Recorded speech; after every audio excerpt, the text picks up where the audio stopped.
Welcome to Geocache Talk's 5th annual Podcast of Hope.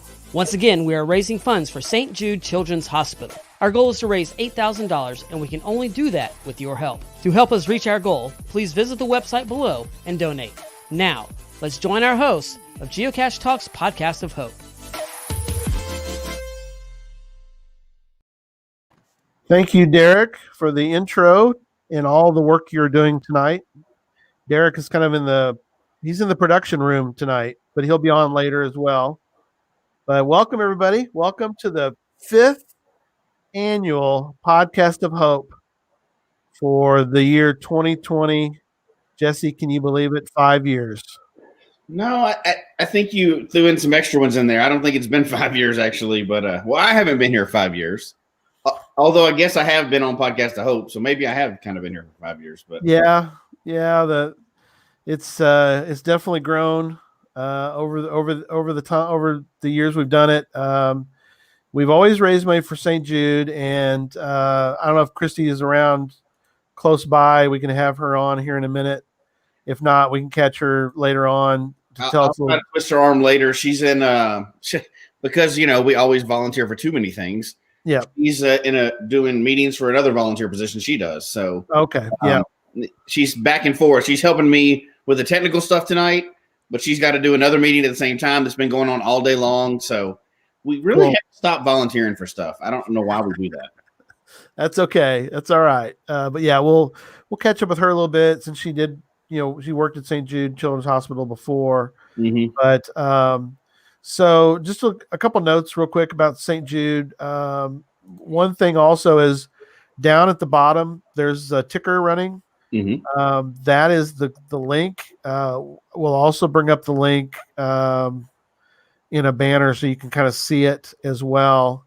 So you can kind of see it maybe a little better. But at the bottom, you'll at least see the link, and you'll also see a total as we go along of how much has been raised. I think we're currently. Go ahead. I was saying we're at 1,700 right now. Yeah, I think it's worth mentioning too. So it's the link is fundraising.stjude.org/POH 2020. This is live right now, but for the audio listeners later, you can still donate. So it's not just during this 8 hours. If you're listening to this later on, please still donate. This is not about raising money during the show. It's about raising money for St. Jude. Yes. So yeah, we have prizes and entertainment tonight, but this link stays open for, I think, 30 days, right? At least 30 days, yeah. But we want to get we'll get the total in for that. If you're fortunate enough to be in a position to give money to St. Jude this year and you're not catching the show live, it's still open. They still need the money. No matter how much we raise tonight, they need more money, right? And absolutely. Yeah, so worthy cause, and we'll talk about that more throughout the night. But just want to make sure if you're listening to this and it's not live, it's still active. Yes, and we are already at 1710. Look at that already of 8,000. So thank you so much, everybody, so far. Let me go over let me get Chris in, and I'll talk about the prizes here in a minute. But Chris, thanks for joining us tonight. No, thanks for having me along. Yeah, appreciate it. His geocaching name, Finley, and his Drudge. When he first said that, I go, "Is that your GC name?" And Chris was like, "Yep, that's my GC name." Your Drudge is your puppy dog, right? No, I'm the Drudge. No. Oh, you're the Drudge. Okay, who's Finley? Finley is the dog. This is the dog. Okay, gotcha. That's awesome. Named after Huckleberry Finn, they kind of devolved from there, sort of thing. And then I'm his Drudge, so I go around and serve him. When he goes caching. All right, he's your you're his human pet. Yep, that is it. If you flip it that way, He was the reason I started caching, so it was only right that he got front line and I was a Drudge. There you go. Perfect. Yep, that's perfect. Yep.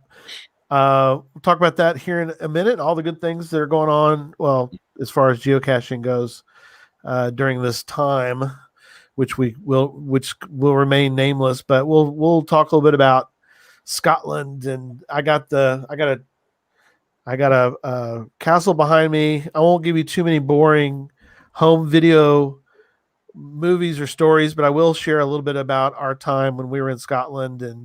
But we want to hear mostly from Chris and growing up in Scotland, what it was like. And I always find that fascinating to talk to people and what was like growing up in another country. So first, though, I want to mention the prizes. So if you give during this hour, we have a lot of different prizes that we're giving to people, and these are all been donated prizes. So it's neat to see people's have different ways that they're trying to give. And so this is one way to sort of encourage everyone to give, is we have some prizes, sort of a incentive as well to give. So thank you so much to all of our sponsors that gave. So each hour I'll mention the prizes that we're giving away during that hour. You'll find out later. We're not going to really talk about who won what, but you will, if you win, trust me, I will send you an email and you'll have the information. But you can, some people they split up their giving over different hours. That's a little trick if you want to learn that, if you want to do that. We have a lot of people that'll do that. They want to give, say, $50 tonight, and they'll give it over, 5 hours or something, or whatever, however you want to do it. But anyway, it's obviously randomized drawing. If you win a prize, though, you will not be eligible for another prize. Last year we had a couple double winners. We decided this year that we weren't going to do that. We're going to just do, if you win a prize, you only can win one. So, all right, let me go over the prizes for this hour because we have some grilly ones. So first one is Behind the Cache. They have a prize pack, shirts, path tags, and that is such a great channel on YouTube. So if you go to YouTube and check out their channel, Behind the Cache, and of course they're also Derek is on Gadget Talk. We'll talk more about our different shows as time goes on, but he's got a prize pack to give away. Thank you so much, Behind the Cache. We've also got not one, but we've got 2 Cashly coins to give away during this hour. So the Cashly coin is very cool looking. It's behind my green screen, but I can get it out here in a minute. But Cashly, of course, the foremost geocaching app for iOS. Sorry, Android folks, but maybe someday. But anyway, Cashly is graciously given a couple coins, so I want to definitely mention them. Jesse and I are big fans of Cashly. Oh yeah, it's funny. I don't even think of using anything else. I just use Cashly. I don't even say open. That's what we open. So yeah, that's all I open. I never opened the other app. I mean, people mention it, but I was like, oh yeah, I always pull up Cashly. It's just, for us, it's the go-to app. Also, this is an interesting one that was provided, and we have a couple of these. But during this hour, if you win this particular prize, it's a 20% discount off of your order with Drive's Cache Closet. And Drive's David is the proprietor of Drive's Cache Closet. Great fella. He and his wife are wonderful. They provide a really cool geocaching store. A lot of neat things you can get from them. And he is such a huge fan of St. Jude. He's like, I got to give you something to give away for that, because he's, like I said, just a big fan. So Drive's Cache Closet, check them out. They're a great store.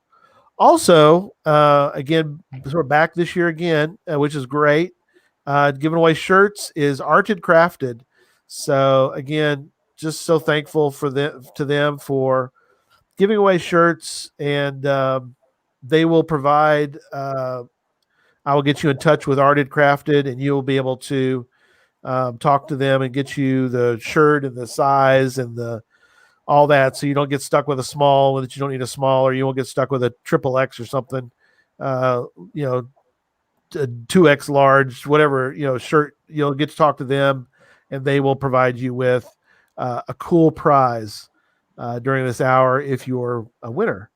Also, I've got a really cool hat from Scrabble Hounds. Scrabble Hounds, I've got it right here. So Scrabble Hounds geocacher, Barb sent me a whole box of cool stuff. Anyway, and she made this. This is a hand spun sock hat, and the little ball on top does come off in case you win. You don't want the little top to it. You can take that part off. She carefully put it inside here, so you can take that part off if you don't want that. But so it's for 20 years geocaching, which kind of gets kind of weird with the green screen. It still works. We can still see what it looks like. Yeah. So that's that. Thank you, Scrabble Hounds, for providing. This second year they provided us with some cool prizes, and these are just for the first hour, right, Gary? First hour, yeah. Prizes all night long. It's always good to get prizes during Christmas time. Exactly, and also someone wanted to provide the 1 year geocaching, a 1 year geocaching premium membership. So good old Direwolf, he wanted to provide that for someone. So a 1 year premium membership to geocaching is being provided by Direwolf. There you go. There's all the prizes. So I almost forget about the premium. I've had premium so long since I joined. I almost forget that some people don't. You got to redo that every year. Yeah, absolutely. I couldn't imagine not renewing it, but I guess some people don't. I don't know.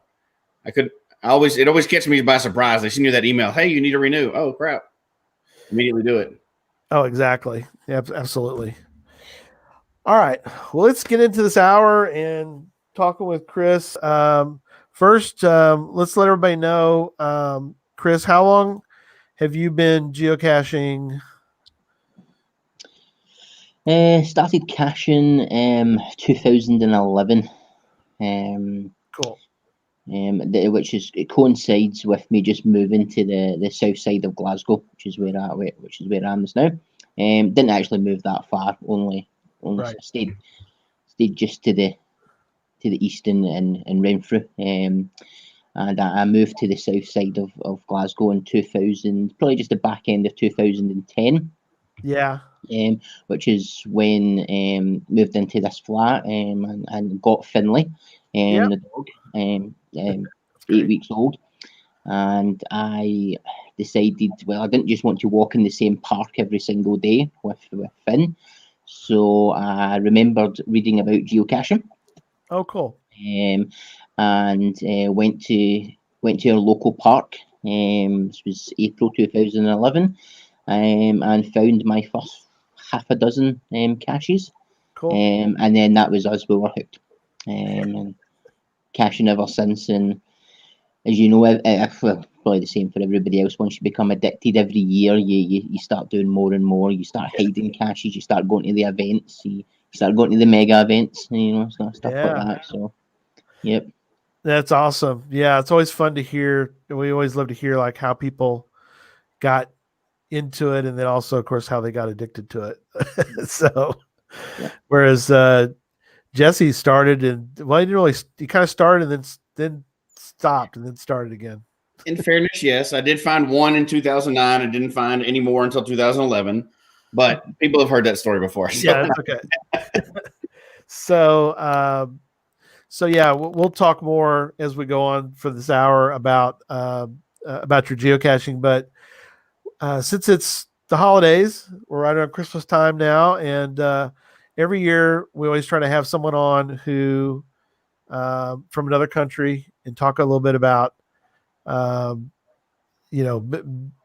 what was like growing up in their country. And by the way, if I look like I'm a little bit behind in my speaking, don't worry about it. It's because the green screen takes up a lot of bandwidth, but I can switch it off if it becomes distracting for everybody. But you're not really in Scotland, Gary? No, I'm not. I wish I was. Okay. But yeah, got to go to this castle. It was on the Isle of Mull, and was a great time.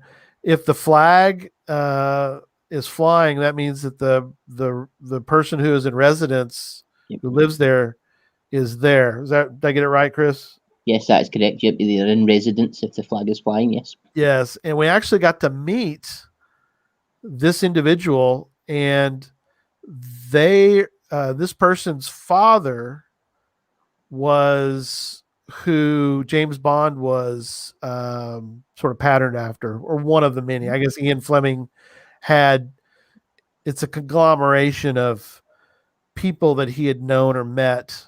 And this person was a famous soldier for Scotland, or for the UK, and so he was one of the many people that was that. But what's interesting is, I didn't know this, but I never attempted it. But you're not supposed to shake the hand of this person that's because I guess it's sort of like royalty. It's not really something that they do. You're not supposed to give them a high five or anything. That's not really maybe I didn't know. I don't know if you knew that. Didn't know that one either. I've not met many royalty though, but so I don't know. Yeah, I thought that was interesting. Not that he was very friendly, but I guess it's considered different standards of things. But anyway, there's a cache near that castle though. I don't know. See, we didn't do a lot of caching over there because you got to remember, when I was over there, this is before phones, and I brought my GPSR, and we just didn't really plan properly. So I just I had printed out a couple caches on a paper list, and we ended up not finding one. So yeah, it's one of my geocaching regrets. But so you've been to Scotland and never found a cache there? No, we didn't find one there. We were just poor planning. So that's cool. I know, but it's such a great country. We flew into your city, and that was wonderful. But I love being in Scotland. But you were born. Where were you? What part of Scotland were you born in? I was born in Paisley, which is just the neighbouring town to Glasgow. So okay, right so you're right. Glasgow's a lot of fun. We went to the big museum there. Kelvin Grove. Yeah, and had a wonderful time going through.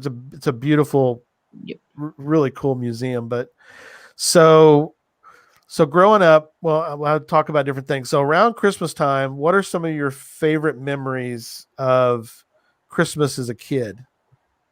I think for me, I came from a large family, so it was, first of all, it was the build up. I can already see that Jesse's got his decorations up yet. I've not got mine up. Usually put mine up about probably next weekend is when mine will go up. But certainly, I grew up with 4 other siblings, so my parents were always, let's get the decorations up nice and early at the beginning of December. Right. So for me, it was always the joy of counting down Christmas with your advent calendar. Do you have advent calendars across there? Yeah, we do. Yeah. People, I guess, I don't know, Jesse, if you remember as a kid. I remember as a kid, my mom bringing home advent calendars, and for us, they're sort of the commercial ones you get in the store. I guess there's other ones, but would be sort of made of cardboard, and behind each day there was chocolate. Was that what you had? Yeah, that's exactly it. That what I still buy one every year as I've got my own going somewhere at the moment, sort of thing. It's that joy of counting down to Christmas. Still reliving that youth that's long gone, sort of thing. That's awesome. Yeah. No, yeah, we had those. We have people doing differently. Joshua, geocaching vlogger, he's got a special one that he'll talk about later on tonight. But yeah, advent calendars were fun, especially the kid, because you could Yep. Get up and get a piece, get that piece of chocolate and see what the little. You kind of look behind the window and you can. The little saying is, yep. Yeah, and you had to take a minute because you're like, where's that number? You're looking for where's the 6? I can't find the 6. It's got to be on here somewhere. So you got to hunt around on there and try to find where the 6 was. Yep. Yeah. There's nothing healthier than giving kids chocolate every single day. I mean, every morning as well. Sort of thing. Yeah, it's perfect. Now the next one on your list is something that I think was much more common as a kid. Mm-hmm. I don't really think we see it as often anymore, which is caroling. Whistling. Yep. Y'all still do that? Not as individuals. I think it's still I'd probably say it's still a big thing among church groups and kind of even school choirs. We'll have. I work actually at the airport here in Glasgow, and we'll have choirs coming in maybe every few days to the airport, and they'll do some carol singing in the lead up to Christmas as well. So it's always a joy, sort of thing. I can't imagine that happening now. Does that happen still today? Like they go in the neighborhoods at all and do it, or? I wouldn't say they go into the neighborhoods. It's more of they'll probably go to maybe some care homes, and the school groups will probably go to older residents in care homes and shopping centres, shopping malls, sort of thing, cool. and it'll still take place there. One of your mates, I guess you could call him, Owain. He lives down in England. He's down in England, but he says the carols at the pub is still a big thing in the folk community. He lives down. I think Owain's near. Correct me if I'm wrong, Owain. I think you're down near London. You're sort of south England. I think he can tell us where he. Tell us your exact town if you would, my friend. But yeah, it's cool to hear about people in different parts of the world, and I think church groups. Okay, here you go. Aylesbury. So yeah, church groups go out. They go caroling. I've done that with. I did it back when I was. We would do that in high school. I was part of choir. Yeah, can you believe it? I was a high school choir jock. We may need to get you to sing tonight. No, but maybe depends on how much we raise. I may have to sing at the end to get people to stop giving. Maybe we had a special target, when we. There you go. Exactly. Yeah. It has to be a target. Yeah, the target. If we get to a certain amount, Gary, I'll stop singing. I'll stop singing. Yeah, if we get to 8,000, I'll quit singing. But yeah, but it was kind of fun. It was something we did. Like you said, we would go to. Sometimes we'd go to nursing homes, or we'd go to. It's kind of even in the U.S. now. It's not really a big thing now. Is malls? I think malls are kind of going away. Back in our day. Happy day. I only donate if Gary sings. Now you're holding yourself now. I know. But we used to go to malls and we would sing as a group or a choir or a high school group. But malls are kind of going away a little bit. I mean, I don't know. There's a couple of big malls in the U.S., but not really. They're all outdoor malls now. They're not like the big box building where you go inside and there's multiple stores.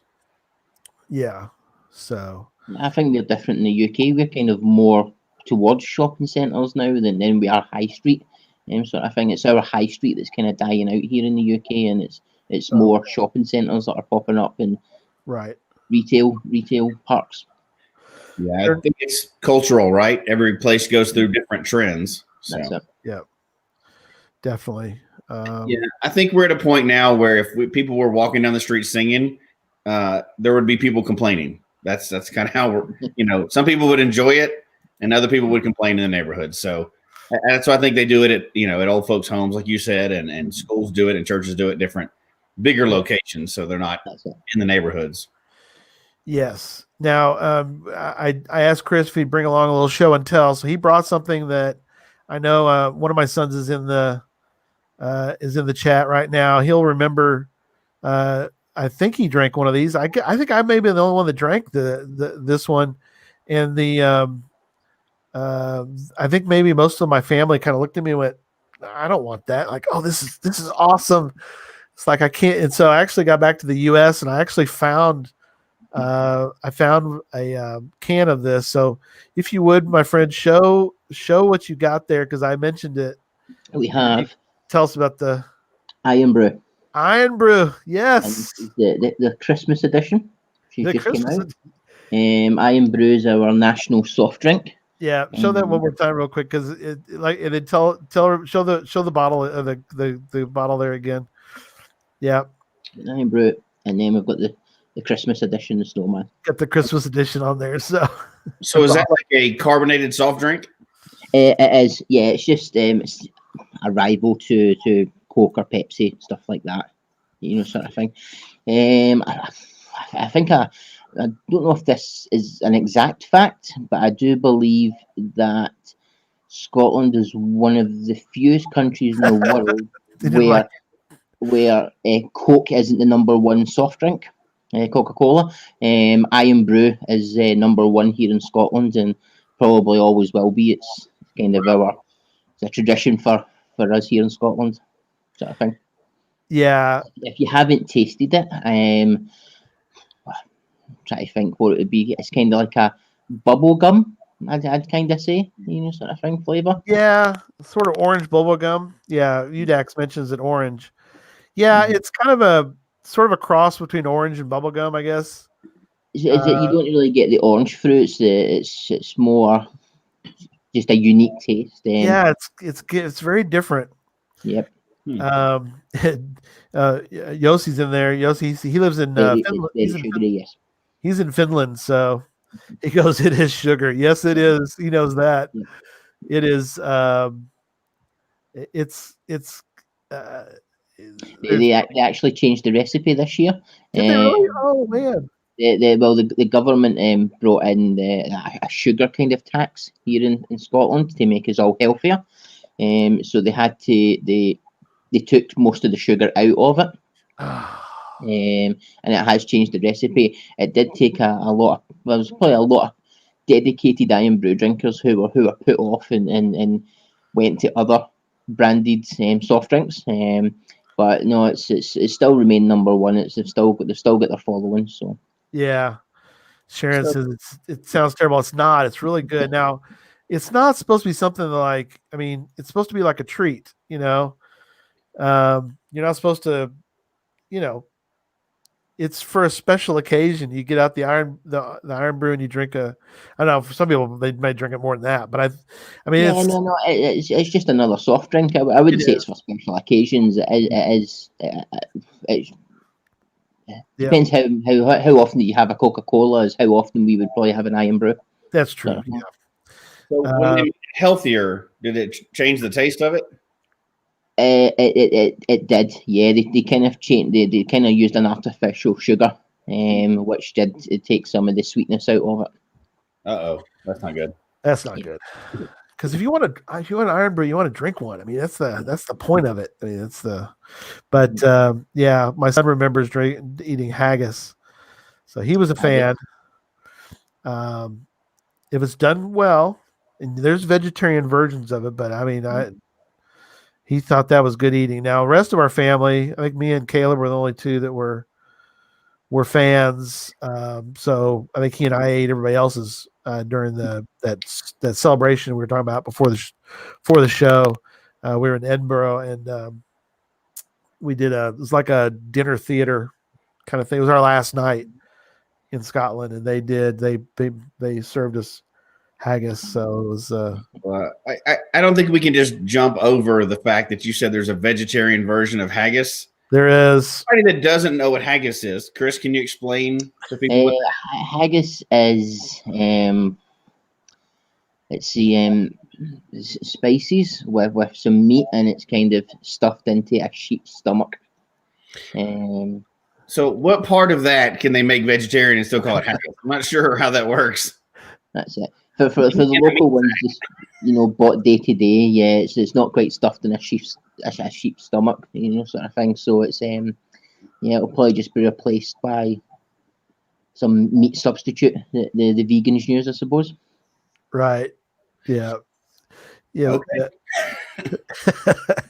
But you could get it as in a can in the store. So Jesse, it's not quite made the same way anymore. So yeah, I guess Pizza Ninja says there's a soy version. I guess that makes sense. Oh, he's asking, is there a soy version? I think. Is there a soy version? A soy version? Why would pass? I don't know about that. No. Yeah. When you get so far away from something, it's not the same food anymore. Yeah. I think the traditional haggis and the sheep's stomach and all the spices that comes out on Burns Night in late January and the 25th. You'll see all them hitting the stores because everybody will have a Burns supper, as we call it, with the traditional haggis, neeps, and tahis. Yeah. So my other the Caleb's twin is on as well. Josh, they were on last year in our thing, but he liked haggis too. I didn't think they liked it. Maybe it was just Susan. Must have been just the wife. But Nels is saying that haggis and ginger beer, best dinner I had in Scotland. So there you go. And then there's Jinxer. I don't believe she's on board. Nopes to the nopes on all versions. Yeah. There's a lot of good food over there. You don't have to eat haggis. There's plenty of other things. So yeah, let's talk a little bit about we'll come back to decorations, but since we got sidetracked on food, let's talk about holiday food in Scotland. So what are some things that you remember that are sort of a memory of yours that's around the holidays that you only have around the holidays? I think for us in Scotland, as I was saying earlier, just before we came on, we're kind of the same tradition as the whole of the UK. So it's the turkey with the sprouts and the roast potatoes or the mash, or I know you spoke about pigs in blanket last year, but pigs in blanket are on the list as well as your parsnips and stuff like that. I would say there's nothing really. It's the same tradition all around the UK for us Christmas dinner. I think with Scotland we come into our own with traditions round about more the New Year and Hogmanay. We kind of just for Christmas and Boxing Day we just kind of follow the same traditions as the rest of the UK. So it's like I said, it's the turkey with roast potatoes and yeah. But now you say it's not that different. However, you describe your pigs in a blanket for it because I believe that's different than ours. What is pigs in a blanket to you? Sausage wrapped in bacon. Yeah, I mean, which you can't now, go wrong with that. Now you're talking. Yeah. I think there's several different versions, but I know one of our versions of pigs in a blanket is actually like those little miniature hot dog things wrapped in like bread. So it's like a biscuit or bread dough. It's not. I think like yours better though. So I like that idea. Bacon sounds awesome. Yeah. But I think a lot of the traditions sound pretty familiar. It's just got a slightly different twist on it. Yep. That's it. And so one of the courses that you might have at a traditional Christmas dinner would be, you mentioned, is a soup. You have a soup to begin with. Yeah, you start with a starter, maybe just and it's, for me when I was growing up anyway, my mum was certainly into it was the homemade. It was a homemade tomato soup, or it was a homemade kind of chicken broth, just with all the vegetables put in. It was certainly for me anyway. It had to be homemade, a homemade soup for a starter.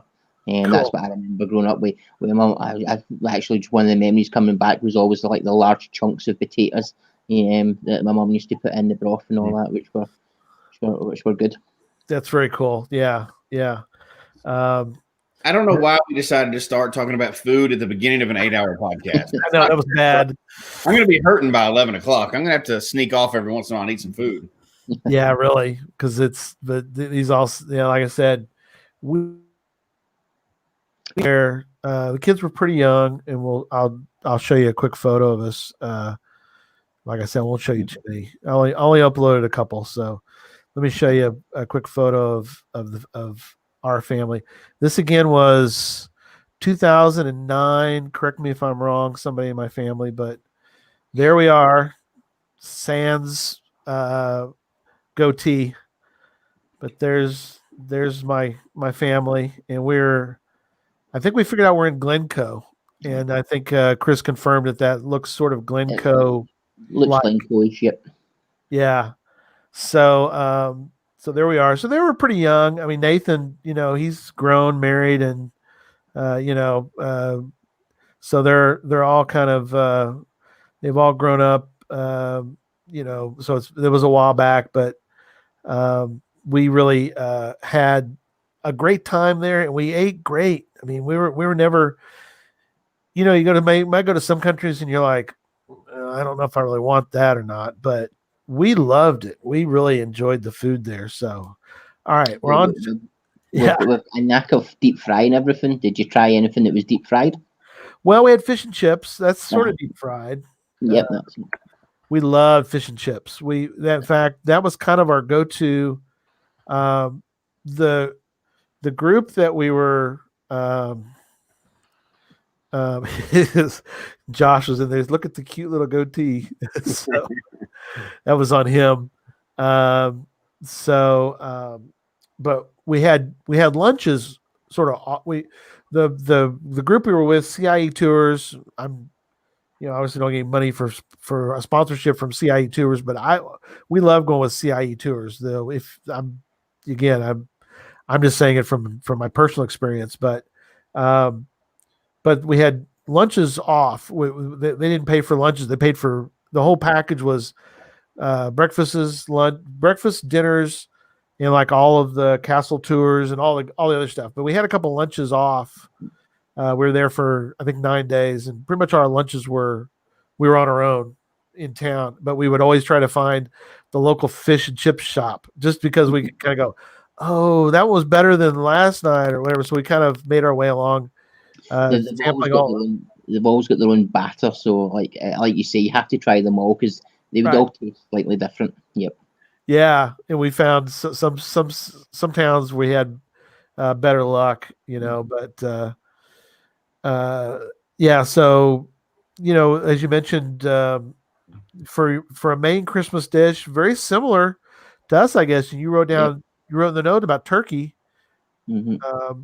That's, I guess, pretty traditional. I don't know. For us, Thanksgiving, which is, just something we do, is very much for us and our family is very much turkey on Thanksgiving and then like ham on Christmas. I don't know, Jesse, what'd y'all do for Christmas? So we're a non-traditional family, so we're not a good example. Now we're not a good example, stuff like that, but we would have. I don't know. We kind of not a mixed family, but we had all kinds of food. It wouldn't be totally surprising if you found Mexican food at our Christmas dinner. Right. We would have the traditional stuff too, but everybody could bring whatever they wanted. Everybody had to, we did the traditional stuff plus. So we'd have a lot of family over and everybody would want to bring what they wanted to see there. So we would have all kinds of stuff. But yeah, we did the ham and turkey too. Yeah.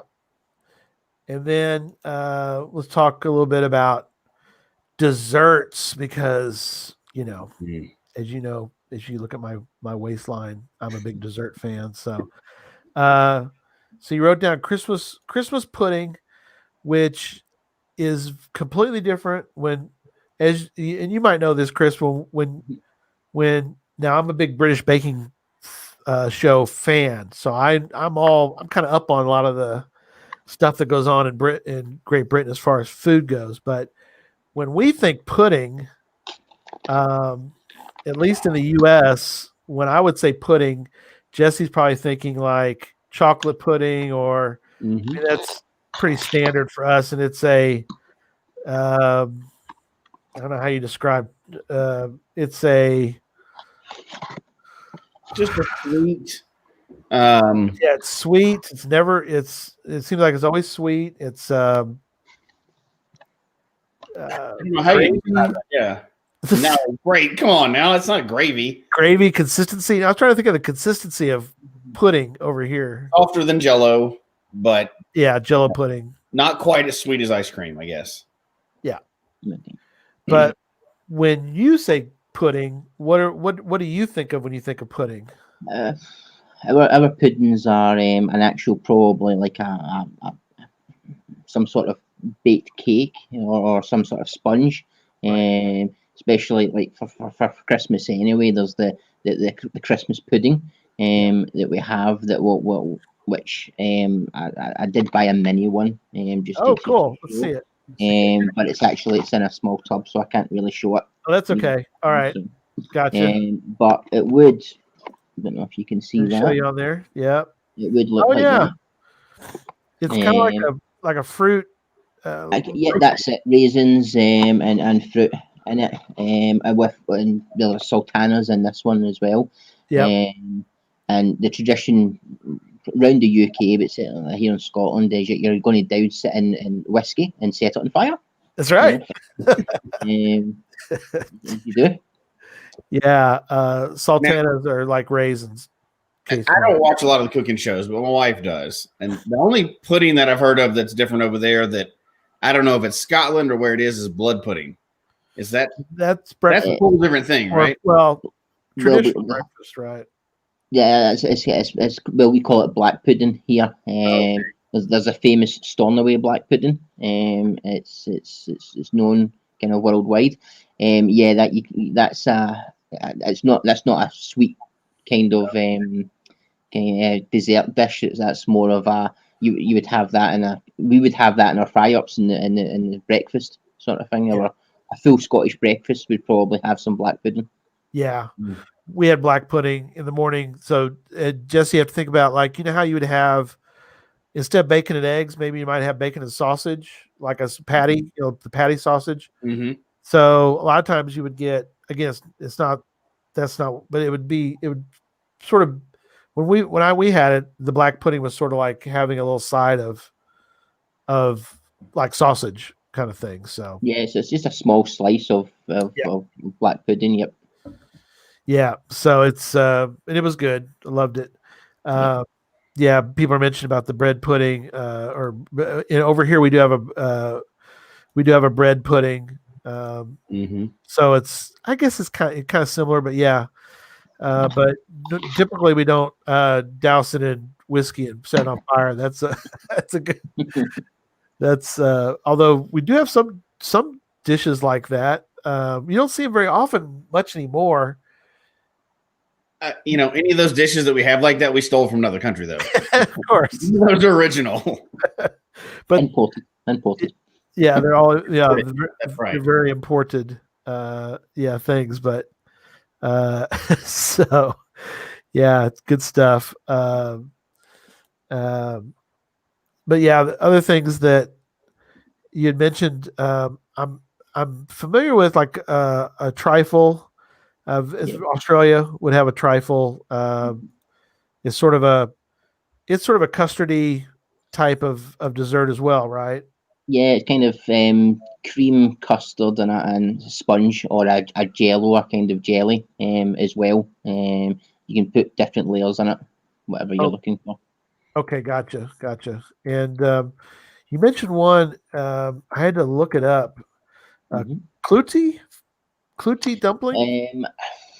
I'm not too familiar myself with it. I just know I'm not a fan of it, so I don't know that much about it. But yeah, it's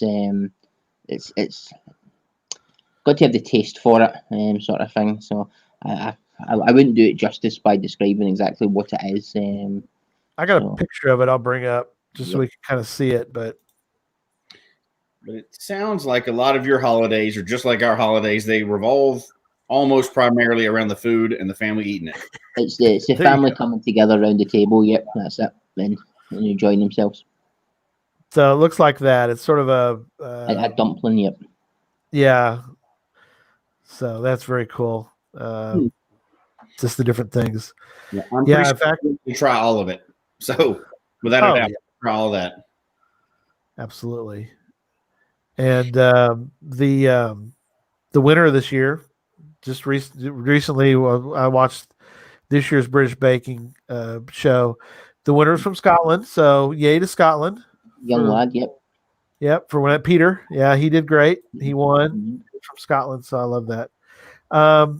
So a couple other items that we want to mention, and then we'll kind of start to wrap up tonight for this show, for this hour, not for the whole hour, for the whole thing, but and we'll give an update here in a few minutes about our about the giving. Of course, people can see it along the bottom of the screen, which is great this year. We got the ticker working, which, by the way, we're already over $2,000. So I know that's incredible. That's everybody can see it, but for the audio listeners, it's over $2,000 already, and we just started the first hour, so that makes us very, very happy. Incredible, yeah. 2307 for St. Jude. That is awesome.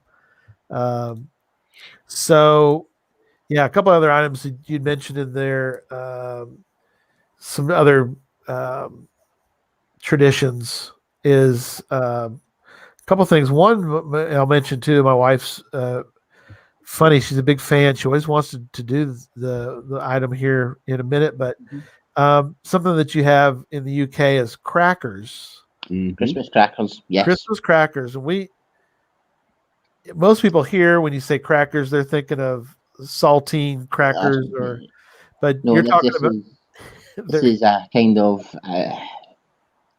It's very traditional in my family anyway. We can't have a Christmas dinner without the Christmas crackers on the table, right. And like you say, you family member next to you pull the cracker with, and there's a small bang in the middle. Yeah. And you'll get your party hat, your coloured party hat. Everybody will have a different colour. Right. Nobody's allowed to wear the same colour. And then you'll get a really bad joke in it, and then a small prize, a small item, very cheap, sort of thing, very good for swag. That goes out after the new year. That's what all the caches are usually full of. Yeah, exactly. Yeah. You start. Jeff has got them in Canada. Excellent. Yeah, but it's not a tradition in the States, but you can get them here too. We do them every year as well. We have for the last several years. They're not extremely popular. It's not part of our history and tradition, but it's just been popularized from TV and everything else, and people started doing it. So you can get them just like in our big box stores here, Walmart and Target and stuff. Yeah. And, like I said, it's a fun little thing to do. And we as kids, I guess they still do this, but we would get, we would buy Cracker Jacks. Cracker Jacks are caramel. I don't know if you have ever seen them in Scotland, but they're caramel popcorn put into a little box. It's got a little guy on the front. He's from Cracker Jack. And if you opened up a Cracker Jack box, you would eat the caramel corn inside of it, the caramel popcorn. And then inside there'd be a little prize. Yeah. And you'd open up and it'd be, something real simple. And sometimes it was little tattoos where you wet them and put them on your body and, make little tattoos, kid tattoos, or sometimes they were kind of cool, a little whistle or something. But again, they were. Yeah, our crackers seem to come with small puzzles these days, which is actually really good swag for putting out there. A small puzzle. That would be. Oh, very cool. Let's see. The thing I was telling you about Susan. Something I don't know if you guys still, if I don't know how much of the UK does this, but she loves to watch the Queen give her speech on Christmas. 3 o'clock. Yep. I think it's most people are usually like Christmas dinner here in the UK. I think most people have it earlier than what they would normally have it, so kind of coincides with when the Queen has a speech at 3 p.m. across here. So. People still watch it just to see what a Christmas message is. It'll probably be very interesting for this year, obviously, because 2020 has been different for all of us. So it'll be interesting to see what our Christmas message is this year. Right. Okay, cool. That is always interesting. Like I said, she loved when she gave a speech about the pandemic, and she said, Susan said it was very comforting to have her mentioned. She's such a great speaker, really. People don't realize that she has that really solidifying words. She's very comforting. Yeah, it's a morale boost for the nation, sort of thing. For us here, anyway, we definitely see the royal family as it's an institution, and it brings in a lot of tourism for us, which is great. And as I'm saying, she's the family and the whole royal family. They do their duty, and they do boost morale around the country. Yeah. So Wayne's saying you want to listen to it on the radio while having dinner, so that's really cool. So all right, well, I guess let's kind of start to wrap up a little bit. I know you told us before the show that you've done some geocaching this year, but obviously this is a bad year for things. But are there certain parts of Scotland that you would recommend to people? I mean, obviously there's a lot of different places to go. That's hard. I'm certainly a big fan. I do travel all over Scotland when I do my caching. Yeah. I mind you, I didn't recognise your castle there because I haven't been to Mull yet. Yeah. But for me, I don't know if you get a chance when you came. I don't know, but especially the Isle of Skye. For me, I go there in holiday every year. It's Scotland's great. Isle of Skye takes it up a notch, and the caching on Isle of Skye is really awesome. It just takes you to amazing places, from the fairy glen to the fairy pools to caves to beaches, and it's just for me. I would recommend the Isle of Skye. Oh, really cool! Yeah, one of my sons who's a big football fan. He wants to know if you're a Rangers or Celtic. Well, I would lean towards Rangers, but when I'm originally from Renfrew and grew up and also Paisley, so that there is another local team there called St Mirren. So I do follow St Mirren as well. But when you live in Scotland or you live in Glasgow, you need to pick one of the old firm.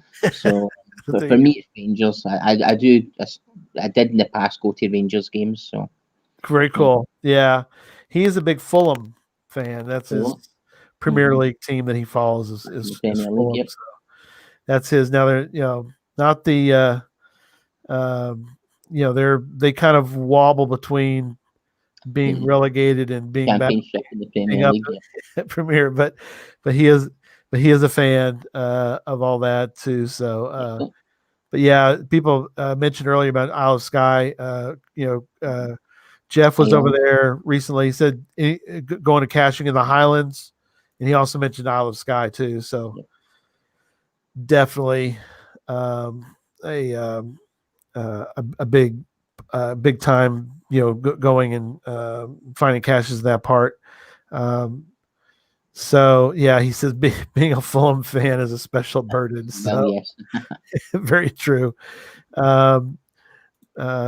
Michelle mentions that Dad was from East Kilbride, Rangers fan.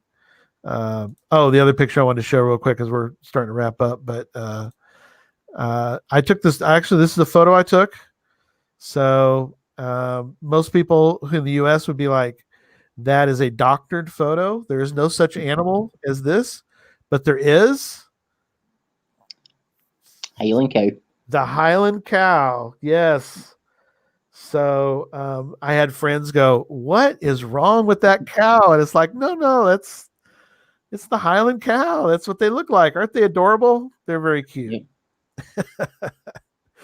It's a very cute animal. So, but we had such a great time. I'd love to go back. I mean, we really did. And but thank you so much for being on with us, been Chris. A pleasure. Thank you for having me. Yeah, thanks for. I know we weren't quite sure because of of your schedules and all that. So we had to wait a little bit, but I'm glad that it did work out that you were able to be on. And thank you for being a supporter, of the show. And we really appreciate you guys. And as he called it, the Highland Coo. Healing cow. Yep. The Highland Cow. But yeah. So again, thanks again. I saw Maya's with us. I think she's ready to go. Kind of. She's got her. There she is. Hey, Maya. Hello, Maya. There's Alexandra. Hey, y'all. Hello. We were just talking with Chris. Chris lives over in Glasgow, Scotland. Hello. Wow, that's so cool. Oh my gosh. I know I've been kind of eavesdropping in the back here in the little backstage, and I'm like, your accent is so cool. It's so awesome.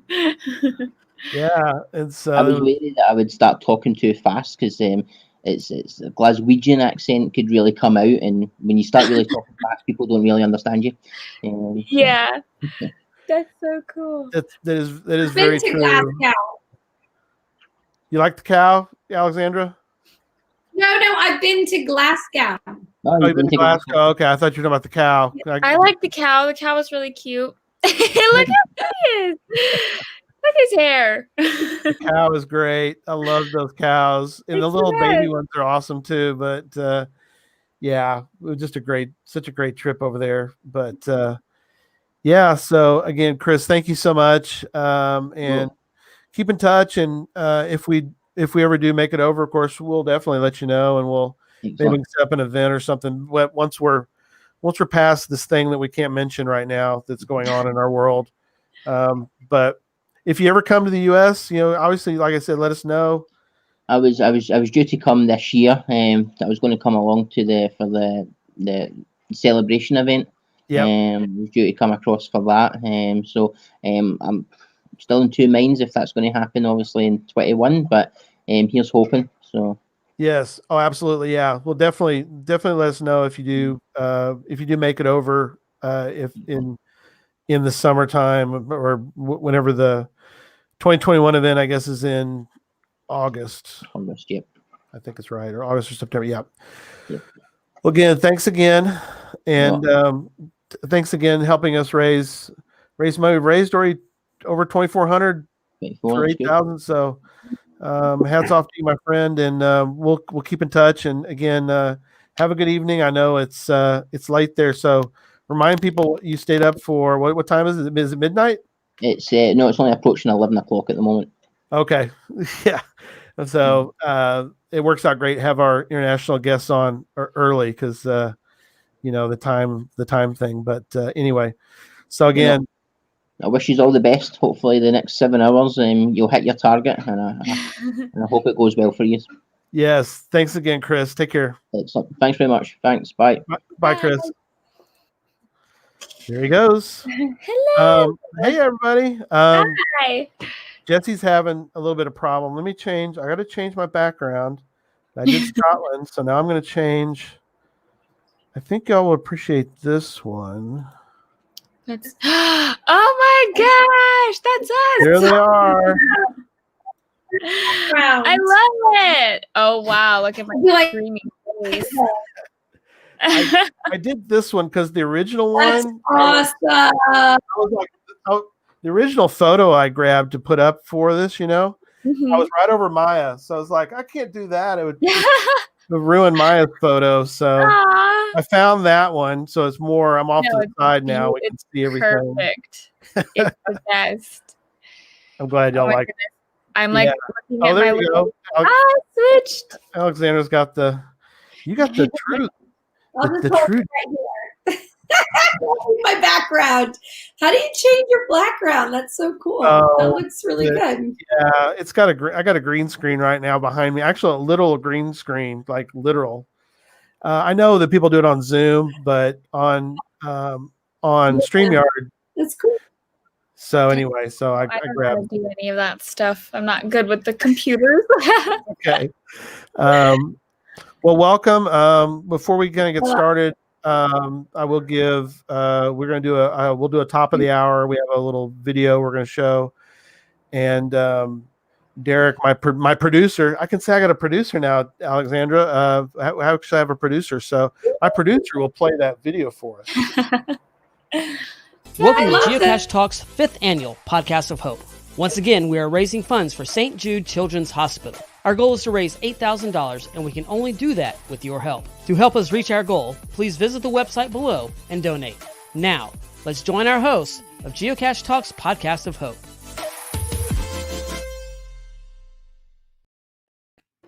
See, look how official we look. Isn't that awesome? It's so fun. Well, thank you so much, you two, for being on. Alexandra, you're like an old hat with us. I mean, you're like a regular guest now. I know. Alex been on, gosh, 3 or 4 times now, I think. It's been great. Yeah. And we talked about Miya, your first time. This is wonderful. Yes, I'm so excited. We are too. We briefly talked about Switched. Alexandra was on right about the time that the movie was coming out, and we talked briefly about it. And I had seen it, and I actually watched it again because it's so good. It really is. I had my wife watch it with me because it's always fun to see her, see other people's reactions. Mm-hmm. But I loved it. I really did. I'm not just saying that. Oh, here comes Jesse. Jesse's having some technical. There he is. You made it. Kind of. He's working on it. That's Jesse, my co-host. All of the Christmas stuff. I actually just put up my Christmas tree and decorated my little fireplace in my apartment. So I'm super festive now. I'm yay, officially did it. Yeah, my son did his too recently. Oh, there he went. That's okay. So let's kind of start with because I've got some interesting things I want to ask you guys about. But let's start, Alexandra. Let's start with the genesis of Switched. So when did you originally have the idea? How long have you been brewing this idea for this movie? I think it's been a while. I think we had shot our Christmas movie, Wish for Christmas, I believe in 2015. Mm-hmm. And we had been, after that, we had been kicking around. Oh no. Got a little bit of lag on hers, but yeah. I've seen. Oh, really? I don't know. She's all locked up. That's okay. There she goes. All right, you're back. We lost you for a minute there. Say that again because we kind of lost you for a minute there. So after Wish for Christmas. All right, let me know if you lose me again. Okay. We want to do another teen girl movie, and then we were kicking around some ideas, and then we came up with the idea of 2 girls switch bodies in high school. Yeah. A lot of it, like I said last time you had me on, a lot of it comes from wanting to make fun teen girl movies that speak to faith audiences that don't always get fun outside the box movies like Dirty Dancing when I was a kid, or Mean Girls, but maybe without the really, really mean girl part. Right. So we came up with that idea of 2 girls who switched bodies in high school, and then that was in 2015, and we wrote another movie called The Inheritance first. And then I think we wrote a little bit after that. Yeah. Okay. But we wrote them both the same year. And that was probably around 2016, 2007. No, I don't know. I'm so messed up with dates. But it took us a couple years to get the movie. It took us a couple years to get the movie off the ground. It was a hustle in Hollywood. People kept rejecting it. It was very frustrating. Yeah, we'll talk. Yeah, and so we'll get to that, and I do want to talk, if we can, a little bit about Inheritance in a little bit toward the end, if that's okay with you, because that's coming out hopefully next year. Yeah.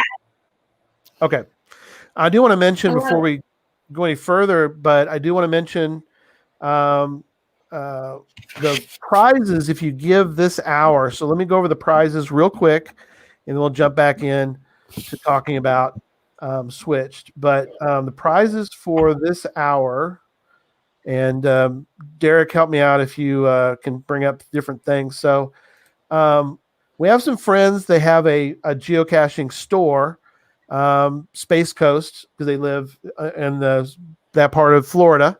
Space Coast Geo Store.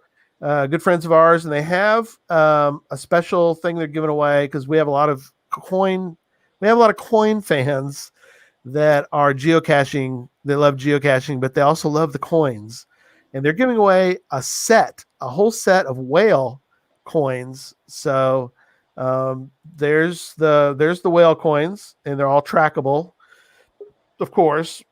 But anyway, that's one of the prizes, and trust me, people can go gaga over the coins. So thank you so much, Space Coast. They're a great store, great people who run that store. So definitely thank you, Space Coast. We have another Cashly coin. We mentioned Cashly before. We have another Cashly coin to give away this hour. We also have a shirt. There's Cashly. We have another shirt from our friends at Arted Crafted. So again, not necessarily this shirt. You can get to talk to them, and they will help you get the shirt that you would like, and the size, and the color, and all the good things about that. That will be also a prize this hour. And then for the first time mentioning on this podcast for tonight, but a big supporter of Geocache Talk is Logwork. Logwork, the fantastic logbook with the preform in it, or the logbook in the preform. That is a prize for this hour. Also, we've got a coin to give away. We have a Geocaching with Kids coin. I forgot, Derek, to tell you to pull up a Geocaching with Kids coin, but that's okay. Mine is behind me, behind the green screen. I'll have to get it out later. But anyway, more prizes. Jesse's back. Thank you, Jesse, for making it back. Hello, Jesse. Yeah. I think my Christmas spirit is crashing the computer. I don't. Too many decorations in one frame. I crashed it like 3 times in a row. Oh, that's okay. There you go. There's the coin. There it is. Geocaching. See the kids? Geocaching with Kids. See? That's so cute. It's a perfect thing for that. So thank you, Derek. That's Derek's podcast that he does. And we're going to give away one of those coins. They're really cool looking coins, by the way. So, and like I said, some people are big fans of the coins. So Jesse and I, we like them, but there's people that really like them. They get kind of obsessed with them sometimes. Right, Jesse? People get obsessed with everything. So sure, if there's anything out there to be obsessed with, there's a group of people obsessed with it. Yeah. So a lot of coin collectors, but all right. Back to Switched. We had actually talked about it. Alexandra was on last year for Podcast of Hope, and we talked briefly about Switched back then. I guess at that point it was probably post-production. We showed a few photos. Do you remember that at all?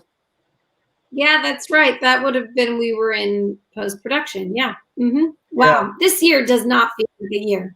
So I was like, wait, what? We haven't been talking about. Yeah, we were on last year talking about different things, and we did mention Switch, but again, I don't think you had even a date for the timing of the movie coming out. We didn't even know who was gonna distribute the film. We didn't have anything. We were just finishing it and making it in post. Yeah, and it's from we'll get Maya's perspective, of course, from a different perspective, but from Alexandra's perspective, I'm currently watching. It's on is a documentary about Christmas movies, and they're talking about Elf, and it made me think about Switch because they talked about getting, how hard it is sometimes to get a movie done, because there's something always like. For that particular movie, they couldn't get a production, a film. What do you call them? They couldn't get a distributor. They couldn't get. They were under one production, and then for 1 year, and he didn't want to deal with them, so he waited till the year was over, and so he could get off that option. And anyway, they talk about all these different things. They had they were able to get Will Ferrell, but they couldn't get everybody else, and they had So it's all these problems. I'm like, oh my gosh, to make a movie, things have to kind of fall in place, right? So many things have to fall in place. I didn't know that about Elf. That's interesting. I just thought that movie got made, and it's nice to hear they had a lot of problems. And look at the success of that movie. Right, a lot of problems. Well, yeah. So, so Miya, when were you first aware of the making of this movie, and what were your first thoughts? Ooh, so this was back in like 2019 when I got the audition to do Cassandra, and then when I went in, it was just the casting director, and I felt really good about it. It was like I went in there just like I had a feeling. I was like, this one feels right. I was like, I went in there. When I was reading the script and I was preparing for it, I was like, I'm just gonna go in there and have fun, and whatever happens. Like whenever I lay out on the table, it's like in there. I can't go back and change it, so I'm just gonna go in there, do as well as I possibly can. And when I left, I was like, that felt really nice. And I remember I have videos of me and my older sister Sorry, my cat's crawling in the back here. It's so funny. It's okay. Yep. I have videos of me and my older sister dancing in the car after my audition, and I just was so happy in that moment. I was like, I just felt so good about that audition. And then I went, and then a couple like weeks or so passed, and I was like, oh, it's been a couple weeks, I probably didn't hear anything from it. And then my manager calls me and he's like, hey, you have a call back. So I was like, oh great, that's and then I go in there and I see Alexandra and I see John Graham, and I'm like, okay, I always get a little bit nervous because it's their movie, and so they have a way of like how they want it to be done, and they have all this, and then eventually I did it and it was great, and then I found out I booked it, and then we all met like in Louisville, Kentucky, and then I asked Alexandra, I was like, how was I? Like, did I do good in like the audition room? And she's like, oh yeah, we knew we wanted you like from the first audition. And I was like, that's so crazy. It's like you never get to hear the like behind the scenes, like you never get to hear the producer be like, oh yeah, we wanted you from the beginning. So it's so nice to like have such a close bond with Alexandra. Like, I'm not even kidding, we hang out all the time. So that's awesome. It's pretty great. But yeah, that I was like already attached to the film, and I felt so good about it, like in my heart from the beginning. So yes, it was pretty great. So Alexandra, what was it like, or what was the process of getting your Cassandra? Well, what's crazy is we had a casting session that originally done by the casting director, and Miya wasn't even in that casting session. When we casted 2 actresses, I know we never saw her. We didn't know her. We had some other girls come in, casted these 2 girls. Right. They both ended up signing on and pulling out just a few weeks before the movie was supposed to shoot. And we were like, oh my gosh, what? Oh no. She locked up a little bit. Yeah. I don't know. I use this computer. Is it my internet, you think? Yeah. Yeah. It's just 2020. A little bit. Yeah. So, we had casted these 2 other girls. They dropped out. Our casting director went back to the table. And, I have a strong faith. So we don't actually worry anymore, because we really believe that God is making a decision. Is like literally going, I'm removing this person. Right. She's locked up again a little bit. Well, I mean, it really did work out. I know she'll be back in a second, but Miya, I mean, you watch a movie, and I mentioned this before, I think we've all watched a movie and we go, I mean, why'd they pick that person? Yes, I know. I've unfortunately have done that in my time watching movies. Yeah, we've all seen that, but I'll be honest. I mean, you were the perfect Cassandra, because Thank you. And Alexandra and I talked about this before. She's perfect.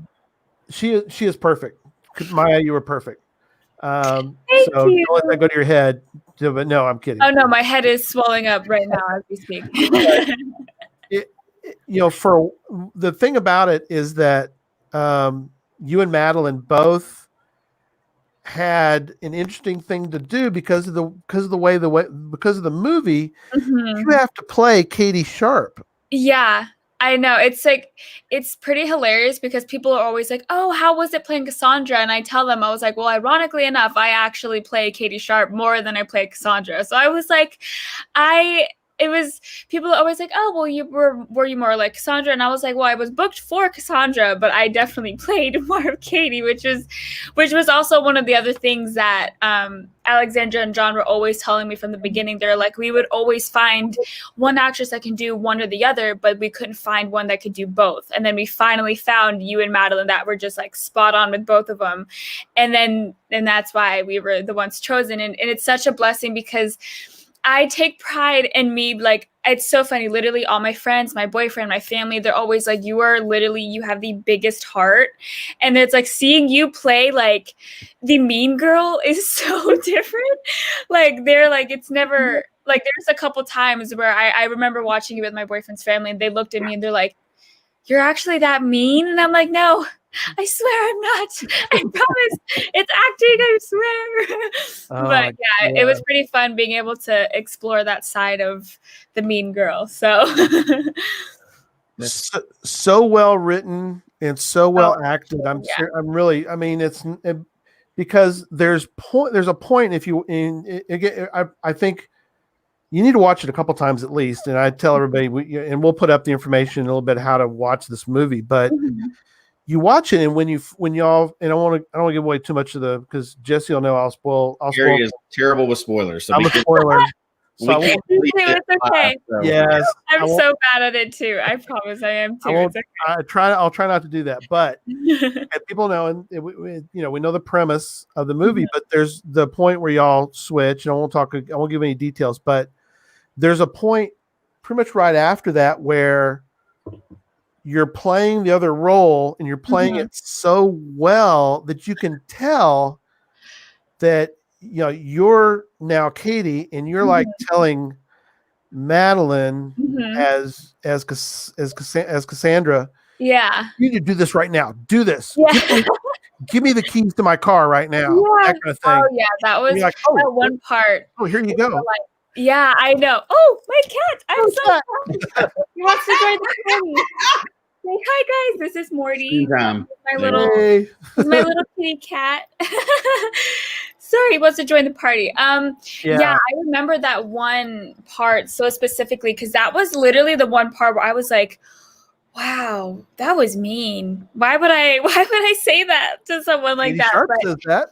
It was great. Like I just know like Madeline and I created such a bond. So when we were like being like mean to each other like on screen, we would literally, the second that John would say cut, we would just start going back to normal. We would laugh. It would be like so great. And it's actually pretty cool because I learned how to be Katie from Madeline because she was the one who booked the role for Katie. So I was like, oh, whatever her mannerisms are, I should try to like adapt them and bring them into like this character. And it was great. We learned from each other. So it was awesome. We definitely fed off of each other for sure. Yeah. And it's really even more complex than that, right? Because you're playing a character that's playing another character, but that's also younger than you are. And you're going to play that believably, like, they believe that, That's I know. It's really funny when you see actors that are like in their 20s playing 15-year-olds, but thinking about it, it's fun to be able to still live in my teen years because I am no longer a teenager and I haven't been for a couple of years. So it's like, oh, it's nice to kind of go back to high school and like have a good time. So yeah, it was awesome. It's been a couple of years for us too. Yeah. Oh, just a little bit. Just a couple, a little bit. Just a couple, yeah, and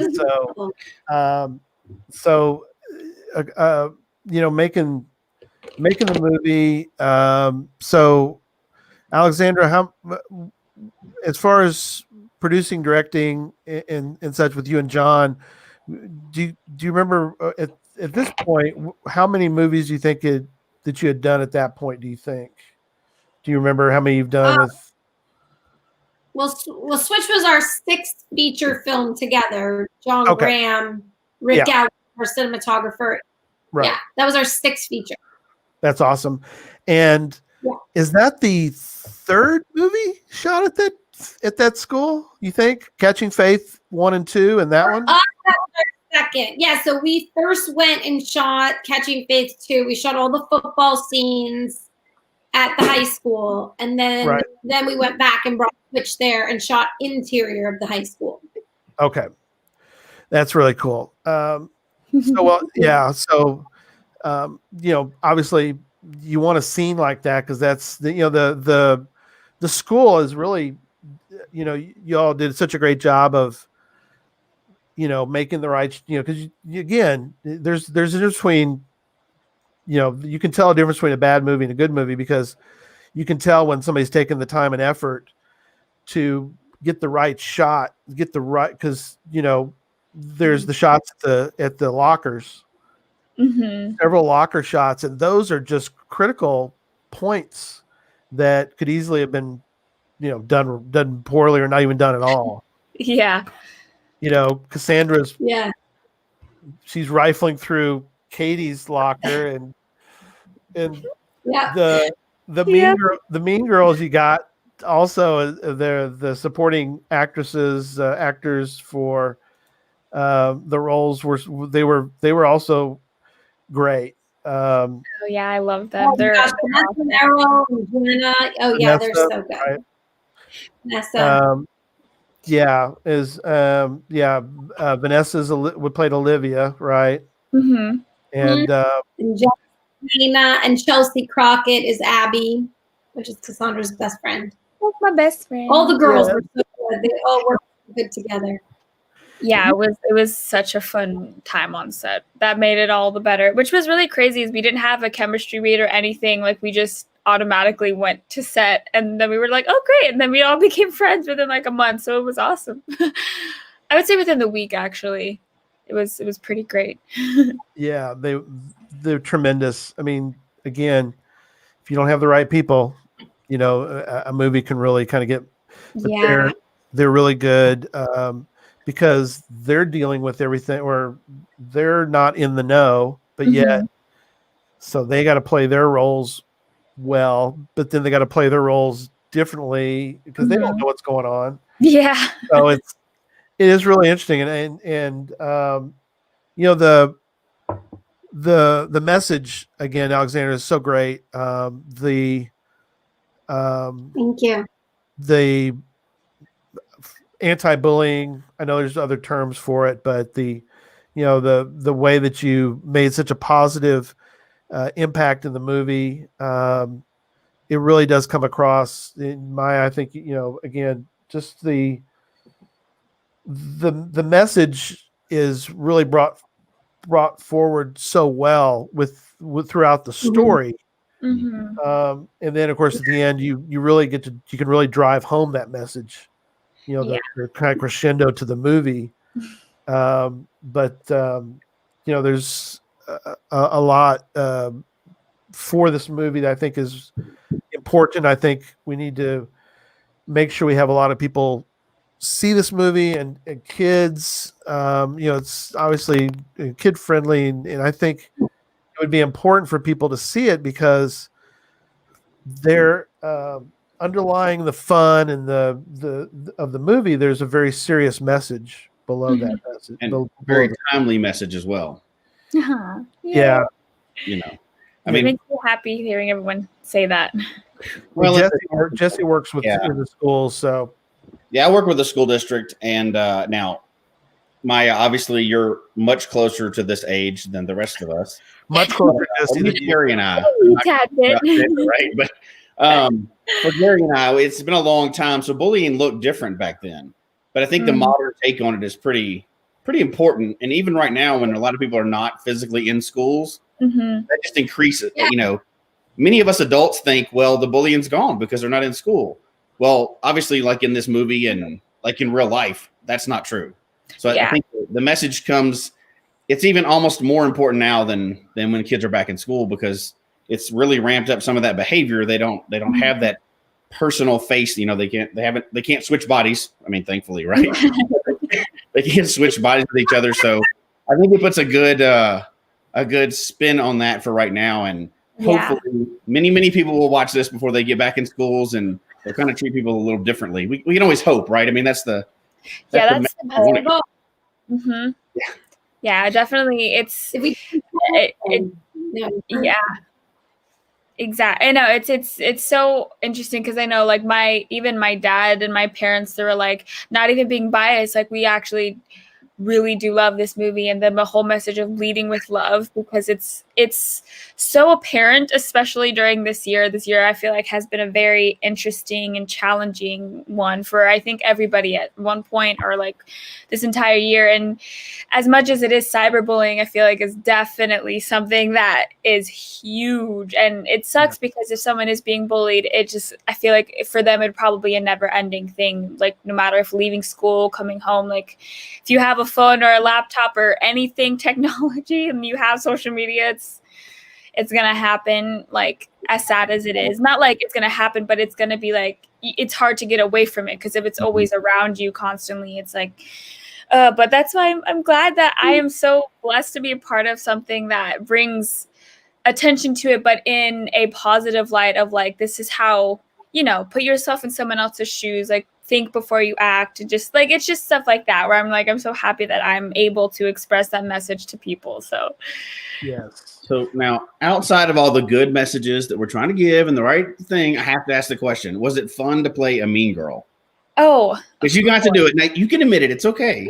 Yes, of course. It was amazing. Like I said, it was so fun to play Mean Girl, only because as much as I loved playing Katie Sharp, I would never treat a human being like that. And I would never it's just not my morals. It was not how I was raised. Like I was raised a super Catholic and sweet, like kind person, and treat others the way you want to be treated type of situation. And it was like, but yeah, to answer all of that, it was awesome playing the mean girl, and it was so fun. But even after, I would go up to Matt and I was like, oh my God, I'm so sorry. I swear, like, I'm sorry. I don't mean it. She's like, Maya, stop. Like, I know who you are. Like, that's why it was so like funny for everyone to see me act. Like all of my roommates, all of my friends, they're like, oh my gosh, you're mean. Like that, you actually have that side to you. And I was like, yeah, don't get me upset or I'll bring it up. But no, it was, awesome. Yeah, to answer it, it was fun. Yeah, I hate to admit it, but yes, it was fun. Well, you're playing the role of a villain. I mean, I think we've all seen interviews where people who are really sweet people, but they love once in a while to play the villain because it's kind of different and it's sort of neat to kind of play a role. It's fun, yeah. Yeah, it's very fun. And that's why one of the very big perks of acting for me is to be able to bring characters to life and explore the different like feelings for people and the different actions and the different like stuff. That's like one of my favorite things. So when I heard that I was playing 2 characters, I was like, heck yeah, let's do it. I'm so excited. Yes. And yeah, because again, if people watch the movie, you can pick up on this. But for a while there, she's switched over, so she's now Katie Sharp, and Maya's playing Katie, and she's given all the rules. Well, she's trying to give all the rules, but then things start switching around, and so. It's like, wait a minute, I don't have to listen to you anymore. Like, hey, I don't know, I might cut off my hair because it's like, don't mess with my hair. It's like, wait a minute. Oh, that scene. I love that. Yeah, it's actually really funny. I will give you guys a little bit of a blooper. So during that one time we were filming that little that little scene, sorry not to give too much away, but that little scene at the party. Yes. There was one time where Madeline actually messed up on the line, not purposely, like she was so into it, and she was just like zoned out really into it. And it was like the duckling line where she says, you and your little ducks, and she said it backwards. Right. And I was laughing so hard, and I felt so bad because she was like so into it, but the camera wasn't on me, so it was like on my back, so it was like her. So I was trying to just like be in it with her, but I could not stop laughing, and I felt so bad. And then when John called the cut, I was like, I'm sorry, but you like said it. She's like, it's fine. Like she started laughing too. But yeah, it was that there was a moment. I wonder if that was one of the scenes used in the movie, because I was like, I remember the line being like this, but she was so into it that I wouldn't be surprised if that's the one that they used. But yeah, that was so funny. I remember that very vividly. Yes, that's awesome. Real quick, couple questions in the chat room, Alexandra, because I want to make sure we get a couple things correct, and then we'll come back talk more about Switch. But Neil asked about it's not A Wish for Christmas; it's just Wish for Christmas. Correct? A Wish for Christmas is a Hallmark movie. We are just Wish for Christmas. Wish for Christmas. We are not Hallmark. Wish for Christmas is actually, it's playing on AMC this holiday season on AMC, but it's only on Netflix streaming if you have PureFlix, but you can rent it or buy it on Amazon or iTunes. Yes. Or Walmart.com. Yeah, exactly. Voodoo. Yeah. I have a copy of it from Prime. If you're a Prime member of Amazon, you can get Prime Video. You can purchase it there, Neil. And then UDAC, one of our patrons and friend of the show, she lives out in the Los Angeles area. So just to kind of let you know, kind of that thing. I don't know, but she asked this question. Sort of, she wants to pull the curtain back, I guess, on some of these things. Chemistry reads done before or after the cast is hired. Alexandra, is that, or even Maya can answer that probably. Oh yeah, I mean the original.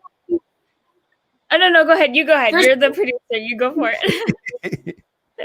Well, for Switch, originally we did a chemistry read for the two girls who were casted. We brought in all the callbacks together, the girls and the callbacks, had them audition together, and then we picked two girls we thought worked really well. But like I said, those two girls dropped out really quickly before filming, and we had to recast, and we didn't have time to do a chemistry read. But like I said, I think Maya and Madeline were better than what we had before. So we were actually, like, amazingly enough, I actually think we would always have a chemistry read for this kind of movie, but we couldn't do it. And it was amazing how Maya and Madeline were just absolutely perfect. We were like, it was meant to be that those girls were supposed to pull out because it was meant to be Maya and Madeline. So, but no one would chemistry read before casting.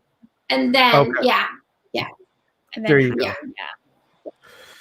But ours still worked out great. Even it really did. Okay, so I've got a couple items, props, as it were, that were in the movie, and I want you to comment on the prop. And this, again, we don't want to give too much away, but I do want you to comment on these. So the first prop is roller skates. Oh, roller skates. That was really fun. I remember waking up for set that day, and it was just me and Laura. It was me and Lorene, and she was the woman who played Cassandra's mom, so she's like my mom in a sense. Fabulous, by the way. I remember I have videos in my phone of me. Because I love skating, so I knew how to skate before. So I was skating the entire day, and Lauren was like, can you hold me? Can you help me? And I'm like, yeah. So we were skating together. But the roller skate, that was very, very fun. It was super early in the morning too, and we had to do that because the rink was like, oh, you have to use it before we open. So it was 6 or 7 in the morning when we had to go in there and do it. And I was like, wow, I've never skated this early before. Right. It was fun. Yeah, it was great. Speaking of, I think 2 things for roller skates. One, as a producer's mind, please don't fall and break your arm. Right. The entire time. Don't let the lead actress or actresses fall. Second off, we wrote that scene to be a bowling alley scene, and it's actually really funny because originally it was the smelling of the bowling alley shoes. You know how she smells the shoes, right? And bowling was claim. We scouted so many bowling alleys. Bowling alleys are going out of business left and right. This was before COVID. We could not find a bowling alley that didn't look like a haunted house, right? Or look that would let us shoot. And we found this roller rink, and we were like, "That's even better. We should have them roller skate." So again, a happy accident written to be a bowling alley. Couldn't find. Got to shoot in a roller rink, which I think is so much retro and fun and my childhood. So yeah, exactly. That's the fun story. Right. We rewrote this. Yeah, roller skating was much bigger when Jess and I were. But also more dangerous. Bowling alley, you don't normally break your arm. I was watching them roller skate, going, "Do not fall! Do not fall! Do not fall!" And then I'll get to my other prop. Yeah, I'll get to my other prop in a minute. But since you mentioned is it Noreen was the played your mom? Laureen. Yeah. Laureen. Sorry, Laureen. Yeah. Yeah. Tremendous. She was great. Yeah. I mean, it. You know, you watch a movie and a lot of times you're like, yeah, you're gonna try to sell me that that's the mom. I mean, come on. But that one you could really, it felt like that was the right. You had the right mom for that. We all definitely looked alike for sure. The casting. It was perfect. And we actually had not casted the mom until we were out. We were already shooting the movie because Miya and Madeline came on so last minute that we didn't have Cassandra Evans' mother. And of course, when you're casting, you have to have the same ethnicity or so Maya's, we could, thank goodness it all worked out so great. But our casting director sent us tapes. We were like a week into shooting and we didn't have Sarah Evans casted. And we just got a bunch of tapes and we watched all the women and Laureen just was Sarah Evans. Like we watched her tape and we were like the most authentic, genuine, like she didn't seem like she was pushing it. We're like, everybody wants that mother, and we booked her off a tape and she flew to Louisville and the day one we met her, right, Miya, was just like, you are her. You're perfect. Yeah. It was great. I remember meeting her for the first time. It was so fun. I miss it. I miss it a lot. Oh, and we could do a switch 2 or something, but also Clay. I mean, we want to do a switch 2. Yeah, you really need something like that. But you're the actor who plays your brother was Daniel, right? Yes, yeah. I don't want to mess up his last name. Chioco? I think so. I know Alexandra's a little better at the pronunciation than I am, but yeah, Daniel was so sweet. I definitely miss everybody on set. Daniel is the best. Yeah. He was really again did a great job. I mean, because your family in the movie is completely different than Katie Sharp's family, which is kind of the I mean, you needed that kind of difference in the movie because Katie Sharp's parents for most of the movie they're a train wreck. I mean, they're played so well.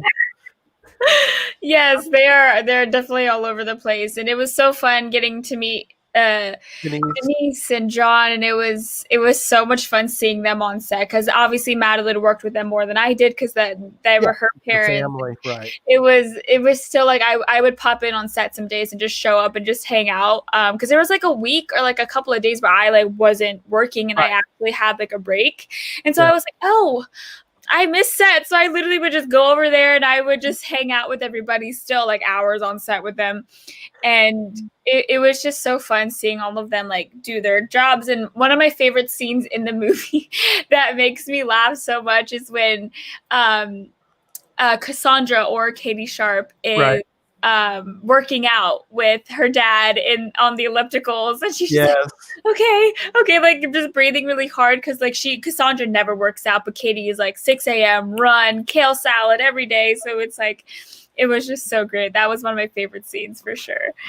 Yeah, perfect casting of Denise Richards and John Schneider. They were hysterical. I give them so much credit. What? Sorry. I was just gonna say they were very hysterical. I mean, you just don't think of that.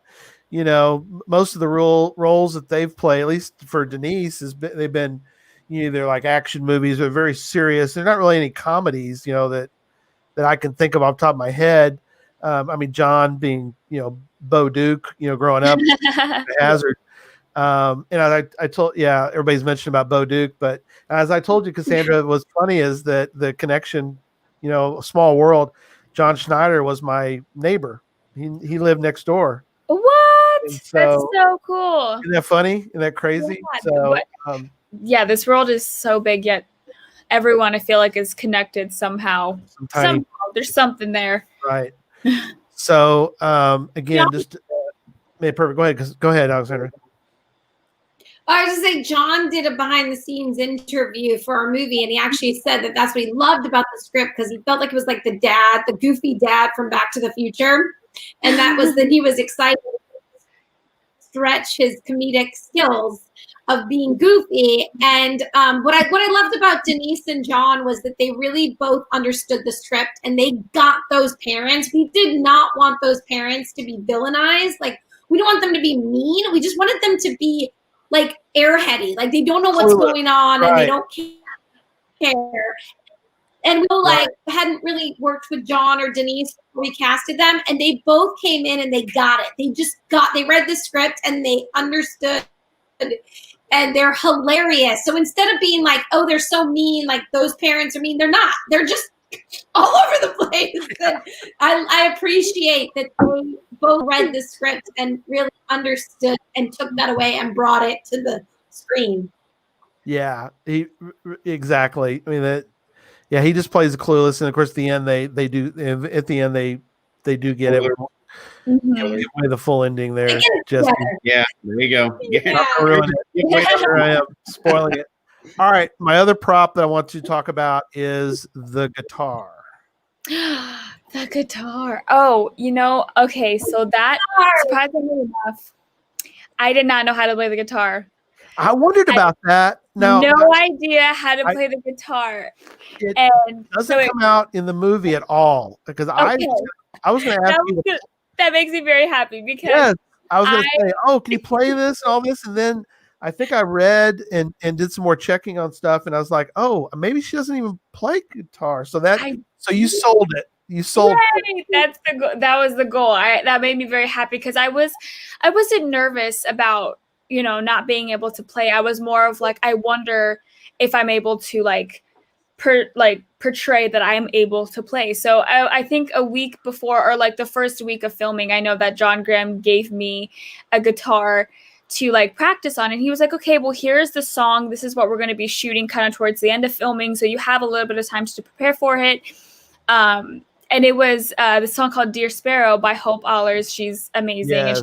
And she wrote that song, and that was the song that we used. Oh, it's wonderful. And so I was listening to it on repeat, and they gave me a printout sheet of all the notes, and then all how the hand placements. And I was like, okay, so literally after even long days of set, which were not even that long of a time, but sometimes they were 12-hour days. They were pretty a lot, and I would still go home and sit on my little bed and just kind of just place my hands because I wanted to make it as real as possible. You did. And I learned how to actually play the song. So I was like, okay, that's pretty cool.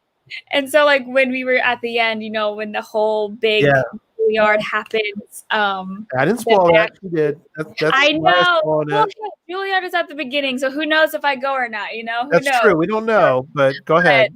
The Juilliard audition, learning to practice for that, because someone who's going into Juilliard has to know how to play the guitar. So I was like, I have to, at least to know a little bit. So even at the beginning, when I do that first scene, when I'm behind the curtain, behind the curtain, I tried really hard to do that. And even John was like, I am so impressed how you actually learned how to play this song. And I was like, I said I would do it, and I did it, and I stick to my word. So I did. I mean, it really, like I said, I was going to ask you tonight about playing it and all this stuff. And then I think I'd read where who sang it. And I was like, oh, maybe I shouldn't ask about, but that's perfect acting. Jeff, he's in Canada, but he said, that's great to learn the guitar for a film part. Nicely done. Ryan asked about, was a song written for the movie? Was that? No, I don't think so. I think she had just released that on her own, and it fit so perfectly with everything like how it represented with the mom, because she wrote it for her mom, because her mom obviously means so much to her, and it was just something so deep, and it just fit the movie so perfectly, and like it was just the best way for everything. So yes, but ironically, it was not written for the movie, which was awesome that it all worked out. It was actually the first AD. It was his sister. And again, everything in a movie is like something falls through and something better happens. We had a different song that we had heard in pre-production that we loved. Oh, really? And we talked to the artist, and she was going to give it to us, and it was actually really beautiful, and we loved it. And then when she found out that it had faith involved, she didn't want to be involved in a faith-based film. And so she pulled out at the last minute. So we were freaking out because we didn't have a song, and we're on set, like we're in pre-production, like 2 days for filming. And then the first AD, Shepard, he actually said, my sister's a singer and she has some songs, and he sent us the songs, and we were like, yes! And it was like better. Perfect. And so Hope was there, and she came to set, and she helped Miya. And she's actually Hope plays the girl, if you see the movie, was auditioning for Juilliard at the piano before Miya comes. Oh, really? That's okay, Hope. great. Neat. Yeah. Well, if we can, let's watch the trailer real quick, and then we'll start to wrap it up. So here is the trailer for the movie. So I can show it because it's out there and I'm not spoiling anything. It's okay. We had a little bit of spoilers during this. It's on the website, yeah. Yeah, it's on the website. Are you ready to practice? I can't do it. Juilliard would be crazy not to enroll you. It's just stage fright. I want to be someone else who is popular, that everyone likes. I want to be Katie Sharp. Isn't she one of the mean girls? She's popular, she's beautiful and confident. Her life is perfect. Poor girl. She looks like she got her clothes from the town. Hi, Katie. I just wanted to wish you luck on your Glam Slam job. Sorry. Here, you can wear my shoes. I wouldn't be cut dead in your shoes. She's coming.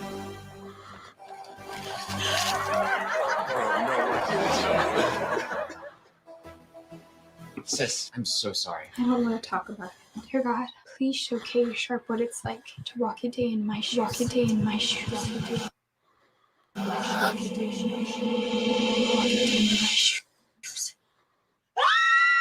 What's going on?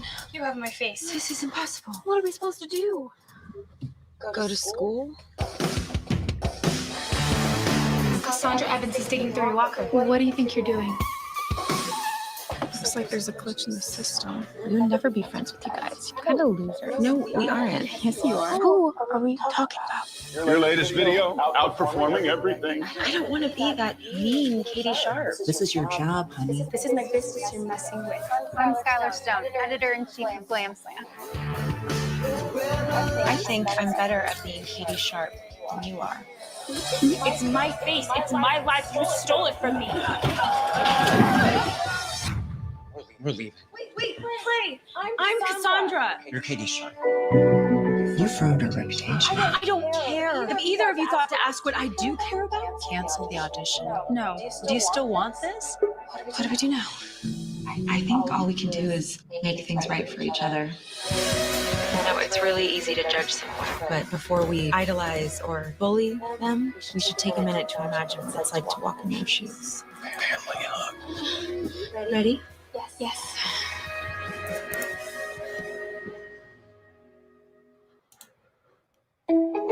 Wow, that was awesome. I love it. I tell you, The trailer's so good. oh yeah, y'all, yeah. I mean, that's part. That's key. Good job. So hopefully people will go rent it. It's just it is such a good movie. If you're not, if you don't have or buy it or one or the other, it's such a great show. I mean, such a great movie, such a great story is what I was trying to say. So we'll take a moment. We're kind of getting toward the end, but what's happening in everybody's life right now? Miya, what are you up to right now? Are you people asked earlier about was that your first movie? and what other work you've been doing, and what else can we kind of look forward to for you? Yeah, that was actually my first. Well, that wasn't my first movie, but that was my first like number one on call sheet like feature film movie. That one was the first one, but I had done like other like little Lifetime movies, and I was on like The Rookie on ABC, and I was on like other Disney shows like growing up. But as for the future holds, I hope things are in the works. I have been on auditions, but as you know, this year has been super up in the air with acting and just like the entertainment business in general. So like it's been slow, but then it picks up, but then it slows down. But also getting towards the holidays, things usually slow down during this time. So it's been, just living life. I actually moved out on my own this year. So it's been like I've just been kind of becoming like a full-on adult this year. Wow. So it's been like a really life-changing experience in so many ways. So many ways. But yeah, it's been such a blessing though. Like there's been a lot of hardships this year, but there's also been a lot of great things. I mean, just like life has just been really great. It's just, I can't be more thankful that I'm like blessed for just another day. And I always think about like my nephew for some reason, like whenever I think about like how life gets hard, like he's only 1 year old, but he almost passed away when he was 2 months, and he's already 22 coming on like April of next year. So like, I just always think about like, things could be worse. Like things could be worse. Like I'm just so blessed to be where I am right now. So like, yeah, it's awesome. But hopefully things come in the future. Nothing quite yet, but if something comes up, I'll let you guys know. Oh, definitely. Absolutely. And Alexandra, we focused on this, but I know you've been busy with so many other things. I have one other thing I got to talk about too. So anyway, I'll get to that in a minute. But Alexandra, what are you working? I know you're working on Inheritance, right?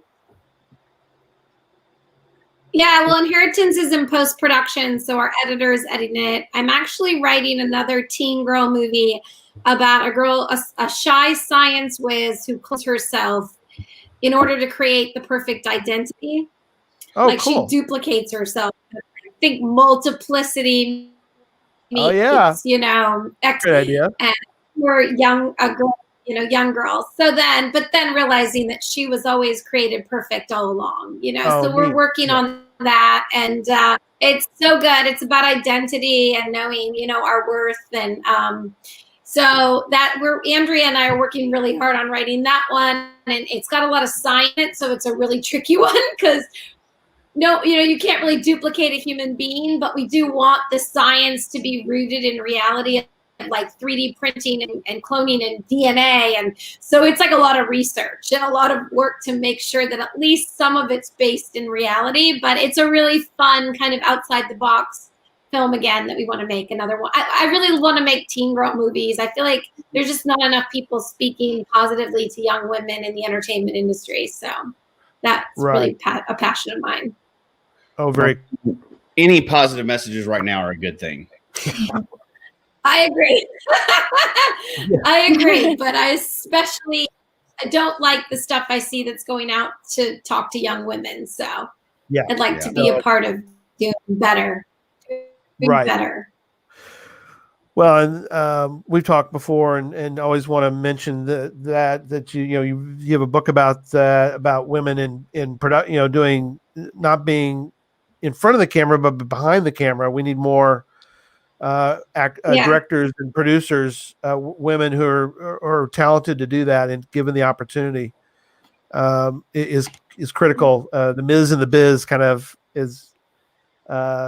You mentioned before it's important. I wrote a book called Create Your Own Career in Hollywood, and a lot of it's from my articles from Ms. and the Biz, encouraging behind the camera and tell stories. And if we just have women at the table, we're not saying women have to take over the table, but having us at the table, the voice of a woman will be more authentic if it's coming from a woman. Funny how that works. No, that's perfect. But what's funny is, I don't know if you two of y'all know this, probably do. Do you guys know that you're both part of video games? I knew, yes. I am part of video. I knew that. So we've talked about Alexandra's Pizza Girl. Pizza girl, your pizza adventure. Your pizza adventure. So Maya, tell everybody real quick as we're starting to wrap up. What is your what is your experience in part of a video game? Well, so I think I did this so long ago. I think when I was like 14 or something. And so I was like, I was like super, super young. And I think it's for Fallout 4, which is like a really intense, like mature game. And I remember I was like sitting at home one day, and my old manager at this old restaurant that I used to work at, she texted me and she goes, "Are you in this video game?" And I was like, "Maybe." And so she sent me a link to the video, and I like clicked on it, and I heard my voice, and I was like, oh my gosh, I was so surprised, only because I had never heard my voice in this game. I don't play video games. Like all of my family members do, but they don't play like Fallout 4 or anything.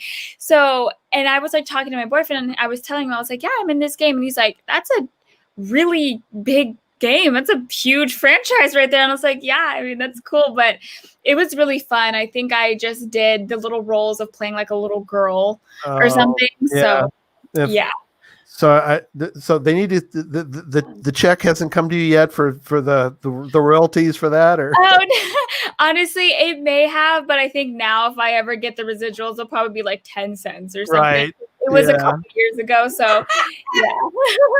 I know it's really funny opening those residual checks, and they're like a dime, and I'm like, great, money is money. I'm grateful. I'm not gonna get upset about it. Right. Hysterical. Yeah, you're like, oh boy, I'm glad I got some money for that. Yeah. Right. Yeah, but anyway, but yeah, so back to Switched. We have it in our show notes so people will know, but I am going to grab one thing real quick, and I put up on the, you can go to, like I said, go to Amazon Prime, and you grab it there. You can find it different places here. I'll actually show it on the screen here so people can see it at least. But if I can get the right screen, you can go here to go to Amazon. If you're a Prime member, you can get it this way easily enough. But you can buy it in different places. But you can go to, like I said, go to Prime. You can go. I think they're in stores too, right? Is it at Walmart? They're in Walmart. They're in Walmart, or you can order it on Walmart.com, Target.com, BestBuy.com. Okay. Pretty much available on any video on demand platform like Spectrum, Vudu, Verizon. If you have a video on demand, you can rent it on your television. Depending on who your carrier is, you can rent it there. And iTunes as well. Right. Perfect. Thank you guys so much. And give it to everyone. There you go. Yes. Buy the DVD. Like I feel like teachers and parents should buy this tons of DVDs and hand it out to kids in school, teachers, like people, and be like, let's have a conversation about anti-bullying and how to lead with love and what it feels like to be the person who's the bully and all that stuff. Yes. Perfect. And the biggest compliment we get from this movie. Mm-hmm. What? Go ahead, Alexandra. What were you gonna say? Go ahead. All right. I love the biggest compliment is that the kids and parents say they watch them. Well, actually, more kids. The parents tell us that their kids have watched the movie like 7 to 10 times. Like they just keep watching it over and over. And I love that because bullying is such a dark subject that was the whole point of Switch, was how do we take bullying but wrap it up into a fun movie that kids will want to watch over and over again. And every time they're watching, they're picking up more messages of goodness and love and how can we be better. And so that's what's fun about this movie, is that you don't want to rent it because your kids, literally my hairdresser got it for his kids and he said that they wouldn't stop watching it. And he's like, I have to go buy it because every minute they're like, can we watch Switched again? And they've watched it like 10 times. So don't rent it, buy it, because they're going to want to keep playing it. Yeah. And you play a great teacher in the movie, Alexandra. You always have the great roles. So you get to tell the teacher what. Yes, you're like, Cassandra, can you go back and sit in your seat? People, man. Yeah, and we're like, what? That's right. for each other when you had to tell us to go sit back in the other seat. Because they both go sit in the wrong seat. And you're like, can you go sit in your assigned seat, please? Like, oh. It's like, so, all right, everybody go see the movie. Thank you guys so much. Keep in touch, Maya. And of course. Thank you guys. Thank you guys. And the Inheritance will be out next year. Yeah. Positive movies. Thanks, you guys. Definitely. Well, we'll keep in touch. We'll talk about that when it comes out. Yes. Bye, Okay. y'all. Thank you. Well, Bye. Bye. There they go. All right. You want to bring up the team there, Jesse? And we'll let me switch my background. Yeah, I'm gonna have to switch some computer stuff around too. I keep lagging, and that's by the fine. time I'm ready to say something, y'all get caught up, and I'm just having fun computer internet issues tonight. So it's okay. So I'm gonna say that ahead of time in case I miss a point on any of these games. It's because of my internet. It's not my fault. No, I understand. Donate now to Tom. I love it. Now, this will be interesting because we've got everybody here and everybody knows how to work everybody is able to work the bottom screen. So they can like kick everybody out and you're not allowed to do that. Oh, I like that. I didn't think about that way of cheating. It's perfect. See what I'm talking about? See what I'm dealing with? You see what I got to deal with every week. So, well, great. Thanks, Network, for being part. And I'll switch my background. And while I'm doing that, if you guys would play the opening, and we'll talk about where we're at. Welcome to Geocache Talk's 5th annual Podcast of Hope. Once again, we are raising funds for St. Jude Children's Hospital. Our goal is to raise $8,000, and we can only do that with your help. To help us reach our goal, please visit the website below and donate. Now, let's join our hosts of Geocache Talk's Podcast of Hope.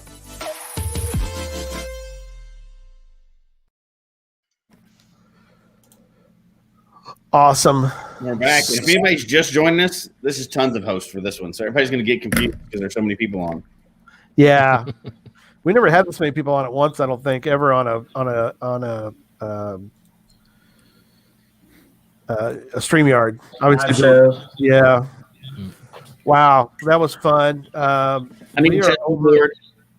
Look at that, $3,110 already. We're just now starting hour 3, so that's great. That is incredible. Incredible. Way to go. Way to go. Well, that was a lot of fun with them. I'm sorry, Jesse, I might have kind of hogged it, but I knew I'd seen it, so I wanted to. I know how excited you get, so it's okay. I was thrilled. I love that. Didn't really get talked about the Inheritance, which is interesting. She's the movie she's doing. This next movie she's doing. It's got talk about a strange mixing of people, as in. Mina Savari is in this movie, and she was in. I'm going to draw a blank. The chat room can help me. Mina Savari was in the movie with Kevin Spacey, right? Yeah, it was the movie with Kevin Spacey, and then Jaleel White. So talk about you go from Urkel to Mina Savari in the same rainbow of people, I guess you could say. So, all right. There we go. There's Batman. There we go.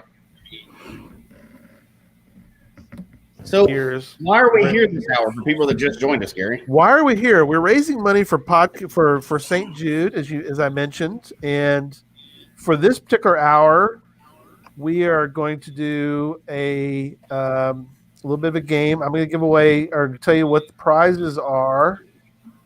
So I'm getting to that point. Here we go. Okay. 6 o'clock hour. We're going to give away in this hour. Am I in the right hour? Yes, I am. Okay. Cashly. I've got 2 more Cashly coins to give away. I got a lot of Cashly coins, don't I? I'm fired up. So thank you, Cashly. Thank you, Nick, for providing so many coins to give away. Thank you for all all that you're doing, and obviously many of us love Cashly, and the ones that can't use Cashly, they can at least sort of appreciate Cashly. I think is a good way to put it. Also, this hour we've got another 20% discount coupon off a total order for Drive's Cash Closet. So if you go purchase items from Drive's Cash Closet, I have a coupon for that winner to get 20% off. Also this hour, I've got another Arted Crafted shirt. So thank you again, Arted Crafted, artedcrafted.com, for providing shirts for Podcast of Hope. This is the second year. And again, we will connect you with them, and they will get you a free shirt. And then also this hour, we have not that long, just an hour. Just an hour. A month. We have another month. Yeah. For this hour, I have another special gift, another special giveaway. Yeah, I'll trade you. So Chad is providing for us. I'll find it, Chad. I got it down here somewhere. Where did I put it? Darn it. Oh, here it is. I found it. We're giving away one of the coin holders, sort of specially designed but you can put any coins you want in it. But if you happen to have some Geocache Talk coins and you'd like to put them in this, we're going to be giving away a couple of these during the podcast tonight, and that's one of them. And we're giving away one of those this hour. So that is one of the prizes, and the other prize is a gift box. So grab one now. Scrabble Hounds, they provide these gift boxes, and they're full of cool swag. I'll open one up and kind of see. I'll share it. It's transparent. Yeah, that's a magic box because we can see through it. Is the magic box? That's pretty cool. Isn't that cool? So yeah, the front of it, does it make it? There you go. There's better. Okay, it's all right. So thank you, Scrabble Hounds, for that prize. All right. So how many of those do we get to win this hour? 0. But if you win this game, there might be something special in the mail to you for that. Never know. Oh, there's always the possibility. So this hour we are playing the old game. Well, that's really old. I guess it's kind of old now, I guess. Pictionary. But we're playing the geocaching version of Pictionary, and we have a couple different teams. Oh, Gary, did you run the footage for the hour? We did. Okay. I must have blinked. It's okay. So we have 2 teams for Pictionary. We have the Eastbound and Down team, which Zach keeps popping in and out. Let's go. So Zach is on the East team because we kind of split up the country a little bit. And yeah, so Zach's with the Eastbound and Down, which is, I'm gonna rearrange y'all a little bit just so I can have the team in the right spot. So I'm gonna put all the East people up here, at least on the top level. Derek, you're East. And if I can get him to move over, I'm trying to move you over. Give me a second. Okay, there we go. Who am I missing on the East team? Oh, Jeff. All right, perfect. Well, fairly perfect. It was perfect. Let me be center square. No, don't, Charles. Dang you. I'm going to be the center square. Okay, I'll be center square. I'm on the west. Yeah. So, you got to tell us the teams. You made by moving us around. Sorry. So the East team is, the East people are Jeff, Jeff, Tom, Zach, and Derek. So there's the East team. The West Side Story team is Emily. Emily, I went the right way. Emily, yeah, West. There you go. The West Side Story team is Chad, Emily, Charles, and Memphis. So Colorado and Washington versus North Dakota, Ontario, Texas, and Tennessee. So, all right. So I'm going to send the first clue. Oh my gosh, I can't believe my screen is lagging. Okay, here we go. All right, so I'm going to send the first clue to the West team person, and they're going to have to do the clues for the rest of their team. So West Side Story, pick your first person that's going to give you their clue, that they give the clue, so that you're going to have to guess it, and I will send them what it is. Also, whoever that first person is, you're going to give me a number between 1 and golly, my screen's 1 and 17. We're going to get it done. Trust me.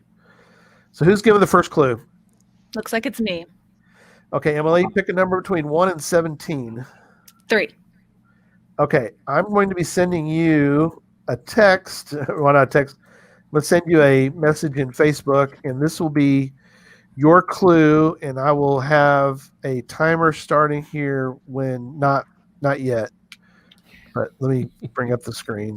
Is it only West Side getting to guess for this one, or is East Side make their wrong guesses? No, the eastbound and down, they get to just be there to taunt you mercifully after you're done. They won't know what the clue is either. I can't go backwards. Sorry, guys. That's okay. Do this. Although it's probably going to have to be close to the camera to be able to actually see it, though. So that's going to be tough. Well, you got to draw it and put it, bring it back to yourself or something there. So, all right. Do we have a timer? Not yet. Hang on. I'm getting there. Yeah, you'll have a timer, but okay. Can we just start guessing now? No. Traditional, mystery, multi. Are these geocache related? Yeah, they are geocaching related, so that should help a little bit. I'm going to start guessing. That's how I feel. Bison. Yeah, Bison. Ape Cache. We just had a show on it.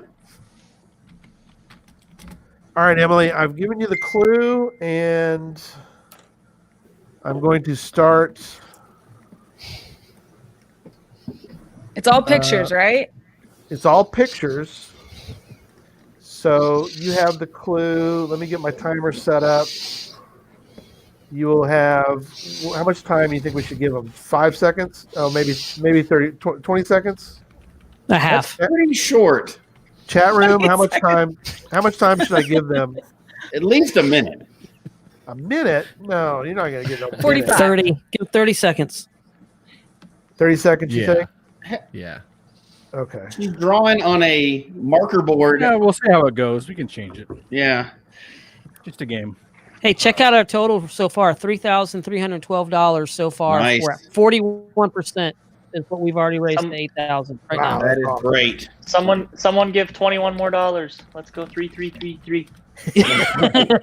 We're numbers people. We got to have 3333 show up. Some say a minute, 90 seconds. What were we all going with? 30 seconds? Well, start with a minute and adjust next round. Okay.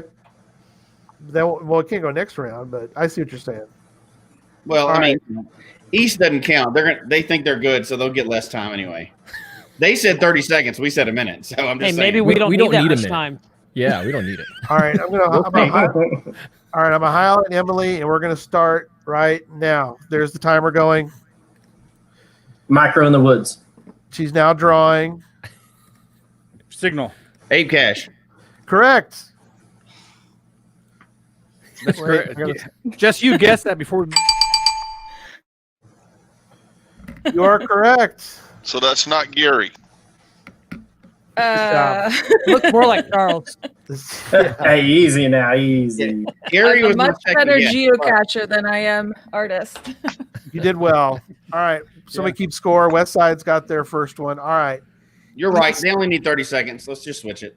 We'll go 30 seconds. So eastbound and down. You're going to need to tell me a number. Tell me the person that's going to be given the clue, and give me a number. Jeff starting. Is that what y'all pointing to Jeff? Zach's pointing the other way. Me, I guess. All right. Pointing to Jeff. All right, Jeff. Give me a number. It's like challenge cash versus challenge cash. 1. Oh, for the first round. Okay. So give me a number between 1 and 17. That's not 3.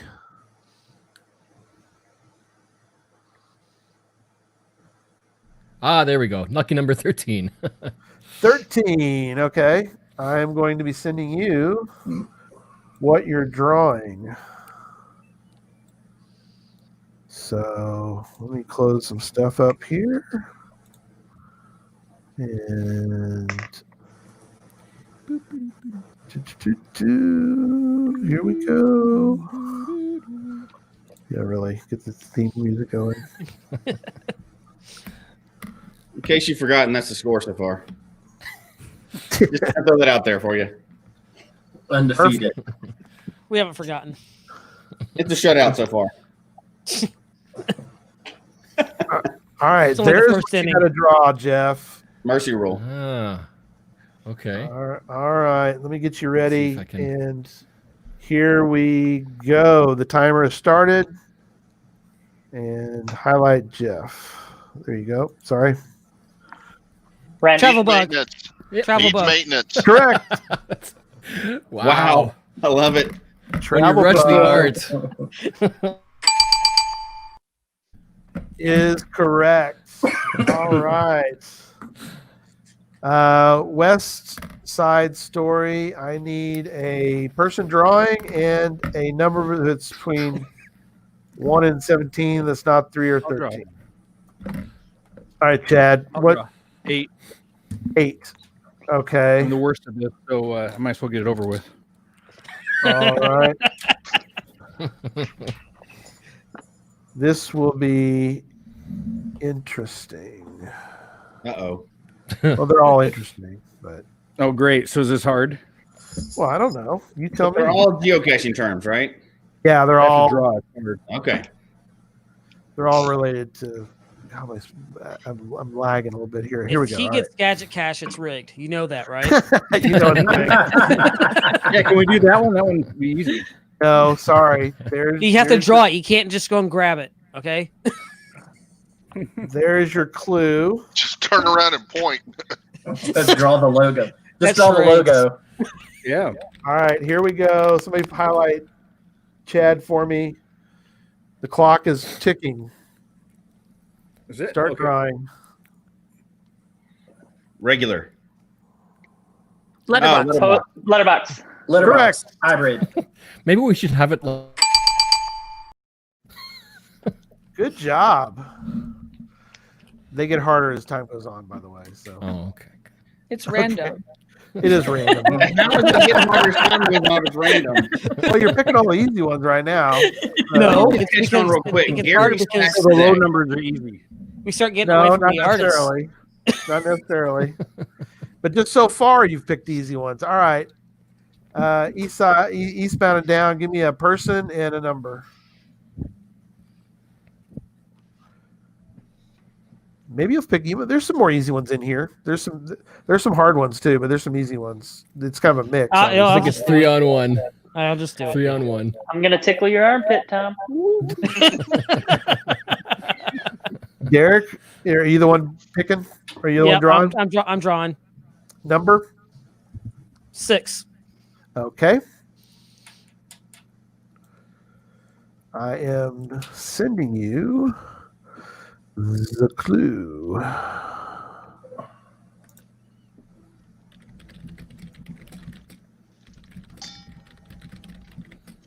There's your clue. And I'm starting the clock now. Okay. Yeah. Anyway, I don't even know what this is. Somebody highlight Oh, Derek the for me. clock is ticking. I know.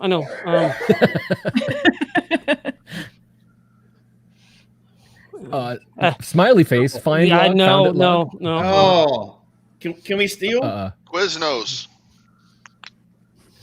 Hang on. That's a DNF. Pseudo. Oh no, we're not doing letters, you cheater. I'm not. I don't even know what. No. Multicash. Power trail. That is, oh my gosh. What? Yelling in Morse code. Space. Between. It's a swap or trade. We get a steal when time's out, right? Oh my gosh. I don't even. guess Yeah, we can steal. trust me. I don't even.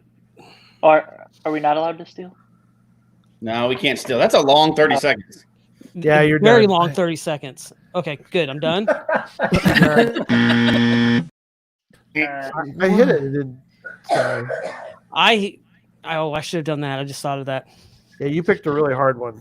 Yeah. Like he was Baconian trying. cipher.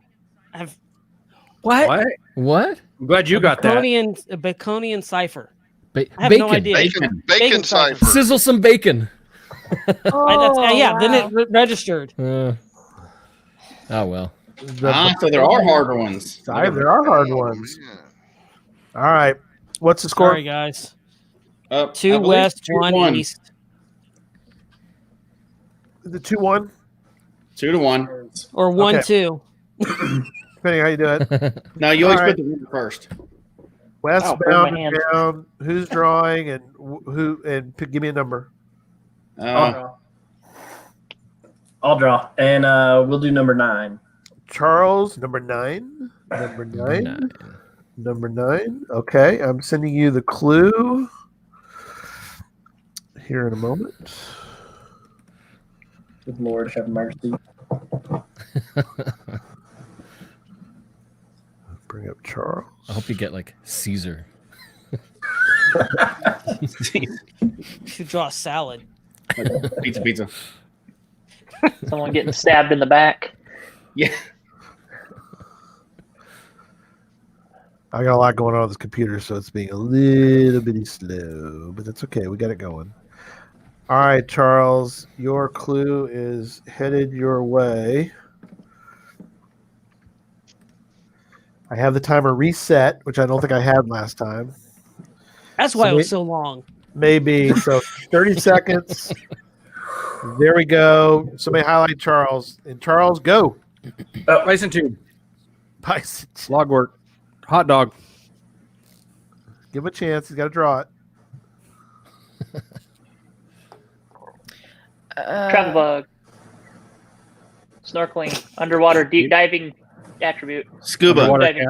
Scuba attribute. Yeah. Scuba cash. Yes, correct.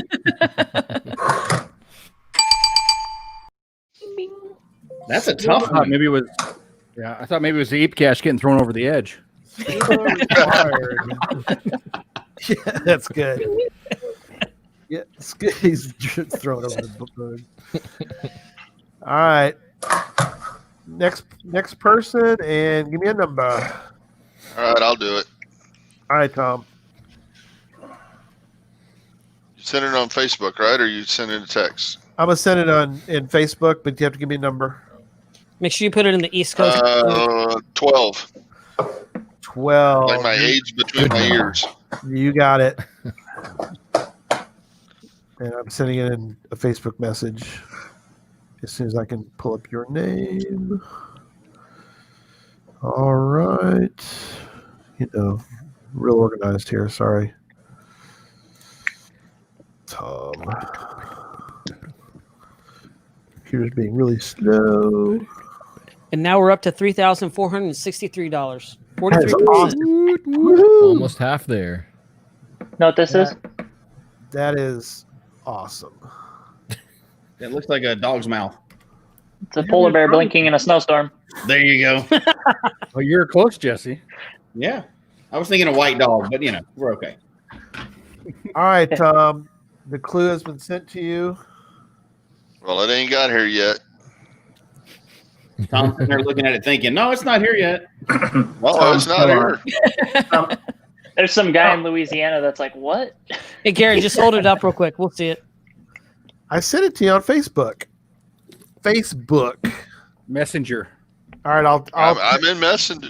I'm in Messenger right I'll now. text you. How's that? Will that help? Gary, you? we have a request Text it to me. on the next patron party to do this game. I will text you. Text it to me. That'll work. There you go. There's your clue. Oh, you know what? I was looking at text. That's the problem. Okay. Now you know the clue.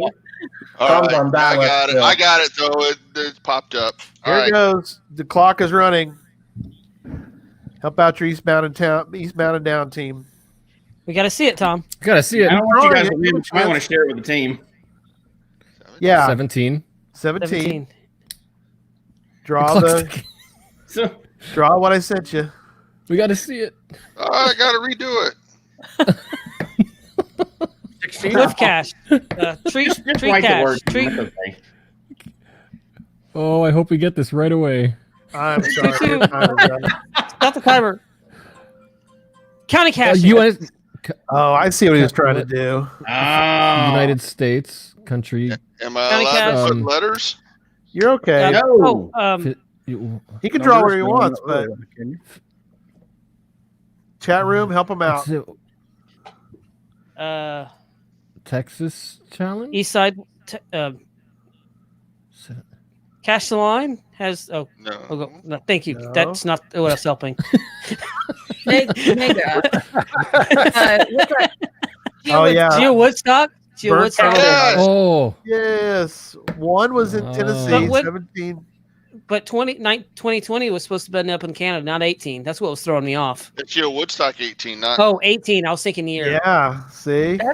That's a good angle, Tom. That was a good drawing, Tom. That was very good. Interesting twist. Yeah, at least we got the point. We got the point. Good That's job, right. Tom. Better than me.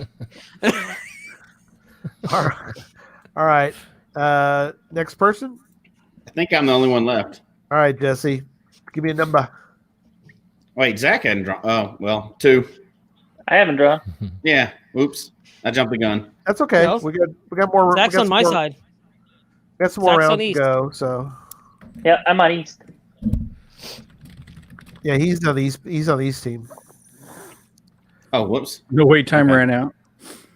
It's okay. Hang on.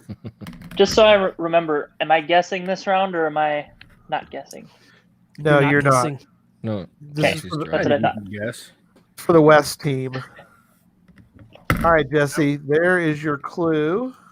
You sent it to Facebook? Yep. While we're waiting, people in the chat room, let's guess which geocacher this is. Flaming turtles. Burnt turtles. Burnt turtles. That's what we'll start doing, is doing clues on geocaching names. That'll be a hard one. All right.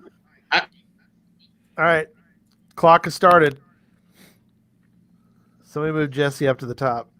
Or He's you go. frozen. Find him. Yeah, Uh-oh. he's frozen. Oh no. Uh-oh. The timer's not frozen. I'm back. All right. Are you ready? I paused for a Yeah, second. So Can we start? yeah, go. Yeah, go. Go. Oh. You have Time's 12 up. seconds left. I was locked up. Webcam cache.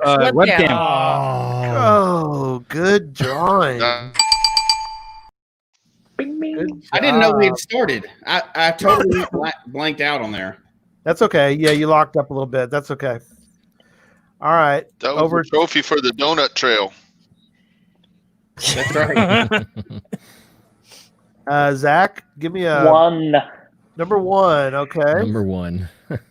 Number one. Number one. That's different. That was for Beatles. All right, Zach. It is headed your way here in a minute. Let me pull up your name. There you are. I mean, he's thinking. All right, Zach. There's your clue. Good luck. Cash. Kid friendly. Child friendly. Nope. Whoa. Pet friendly. Pet friend. No. Geocaching with pets. Skirt lifter. LPC. Correct. Lamppost.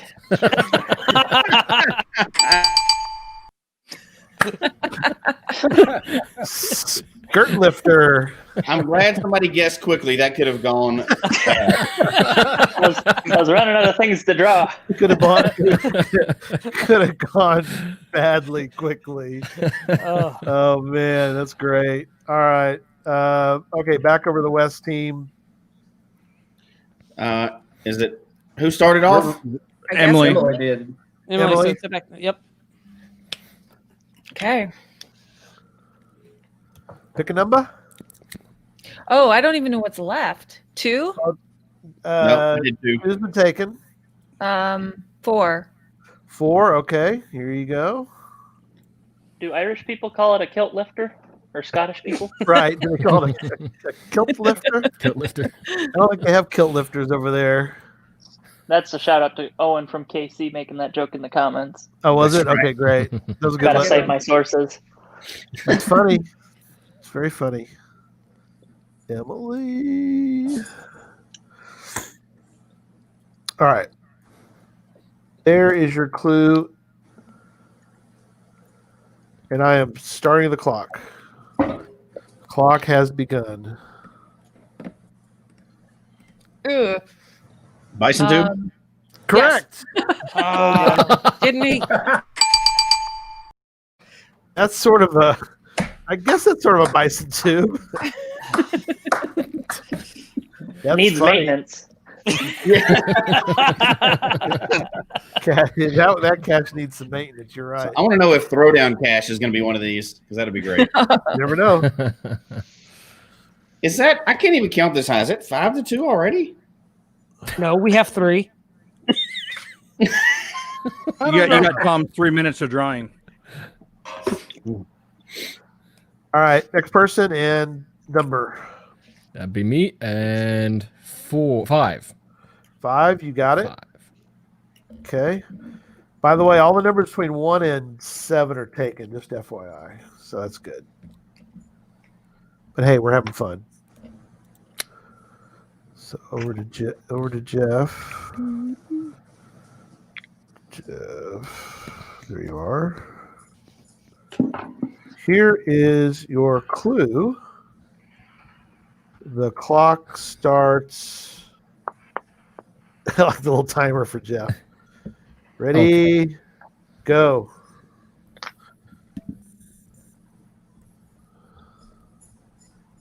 Calendar. Notebook. Logbook. There we go. Correct. That's a good logbook, Jeff. That is a good logbook. Of course, that's the kind of Notepad. logbook that nobody can find anymore because it means it's a large cache or at least a regular cache. Yeah.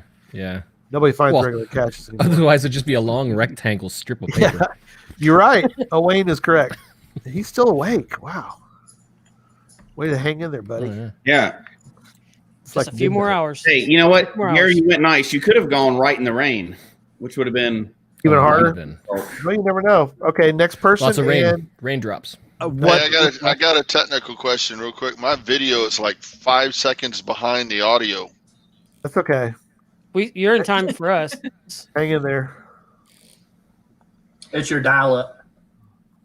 Yeah. Reconnect your phone. Hey, honey, did you pay the AOL bill?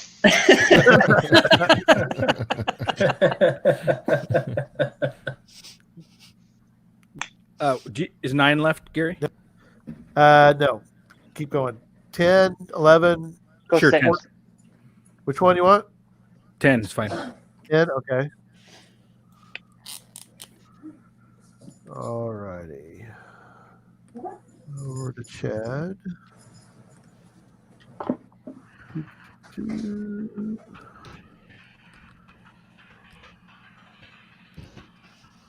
Chad. Here is your clue. The clock is about to start now. Is that what it looks like? Handicap. Accessible. Terrain 1. Thing, although we're not supposed to do numbers. Correct. Good job. All right. few more to do, and then we'll. Oh no. Over to who? Which cache name? There. Butterfly Butterfly girl. girl. There you go. I like it. I got to redeem myself. All right. I like your game back. There we go. All right, my video or audio. What numbers we got left, Gary?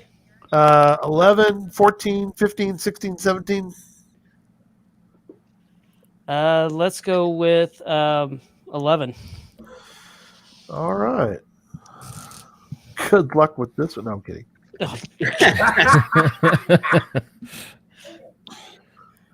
Pull a miracle. Still waiting on it.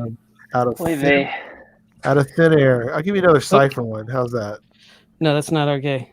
Let's not do that. Hold on. Okay. Hold on. I'm All waiting right. for it. There's your clue. Okay. And this clock starts now. Clock started. Go, no pressure. It's a shovel. Satellites. Correct. Yay! I redeemed myself. Hey, Tom, I thought you said you were 5 seconds behind. He was. I was. He jumped Only when we to the future. lose. He jumped Not to the future. anymore. All right, 14, 15, 16, 17. Whose turn is it? Pathfinder. Okay. Let's do number 17. Okay. What cacher name is this?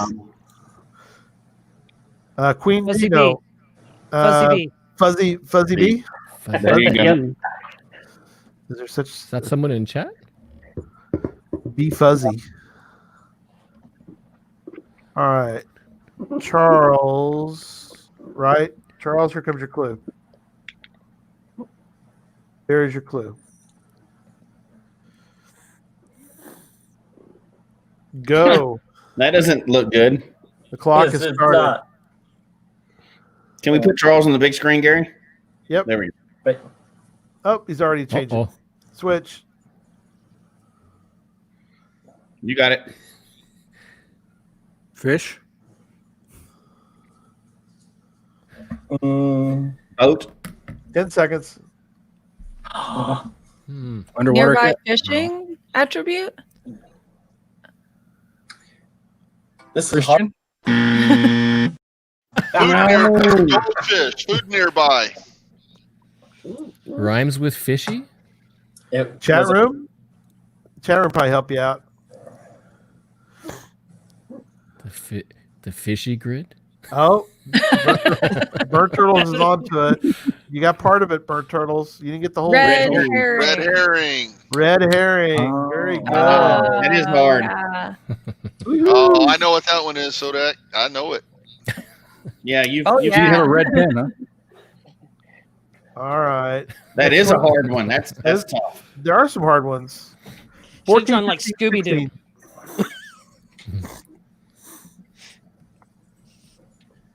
16. East team. It's Tom. It's me. Yep. Y'all have a chance to catch up. 14, We do. 15, 16. Which one do you want? What? 14, 15, Take 16. 16. I didn't hear. 14, 15, 16. Let me have 14. Okay. Coming your way. Charles, tell me it wasn't fair. Why is it not fair? You picked it. It wasn't my fault. You sent us only black markers. Oh, that's true. Well, you know, sorry. It wasn't. I didn't think about that. It's a little bit of an oversight. Do they call that? Is it in Bureau of Land Management? Is that an oversight? Exactly. Uh, Nobody's fault. Oh, Tom. Sorry, Tom. I got distracted on. Yeah. Squirrel. Charles, tell me about. All right, there's your clue, Tom. Okay. All right, go. 30 seconds. Gotta see it. I gotta draw it first. Blank man. Blank. He's got to draw it first. Tom, don't listen to them. Take your time. Traditional, multi. Alien cache. UFO, cache. the alien Virtual. trail. ET trail. ET Highway. ET Highway. And we are tied. Correct. Yay. PT Highway. All right, only 2 clues left. So Any guesses on which cacher? All right, Springform. westbound and down. You get 15 or 16. Pick wisely. It's G-Slink. Who's drawing now? Is it Chad? Is it you? No, it's you, No, Jesse. yeah. Jesse. I'll draw. I don't care. How about 15? Good. It's because it's your turn. Okay. Hey, look, this is a West Side thing. You don't need to worry about it. It's a West Side thing. That's right. All right, this is your last clue, so you better be on the ball with this one. All right, here we go. Sending you the clue. Oh my gosh, are we serious? Yes, we are serious. And 30 seconds. You're on the clock. Yeah, okay.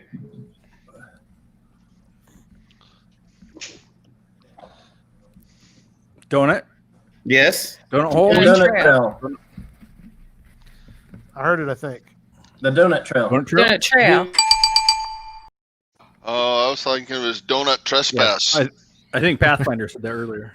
The donut. I think somebody made a joke about it earlier already, so that's good. Yeah. Well, yeah. All right. So it doesn't count for them. Nope. So Zach gets 16. Here's for the tie. The pressure is on. So you gotta. Oh, no problem. You gotta make it happen, Zach, for your team. Otherwise, they're gonna hate you forever. Yeah, they're gonna. No, they're not gonna hate you forever. We love you, Zach. Just for the rest of the night. Just for a few hours till the next game. All right, here is your clue. Go. Zach's hair is on fire. Michael Jackson. Give him a chance. He's on your own team. Don't distract him. Field puzzle. Field puzzle.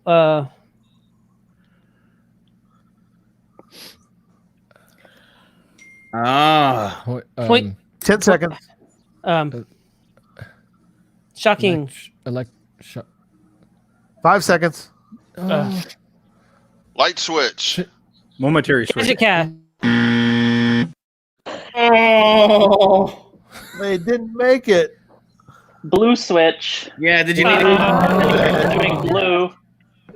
Black pins. Man. It looked like you were putting a finger into an outlet or something. I know.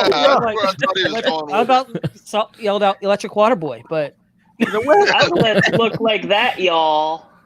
Zach, I think you did a great job. There you go. There you go. All right. It's a lot of fun. Oh, okay. Man. Yeah, blue switch. Correct. Gadget Dash. Yeah, I know. I'm right with them. I pushed the wrong button. All right. Cool. All right. We got a couple minutes. I want to. This is my win. Fun, look. Here's your prize. Here's your prize. But hey, it is like a runaway train. You want to go for double or nothing? That's right. I'm good. People get the reference of the clam chowder. Did anybody get the reference to that? Yeah. He's Smoky and Bandit 2.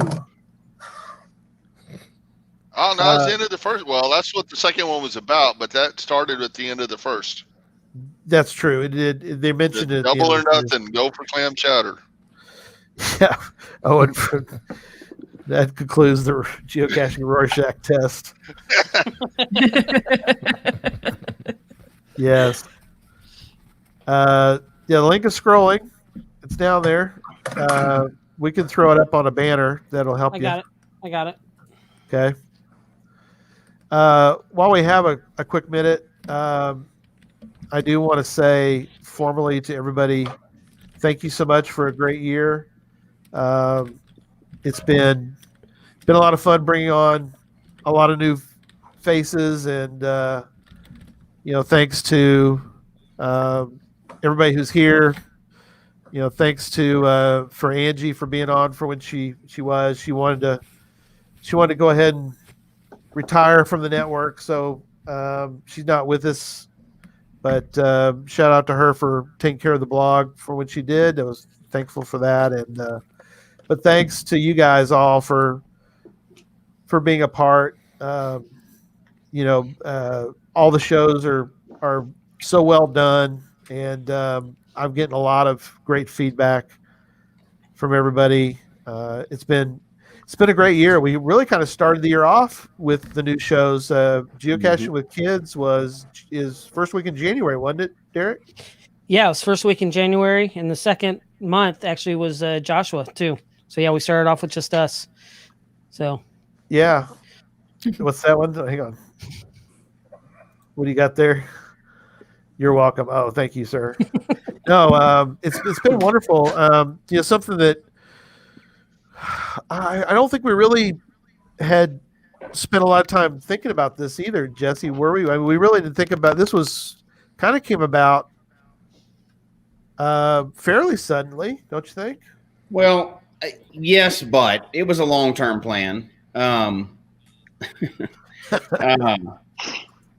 It was a long-term plan, and we wouldn't be able to do a lot of the things we were doing without the team that was here, right?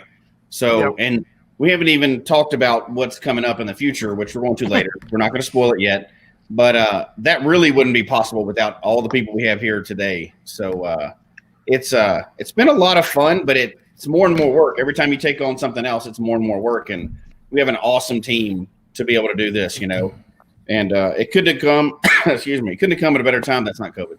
It could have come at a better time because everything shut down. We tried to put out a lot of material. We do this whole thing, not tonight. Tonight's Podcast of Hope. Tonight's about St. Jude. But throughout the year, we do this whole thing around a sport that requires you to travel and do fun things. And a lot of that was shut down this year. So it was great timing. We tried to get it put for a while. And we have all the people here and everybody who's not with us tonight. This has been a great, great year. And we could not have done this. This is not a me and Gary thing. There's no way. Not all the stuff that's happened, and not all the stuff that's coming either, which I'm glad we're finally going to get to talk about some of that stuff tonight. So yeah. No, that's awesome. What are y'all's thoughts as we go through the None shower? of us would have the cool promos we have if it wasn't for Derek. Oh God, yes. Yeah, thank you, Derek, for doing a lot of that. Oh, Zach does puns even with his whiteboard. Yes, we shouldn't have sent him one, right? No, kidding. Merry Christmas, Zach. This thing's hard to handle. Oh, wow. Are we talking about this yet, Gary? Are these good for pizzas too? Yeah. Have we talked about the coins yet? Or well, we have briefly. We are going to talk about the coins more because we're setting it up. Derek can talk about how they're working on getting it so that people can purchase the coins. So him and Chad are working hard because Chad, I guess, tell people real quick about. Other than not only the coin, we're putting together packages. So kind of tell people what the packages are about. So we're putting together packages for each podcast. And I don't think we have it in our banner. They'll consist of a coin, a decal for the podcast, so a vinyl decal for your car, wherever you want to put it, and then a T-shirt. So each podcast itself will have its own coin, decal, and T-shirt that you can purchase. I've got all the coins here. I just was gonna. Yeah. I just dropped. And then we're also working on an actual page for. There we go. There it is. I like so that. there's all the different coins. I'm missing a couple coins. That's why I stuck that one there. We got one upside down. Make sure you can't see the code on that one, because I don't know because you don't ever register yours. Oh yeah, it's actually this one. It's my wife's patron coin. So okay, but yeah, we're working on a store on the back of the website as well. That will have a lot of different items on there. So Gary, which one do you got? I'll pull you up. Yeah. I think I got all of them. Wait, hey, those are some pretty cool clear ones. I like those. Yeah, those are extremely limited edition. Limited. Yeah, they're very extremely limited edition. There, all right. But that's, I think that's all the ones except for the black coin, which I didn't put in there because I'm always holding the black coin. That's all of them. Yeah. So, but yeah, so that's those all that stuff right there, the coins and the new case and all that's going to be on the new website. Is not what new website, but we're updating the website, and you'll find out why we're updating some stuff later. But we are getting the store together and everything like that for that as well. So it's taking a little bit of time, and it's just a slow process as we're doing stuff because, hey, we have day jobs too. We do other stuff, so we're trying to fit all this in and do all this stuff at the same time. So Stephanie's in the chat room. She'll be on here in about an hour. So she's been in the chat room for a long time. Yeah, she's been in there for a while. Yeah, she has. So thanks, Stephanie. We look forward to seeing you next hour. Not next hour. The hour after that. Yeah. But we could talk about that with her. And she's like, "Oh yes, thank you so much." So yeah, looking forward to Stephanie being on. We're gonna have on a cool show. Next hour will be great. I'm getting tongue tied already. We made it to. But how are we doing on the money? Let's talk about that. Wow, 35.28. Are we right? And I'm hitting the refresh on everything. I'm double checking all our numbers. Double check it. Go ahead. You're fine. Because it still says 35.18. Well, one says 35.18. One says 35.28. We're going with the higher. There's 3 different browsers. So I got 35.88. Really? 35.88. All right, I'll change that one.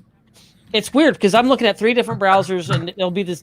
I'll hit refresh at the same time, and they all come back different. That's okay. So it just depends on the refresh rate somewhere or whatever. So, and clearing browser history. Yeah, so Blackcoin does matter, but the thing is I didn't want to put it behind me. I wanted to have it in my hand so I could show people the Blackcoin. So I've got a lot of weird stuff too that some people have. I still have a couple of these. This is the very first. Oh, you're not gonna be able to see it. You're not gonna see it. Oh well, it was the very first. Missing. You can kind of all the anything that's green is going to be kind of. That's why I didn't wear a green shirt tonight because the green kind of gets lost. Yeah, it's invisible. It gets lost in the background. So let's bring this guy up. Wow, look how the screen changes. Hello. So that's how it looks like with 10. So many people. Hello there. This is definitely the most people we've ever had on at one time. My head is so small I could just crush it. Oh, there I in am. your head. Wow, Kids in the Hall reference. Look how festive you are. I know. Well, I was getting jealous. I was actually watching the first few hours, and I'm like, oh my gosh, I gotta bring my background level up. Did you bring everything outside in? Pretty much. I literally. Hey Josh, did you get the snowflake off the street lamp outside? Yeah. Do the neighbors know their stuff is missing? No, I'm hoping to replace it before they find out. So, no, look at Jeff. Jeff is in a disco parlor somewhere. Yeah, look at that. Even got the color changing background. In a Snuggie. Wearing pizza. Oh, yeah. I cannot be outdone, so I had to go to the basement and put together my aluminum tree. So perfect. Oh, Zach's showing us something. What are you showing us, Zach? Hang on, let me get to you. Golly, that's way people. Yeah, thanks you. Yeah, Zach's got our back. Zach is our resident pun master for the night. We hope to. No problem. And Jesse and I talked about we hope to have more Zach on when we can. Zach is newly married, so we didn't want to put too much on him. We don't want him to become newly divorced. So no, I'm ready to rock. Yeah, we've done everything, setting up the new house that we built. And, yeah, I was gonna ask you about that. Yeah, so we're finally settled down, and geocaching wise, we took a few trips to some national parks. Cool. But hopefully 2021 we can kind of get back in the swing of things, get some good trips done over the next few years. We kind of want to go all over the US and Europe and maybe a couple other places. So that's awesome. Yeah, we'll because you actually built that. You built the house you live in, which is incredible. Yeah. So good for you, my friend. That not everybody can say that. Thank you. But I think we'll see how long it stands. Yeah. Did I remember to put in a beam at like a bearing wall? I think I did somewhere. Well, I know there is one extra stud in here. Wow. Where's the remove from stream? Where's the button for that? No. I got it. Well, hit the wrong button. Hit the wrong button. Hold on. Where's that? No, we're wrong. Great. We just lost Jesse. Good. You had to go get something to eat. Wrong. That is wrong. That is wrong too. Wrong. That's the whole point. But yeah, as we start to wrap up and get ready for the next hour, again, we're we can't be full. Yeah, we do. Yeah, I can jump off. I'm gonna jump. Okay. We're wrapping up. We need to get somebody else on. So thank you, network. We'll see you guys in a few hours. We'll see you. We'll be back. We'll be back for the next thing. So if you're getting tired, Gary, there's a nap for that. And with that, there goes Zach. Leave your money. Leave your money. Bye, everybody. Bye. There they go.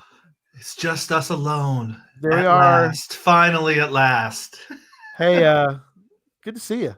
Good to see you. Hey, I'm excited because guess what? We're moving into prime time. We are, and we're hoping to have Andy here in a minute. Yeah, he probably was trying, and we kicked him out, or he got kicked out, or wasn't able. So, because there are too many people. Might have been. So, Andy, jump back on, but I'm sure he will here in a minute. So he just tested me, and he texted me and just said, "Ready to rock?" And I said, "Yes, I'm ready to rock." We are ready. So, but yeah, it's great to be. Oh my God, there he is. There's the man. Great Scott! How are you fitting inside of my? What? How did you guys? Great. What is going on here? What is this? What is this video recording device? No wonder I gotta look good. What? We're in the future. My tie on straight at least. We're in the future, Doc. We're going back to the future. Great. Great Scott. Prime time. We're on prime time. This is fantastic. Are we in now? We're not in now.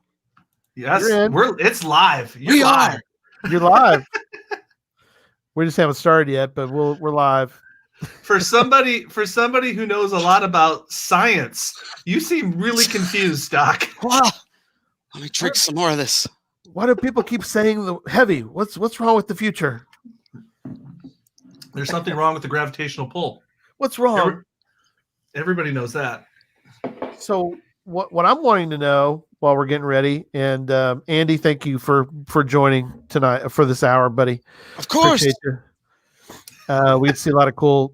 I'm looking forward to. You're out in the garage, right? We're going to see the cool stuff. Oh, this is the lower layer. The lower layer. Okay, great, perfect. Yeah, central heat. Perfect. Yeah, because it probably is cold there. Oh yeah, a little chilly. Yep. We'll go to those in a minute, but Josh, is there a way you can show us? I don't know if you can move around. Where's your advent calendar? Is it in the other room? It's upstairs. But is it portable? That's a loaded question. Not really. Is it portable? I will. Andy has one too. Okay, because he has everything. So I don't know if it's close. Yours is closer than mine. Mine's but way over there. It's in the future. It's in the future. I like that. I'll be right back. Oh, great Scott! It's Memphis. It's Memphis. Ho ho ho! Lone Pine. I had to do a little time traveling to get my dinner, so that's cool. I'm switching my background too because I've got something that I think Andy will appreciate. I think very much. I think should I do this one? Great God, I recognize that time vehicle. There you go. My goodness, I hope you got copyrights for those. I got the guy on who's the copyright guy. So oh, I'm hell. I don't know. That guy in the picture, he looks like my counterpart, my buddy, but I don't know.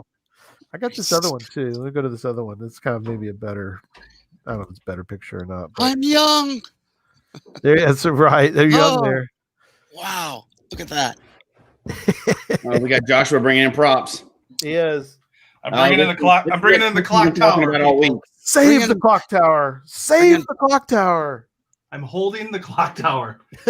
Hold on. There we go. Wait for it. Oh. Dun, dun, dun. 10:04 p.m. next Saturday night. Wait a minute. It's Sunday. That's awesome. Yeah. Believe it or not, this is an advent calendar. Or the beginnings of it. It's pretty awesome. Yeah. It's heavy. Is it heavy? Heavy. Actually, it's not. Because it's made on cardboard. And see, here we go. I know you were talking about advent calendars with the our friend from Scotland. So yes, we were. I didn't want to spoil this till now because I wanted you to share it. This is freaking cool. It is cool. Well, let's talk about that here in a moment. Let's do a reset of the 7 o'clock, and my producer will play a video. Welcome to Geocache Talk's 5th annual Podcast of Hope. Once again, we are raising funds for St. Jude Children's Hospital. Our goal is to raise $8,000, and we can only do that with your help. To help us reach our goal, please visit the website below and donate. Now, let's join our hosts of Geocache Talk's Podcast of Hope.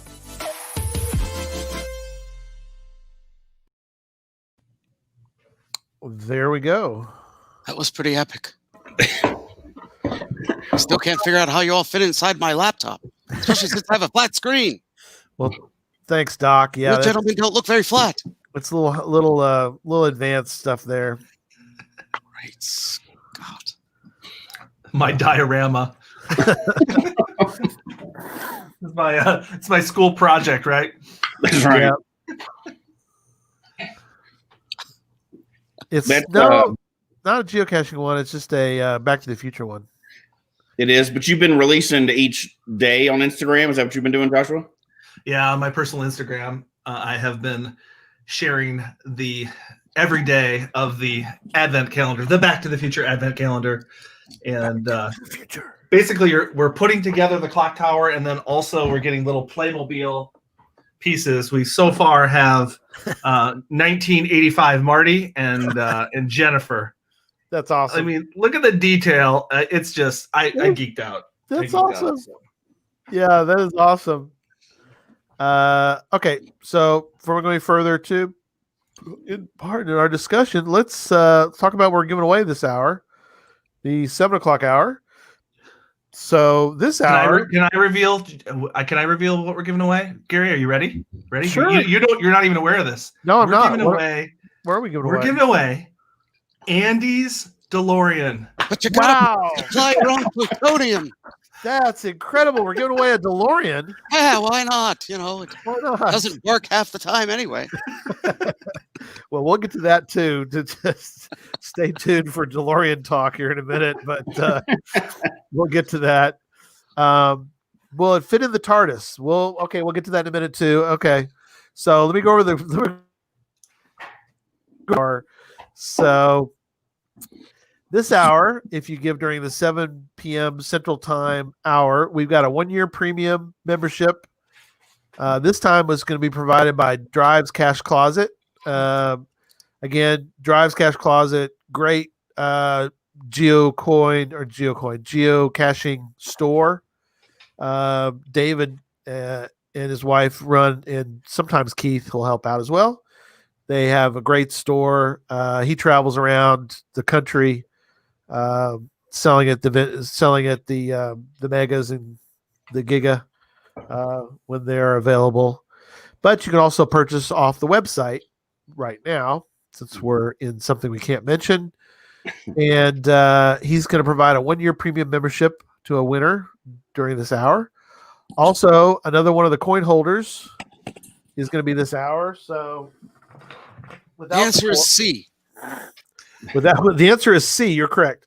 So without the coins in it, sorry, but here's the blank version of the.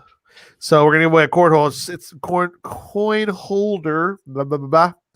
And it's solid. It's made of wood and it's solid stuff. So give away one of those.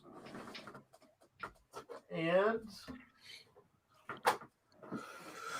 also, we are giving away one of those boxes that I showed earlier from Scrabble Hounds, another custom box full of swag, another shirt by Arted Crafted. So thank you, Arted Crafted, for all the shirts that you're providing tonight. And artedcrafted.com right there. Great shirts, by the way. Go pick you up one of those. And another Cashly coin. I know it's incredible. We're giving away another Cashly coin. So thank you, Cashly. I know Josh is a big fan of Cashly. So, and Logwork. We're giving away another preform with a showing in the photo there. So thank you, Logwork.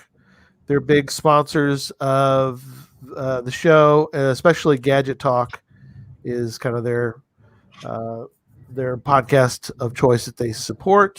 They support the whole network, and Logwork is great.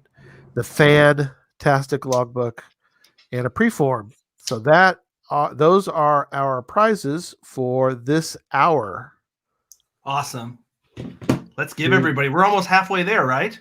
We are. We're almost halfway. We're at 3708. Getting close to halfway to 8,000. So we are into the 7 o'clock hour. So everybody wants to give during 7 o'clock. You can. Prime time. Now's the time. Prime time. And so when I asked Josh, thank you so much again for doing a couple hours. No problem. I always appreciate you doing that for us and being a part. Every year pretty much has been a couple hours. And I usually throw it over to Josh and I go, Josh, what do you want to do? I love how this works because for the last couple of years, I think I've been 7 and 8 for like the last 3 years at least. At least. Maybe every year. I don't know. And I love the conversation because I'm always thinking, okay, who do I want to talk to? Who do I want to talk to? And so we have some people that I've been, Andy's my friend, but I always love talking to him. Right. But also, should I call him? We should call him. Let's call him. But also the next hour, we're talking. I get to talk to my first ever WWE wrestler. And she's Stephanie. She's actually in the chat right now. So I'm getting excited about this. Well, I am too. I'm excited for both these hours. Both these hours are so unique, and nothing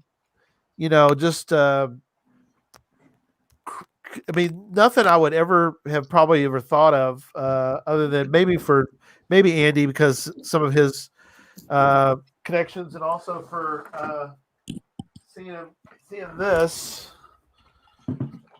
I know that guy. Great Scott. They even got my good side. That's what I like about that. So I guess, Josh, start with what I'm holding up, which is an FTF magazine. Yeah. So there's just a long story about Andy and how that all happened. Should we just talk about that? And by the way, do we want Andy to be a character for the whole hour? Probably not. Hey, I've done Comic-Cons 3 days in a row. I could do this all day. Let's do it. I didn't comb my hair underneath this, so I don't know if I want to take it off. Funny. Anyway, so should we go into the story? Like Andy has been sucked in. Andy has been sucked into the geocaching world, and I don't even know if he chose it. I think it just happened. And there's no escaping either. I know. If you get sucked in, there's no way to escape. I know, right? And he might be the only person on FTF magazine that is not not a geocacher. I thought it had something to do with geography class. Pretty close. Pretty close. So here's the quick story. I'm going to try to tell it quickly. But I have been a huge fan of Back to the Future my whole life. Oh, I yeah. went to it in the theater in 1985. Me too. It's probably been my favorite movie since then. And it has always been my dream to just be in the presence of a real Back to the Future DeLorean, right? Oh, wow. We're over 4,000. Go ahead. Sorry. So last year we had Matt from Matt's Rad Show on. Yes. On the podcast. Yep. And he found Andy and his DeLorean and his company Rent DeLorean, rentdelorean.com. Plug. Okay. Here for all your future pleasures. That's awesome. And so Andy from Matt's Rad Show did an incredible video on his garage, because he not only has a DeLorean, but he also has a really amazing Back to the Future collection. I have a problem. He does have a problem. It's okay. Okay, Doc. It's okay. We understand. You're So- okay. So I got in contact with Andy and found out that Andy also had a Doctor Who TARDIS walk-in free little library. Okay, so now my geek level excitement has even increased a little bit more. We get talking back and forth, and and Andy had heard of geocaching before. Andy, you had heard of it before, right? I've heard of it before, but I've never actually participated in it. But I always thought it was pretty cool. I mean, sure, why not? Yeah. So then I said, well, I was like, would you be willing for me to put a geocache in there? Because little free libraries are places where geocaches are. Yeah. And he was open to the idea, and I went and checked it out. And so he gives me the tour of the little free library, and I'm like, gosh, we could, I could put an ammo can in here today. But this is just too good. This is too good, and we have to put something special in. So contacted Bounce. Yep. Seattle. Is he still around? We could probably. He's not Andy. He's not here right now, but go ahead. Okay, because He'll Andy's pop never in. even met him before, and I was like, "Could you build me something?" We get to Dimension. Can you build me something for this TARDIS? And sure enough, Bounce, what a guy, Chad. Yeah. He puts it together, mails it to me, and we install it. And now what's amazing about it is that there is now a geocache in this Doctor Who TARDIS in a place. There he Oh my is. gosh, look at there. Andy, this is the workshop where it was Great created. start. He's working right now. There he I is. see He's a a real scientist. capacitor. Oh, that's awesome. He's joining. There he is. Hey, Chad. Sorry. We're just talking about you. Yeah, were your ears? Yeah, I heard. We're not worthy. Yes. We're not worthy. So there's the real doctor of geocaching. So you talked to Chad, and Chad, what were your thoughts on all this? Oh, I thought it was cool when Joshua asked me about it. I was like, "Yeah, absolutely, let's do it." I think when you have permission from an owner of something like that to put a cache in, I mean, you go for it and you put in something amazing. So Joshua gave me some ideas. We talked back and forth. We have to figure out, is there power? What do you do? As far as what can I do, what can't I do, things like that. And then Joshua kind of picked out what he wanted done, and so then I just ended up building it. So it's kind of how it went down. So awesome. And so we install it, and it's such a special thing too, because there's it's on the location of also another time machine. And so when we released it in October, we're like, we got to do something special. And I'm like, Andy, what do you think about us having a event in your front yard? Event, he said. Only a few people. Just a few. Just a few. 100. And he did, as the Wheel of Tents were coming in. I was giving them little updates. I said, I was like, the average event, it's not a mega. So the average event, I'm thinking 20, 30, 40 people. Well, in the process, they kept coming in, and then geocaching.com awarded me temporary adventure labs for the event. and that made even more people want to come. That's awesome. And so, long story short, on my birthday, my 42nd birthday, we had a Back to the Future geocaching party on Andy's front yard, and it was right before Halloween. So there was like a UFO crash site. Yeah, that's right. I forgot about the UFO. So, Andy, what were your thoughts about that? About, and again, a non-geocacher having it was 115 logs. Oh, it was. Well, my thing was, I'm glad I don't have an HOA in my neighborhood, because when this all happened, like, you just look up one street and you look up the other street, cars just all over the place, and I thought, I've only lived here for like 2 years. My neighbors are going to kill me, But the really cool thing was the people that showed up, the clientele that showed, they were super respectful. They were, everybody. It wasn't crazy. Nobody was throwing trash anywhere or anything like that.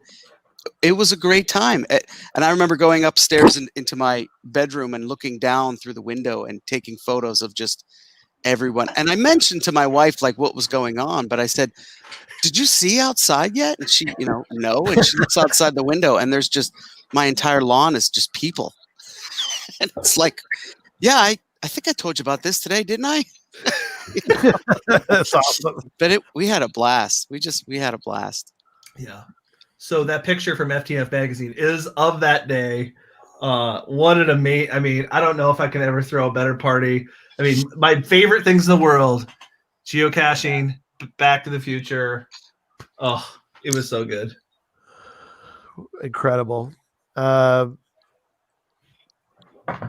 another thing, FTF even made it a coin. Oh, that's awesome. Yeah. Awesome. Hang on. Show it back up again. Wow. That is awesome. Yeah. I even made the coin. I love that Andy's. Yeah, he's right there in the background lurking. Yeah. I'm trying to pull a Doctor Who there. That was so cool. Not too many people get their parties featured on a geocoin. I know, right? It was pretty special. Show up with 2 time machines, and apparently you do. Yeah, that's all it takes, apparently. So Andy has now had this amazing geocache in his yard for over a year, and it's so fun. It's been October. Yeah. It was October, well over a year. Okay. Yeah, it's been over a year. Time machines. Time is irrelevant. Yeah, right. And so, Andy, I would love to hear from you, like your experience with geocachers who have now been trickling in daily. Oh, yeah. At least, in fact, if there's, 2 days that go by, because what I did was I installed the ring inside of it just to keep an eye on it, when I'm at work or whatever. But, and also, if you ever happen to come by this, this particular one, it's challenging. It's very challenging. So what I did was I installed the ring, and then when people would come in, I'd let them try for a while, and then I'm able to talk to them. And what I've been doing is I hello, this is the TARDIS. I'm act like the TARDIS is speaking to them. Would you like some assistance? That kind of thing. And the smiles that I have been getting, it's just so much fun. Messing with people, because not messing like in a bad way, but just having fun, so they're not just finding it, they're experiencing a really fun geocache. So, but like I said, if it goes 2 or 3 days and I haven't got a notification, I always double check. It's like, is it still working? Because it really has become, before I put it in, it was just books. It's just all books. So you have people that are coming in for books, but now it's also a geocache spot. So you get 2 different types of, 2 different customers, I guess. I don't know what you call them. Sure. But, I enjoy it. I love when I'm somewhere, I'm driving or whatever, and all of a sudden notification, oh, someone's inside. So I kind of see, who they are and stuff. And then, do you need some help? and then apparently they go on to what do they do, Josh? They write like a little comment or whatever on the. Oh yeah, the logs are so funny. They're like, my favorite part was when the geocache started talking to me. That's yeah, because I'll ask, after they get the code right, I tell them, I have to say now, tell me what your favorite doctor is, right, as you're pressing the buttons. but say it in the form of a sentence. And they look at you like, wait, what? And I'm like, you mean, and then I try to get them to say who, like Doctor Who. Right. It just totally throws them off. But it's so much fun having people, especially we haven't had pure winter yet here. So we've had some really nice days. And those nice days is when I'm, people are just coming through.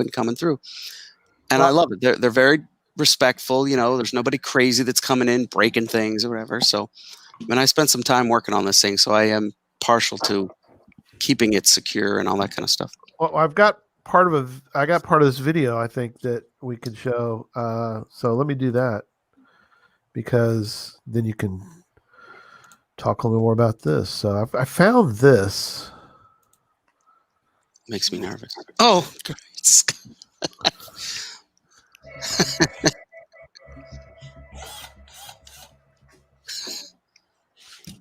Oh, hey there, how you doing? Welcome to my experiment, the one I've been waiting for all my life. It's the Farmington TARDIS. So this TARDIS here was built by Dr. Emmett L. Brown, myself. Some people also call me Andy. Well, that's another story. So this TARDIS will be placed out in the front yard inside the town of Farmington. And if you're a book lover, you're going to love this one, because you'll actually be able to go inside and get free books. And also, for any of you geocachers out there, we're going to have a geocache, a box inside where you could come from all over, type in a few buttons and gadgets and things, and hopefully, if everything works out, you'll be able to sign your name in the guest book. So come on here, check it out. I've got it full of books right now. It's really cool. Gosh, these don't look like books. These look like past costumes. They must have gone wrong in the space-time continuum. Hold on, let me check something here. And great Scott, I know I had books inside of here, but that doesn't make any sense. Looks like I'm gonna have to go back in time and figure out what happened. So if you want to follow me, I'm gonna take the other time machine. And we're gonna go back when this big guy was a little guy. And we'll figure out what happened to those books. And I don't know where all these clothes came from. So follow us into the future, in the past. Great Scott. So great. So that was for there's a Doctor Who convention here, and they wanted me to do a spotlight on my TARDIS. Oh, cool. So that TARDIS was a mobile TARDIS that I had inside my garage that I could take it apart. And then when you keep watching the video, I go back in time to a smaller TARDIS that was the first one that I built, and it was only, I think, like 4 feet tall. And since then, I sold that one to. I'm a school teacher full time, so I sold the geocache of that TARDIS. Or I'm sorry, not the geocache, the Little Free Library, to my school. So in the little movie that I made, I go back in time and visit that one when it was a small little lad or whatever, and figure out what's wrong with it. And then when I come back to the present, I go to the one that's actually out in my front lawn, and I open it up. Oh, the books are back. So I fixed it in the past. And it's awesome. It was a lot of fun. But a friend of mine helped me put that together. And we had so much fun, because it was like, how do I make a movie, whatever, that isn't too long, but that incorporates all my little things that I have. So, yeah. Awesome. So, the crazy thing is that he currently owns 2 full-time TARDIS, full-size TARDISes. Yep. The Little Free Library is not movable. It stays in, it's 7 feet. I think it's 7 feet tall. Ooh. Stays in the front of the house. It's kind of cool. I've found it on, like, when you look at Google Maps and, you can look at the street view, and the Google car must have driven by in the past however long, and it's there. It's like, oh, there it is. That's cool. So I don't know. But then the other one I have is like you can take it apart. It's all made out of wood, but you could pull it apart. So I'd like to, when things start opening back up, I'd like to use it for like Comic-Cons and stuff. Oh, So, wow. Yeah. I could just, right now it's just in my basement, like compacted or whatever. But, and then the small one is outside of my school in Lakeville. That's so it's pretty cool. When'd you get have you been interested in Doctor Who for a while, or has that been something? I've always been a huge Back to the Future fan, Sure. as you can tell. Right. And then I just recently moved to Minnesota in a few years ago. I used to live in Nevada, Las Vegas. Right. And I've been a teacher for 16 years now, but one of my students, I used to teach in high school. One of my students said, "Hey, you should check out Doctor Who," because she knew that I knew a lot of stuff about time travel and right, Back to the Future stuff. And I'm like, I don't know, I don't understand or whatever. And I started watching. I'm like, I love this. And it wasn't so much the show itself, but it was the time machine aspect of it. I'm attracted to time machine. You know, if you watch a movie and whatever the device is, or whether it's a car or a box, you know, or whatever. Yeah. I'm attracted to that thing. So I really like, the Doctor Who aspect of back and forth in time and space and all that kind of stuff. So back in time. Go ahead. It's awesome. I love Back to the Future. Go ahead, Jesse. Having now met fans, I guess you would call it, of Doctor Who, fans of Back to the Future, and not fans, but participants in geocaching, how different are those three groups? They're very similar. No surprise. We're all nerds in our own way, Right. And I love when a Whovian comes into my TARDIS, and they're a geocacher, so I get to have a little conversation. And then sometimes when it's been really nice and I've been home or whatever, if they get the geocache, little door pops open, all that kind of stuff, and and they. Obviously they were respectful and all that kind of stuff. I'll tell them, "Hey, meet me over on the side of the house. I'll show you the other time machine." And their mouth just drops, and I open up the garage and show them the DeLorean time machine. So it's so fun meeting. You get so many different people that especially beautiful days out, that they just want to come and go do some geocaching. Sometimes they bring in their kids and all that kind of stuff. And every once in a while, then there's the library, the people that are coming for the books, and they've got a box. "Hey, I've got a box of books for you." I'm like, I got so much. I don't have so much space. Take some with you. Yeah, yes. Like, please take some books before you fill up more books. But exactly. But yeah, it's just fun. Like I said, I never know who's because I created a Google site for it. Yep. I created a Facebook page for it, Farmington TARDIS. So I just, I have Whovians and I have geocache fans, and it's just been a really cool way for the community as well. I mean, like I said, when I just moved in this neighborhood, I didn't know anybody, and this is a really neat way to meet your neighbors. When I first put it together, one of my neighbors asked me why I built a outhouse in front of my house. He thought my plumbing went bad or something. I had to explain to him what a TARDIS is, and then I also told him how geocaching works. Stuff. Never heard of it before and thought it was weird, but I don't have any problems with my neighbors.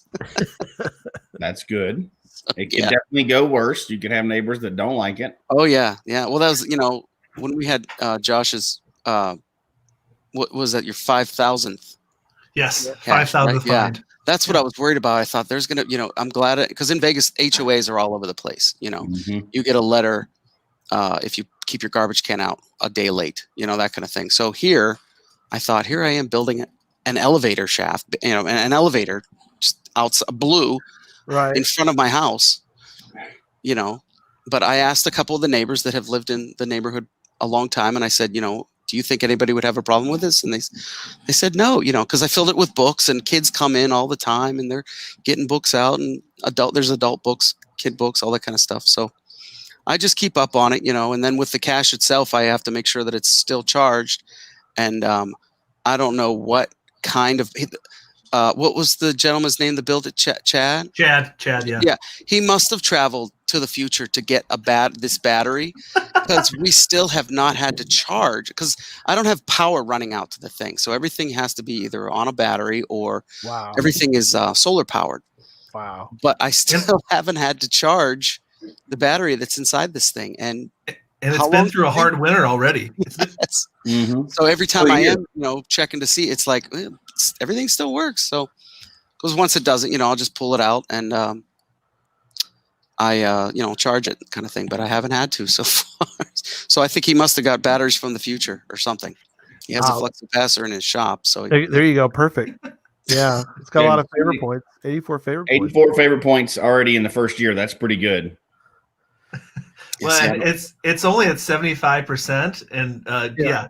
Scott, and I have no clue. And why would you not? my guess is that I don't know what that means. You have to explain. That means Gary, maybe correct me. Well, Is every that time like be a 4-star, but or when you look up something on Amazon, there's like that one guy that was not happy. Yeah, you're like, what happened? But yeah, did they ever comment like what happened? I'm curious. Now you're giving me a complex. I know. No, what don't do feel they bad. do? Because some people don't give favorite points. They just ignore them. Yeah, because they're not something they do. So if you're a premium member, you have the opportunity to provide a favorite point if you have one, because that's another thing. Josh, you're probably going to mention that, but you get favorite points. I think you get 1 every 10 finds. Is that right? I think so. Yeah. So that's what I'm thinking. Maybe some people just didn't.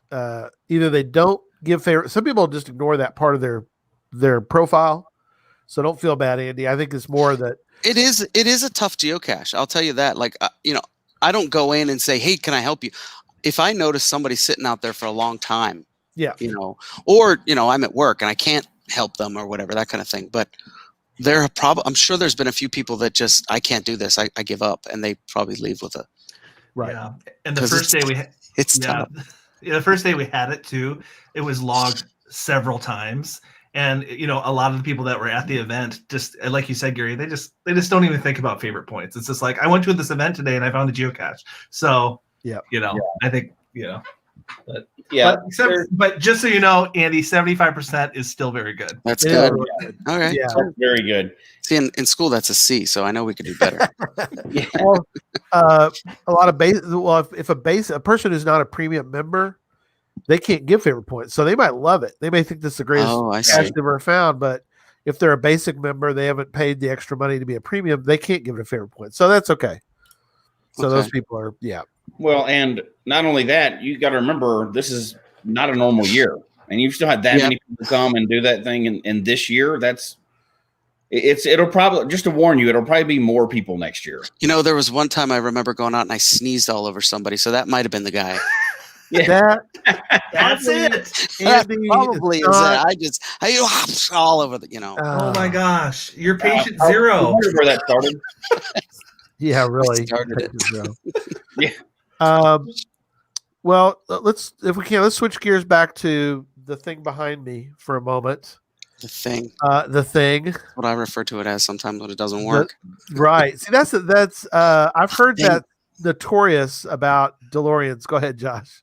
Well, can I chime in, because I visited Andy's house many times. We're probably around a dozen times. I've sat in the DeLorean every time, and the one time we needed to go to Home Depot, right? and he's like, hey, do you want to take the DeLorean to Home Depot? And my dreams were about to come true. Right. I got in, we were ready to go, and it didn't start.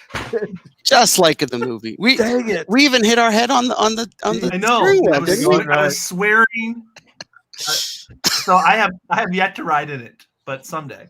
Wait, I thought I still haven't given. Okay, now I feel bad. Okay. The day I open it back up, which probably will be in May, because winters are 4 years long here. Right. I'll give you a call, Josh. Thank you. We'll see if it starts.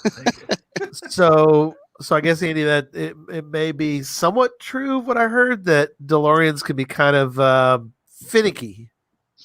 It's an old car. So that's true. It is an old car. It's an old car. Give me a second. Sure, you're fine. Okay. But I think DeLoreans, though, I mean, even coming off the assembly line, I think, though, they were a little finicky, weren't they, to begin with? Anyway, were they? Well, when they came out, the way I understand the history of it, it was a bad. Imagine if you're a car designer, you're trying to put a brand new car out in 2020.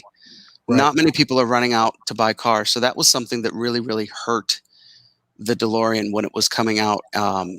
Mine is in 81, so they were coming out in the early 80s, and it was just a bad time for something as different as this car is, yes, to be coming out to the public, you know.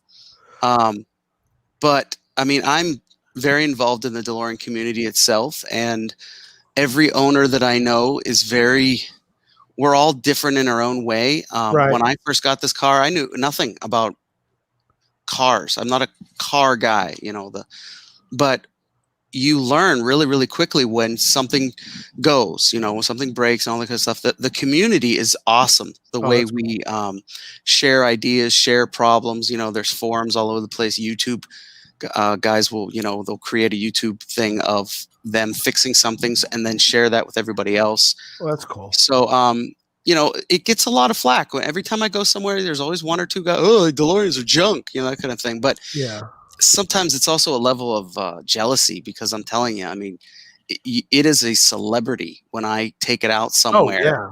Oh, yeah. It could be dirty. I mean, I rarely wash mine, but not to say that. I mean, but it doesn't matter. Like, this car is a celebrity. I mean, so yeah, it takes some time to learn, you know, the ins and outs of this thing. But yeah, it's not a brand new car. I mean, sure, you know, it's almost 40 years old kind of thing. So yeah, well, things start to break after 40. Oh, absolutely. I'm learning now. You know? Well, Look at Josh, what he looks like. I mean, look at him. Yeah. 42. He's a shell of a man, Right? you know. Things are starting to break.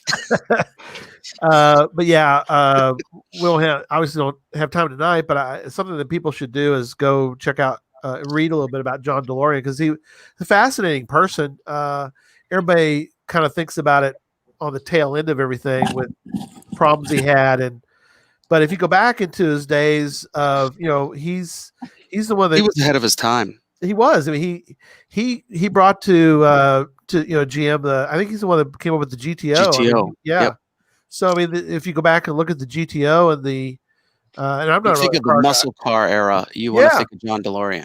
You know, they were pumping out cars that he was bored with, and he said, you know, young people want something fast and noticeable, and that's John DeLorean stepped in, and then he was tired of working for the man, you know, for GMC, and he stepped away, and they didn't like that, but he stepped away and said, I want my own car company, and that's where the DMC comes from, DeLorean Motor Company.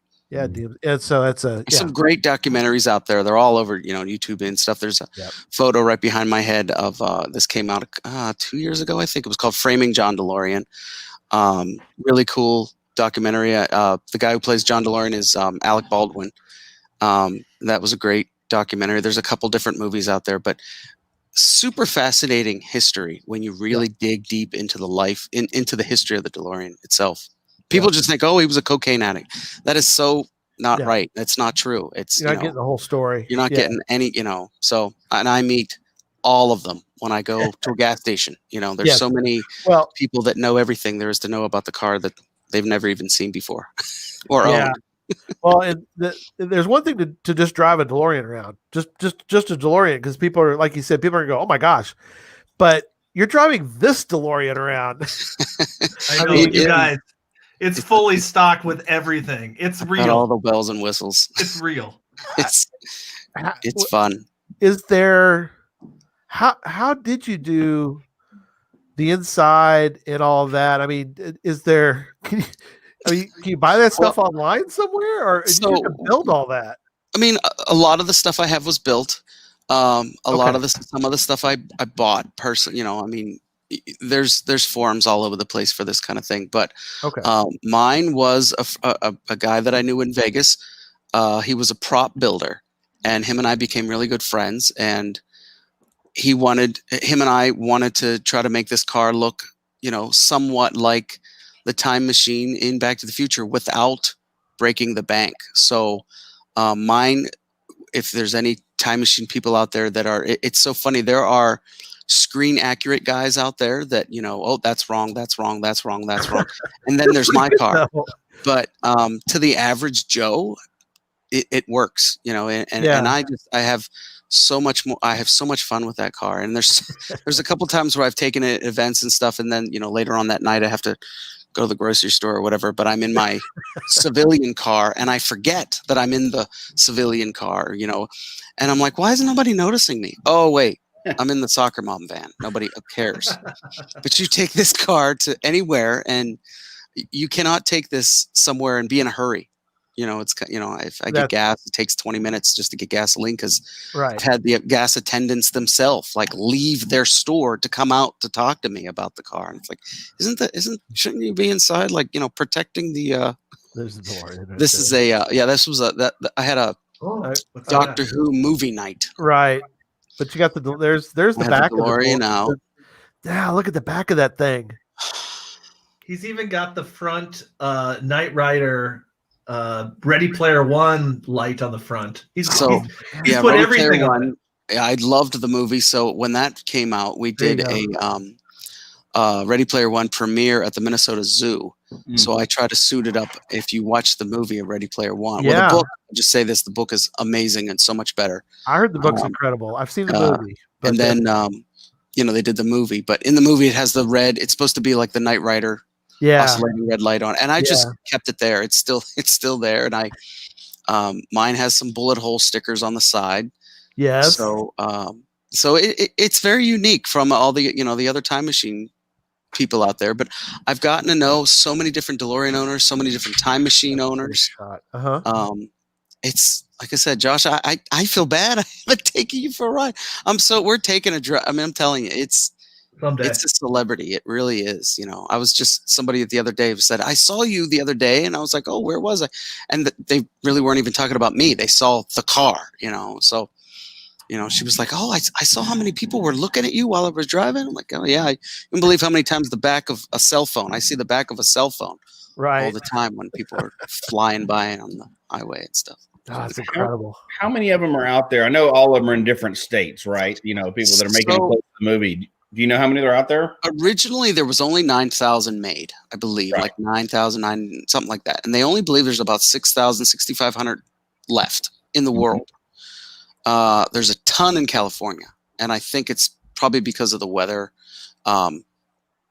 It's just, there's a lot of, but it's kind of like a unicorn. I mean, they're out there, but it's funny when I'll meet somebody like, oh, my cousin Joe, sister's aunt's uncle said that he saw one day, that kind of thing. So they're out, but I'd say there's about 6,500 left, they believe. Time machines, all that stuff. I'm going to say roughly 300, maybe. They're all over the world. I mean, it's kind of, I know guys in Australia that have these things. Oh, wow. It's a worldwide.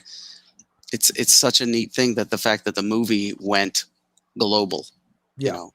So this year is actually the 35th anniversary of Back to the Future. So if you go to any Walmart, Target, or whatever, they've released all these new toys that you could get.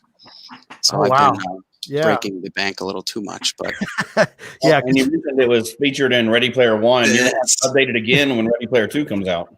Yes, so the Ready Player 2, the book just came out 2 weeks ago, I think. Yeah, I've already got it.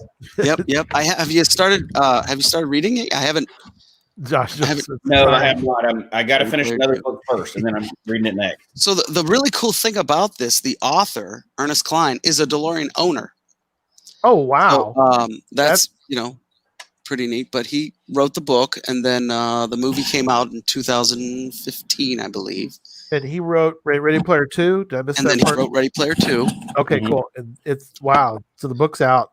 Yeah, so, It's what like a weird combo. Well, I'm gonna say a weird combo, but he wrote Ready Player 1 and wrote Ready Player 2, and he owns a DeLorean.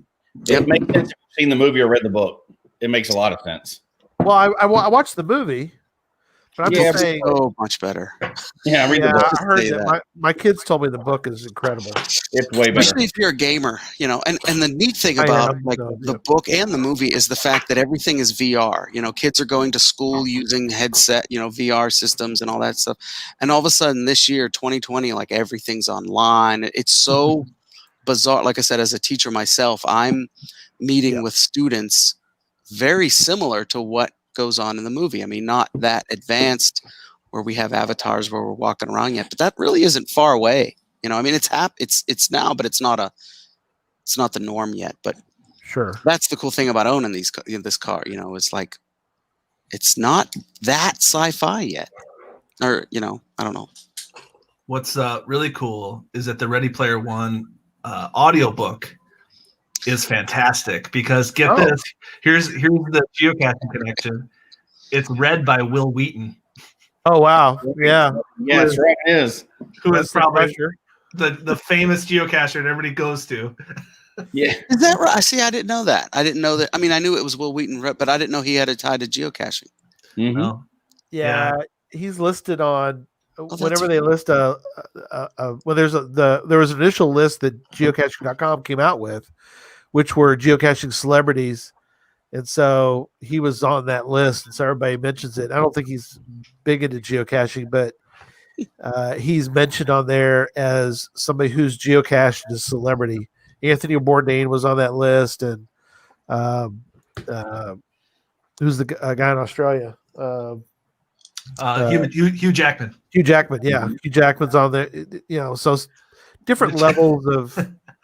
Basically means that they went at least once, right? And they posted it on social media, right? They're geocachers.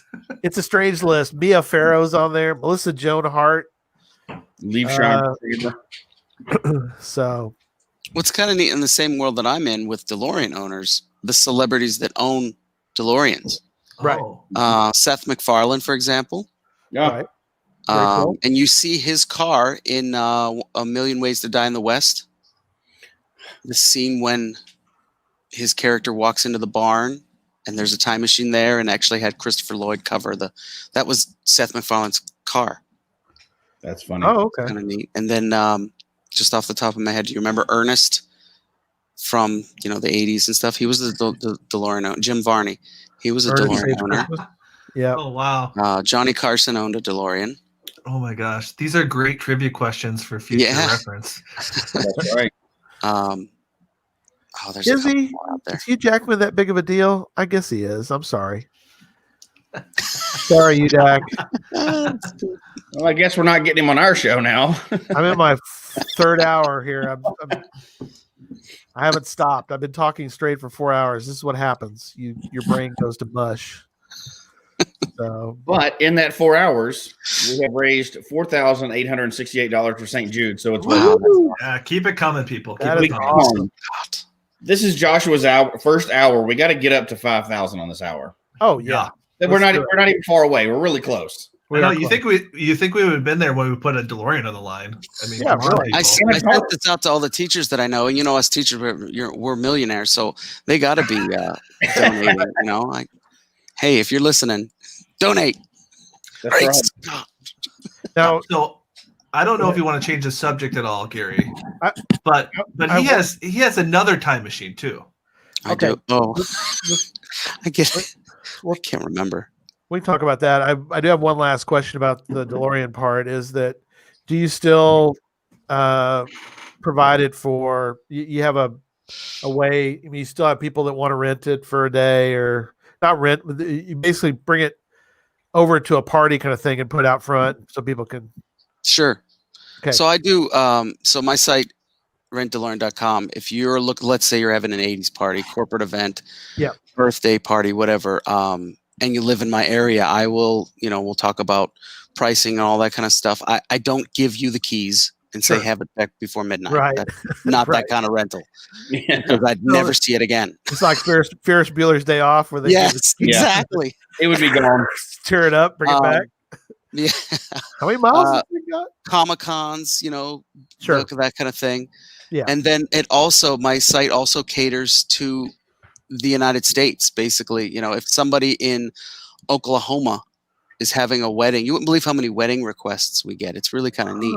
80s, big 80s people, that kind of thing. Oh yeah.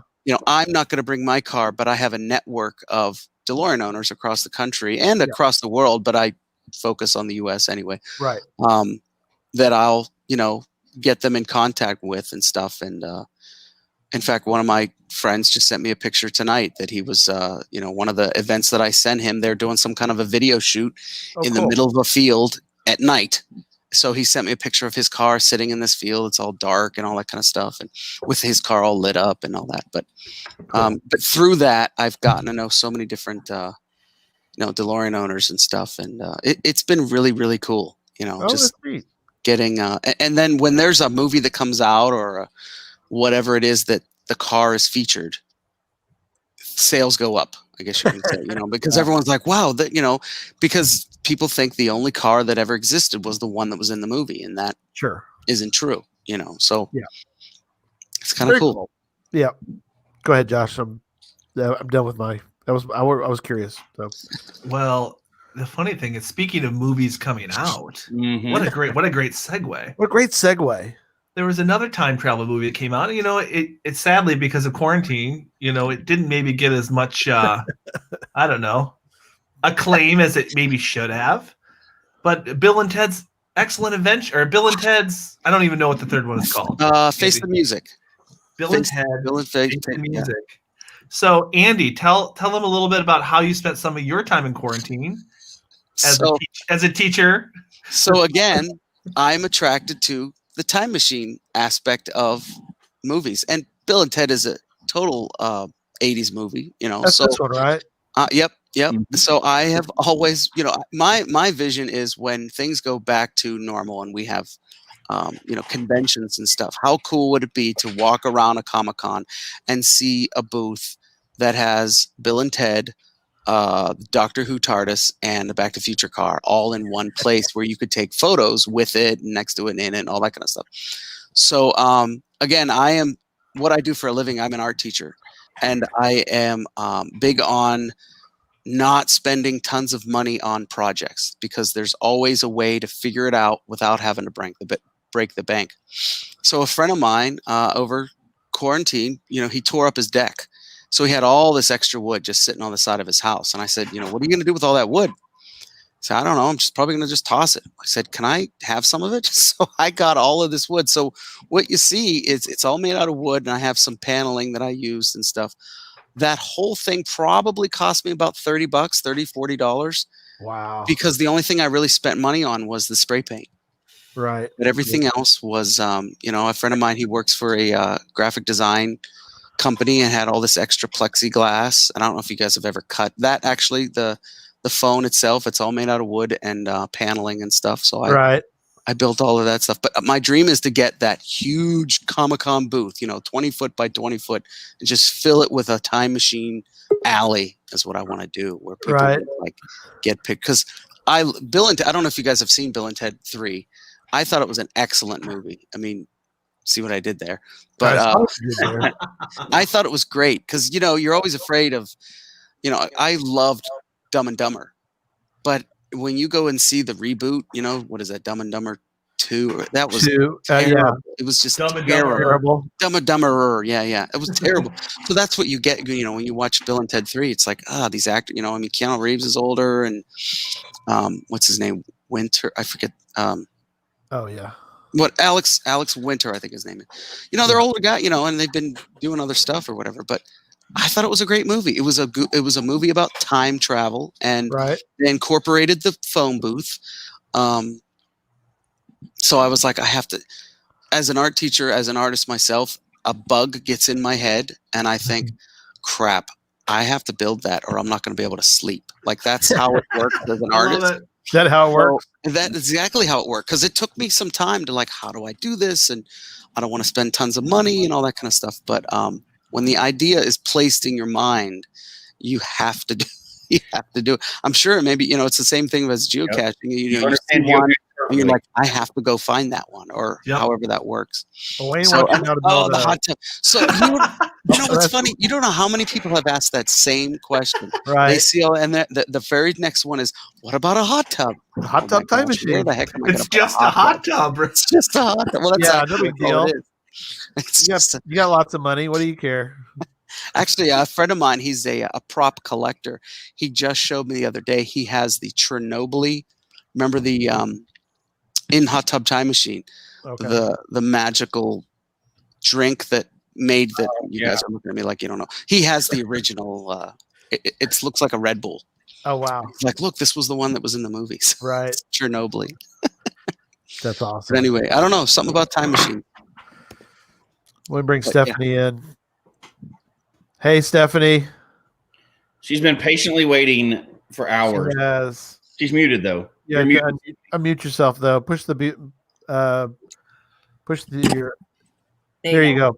Yes, Josh. I've been enjoying the show for hours, not waiting. So awesome! I enjoyed every moment of it. oh well, good. That's awesome. So what do you think of this crazy stuff, Stephanie? About What is that?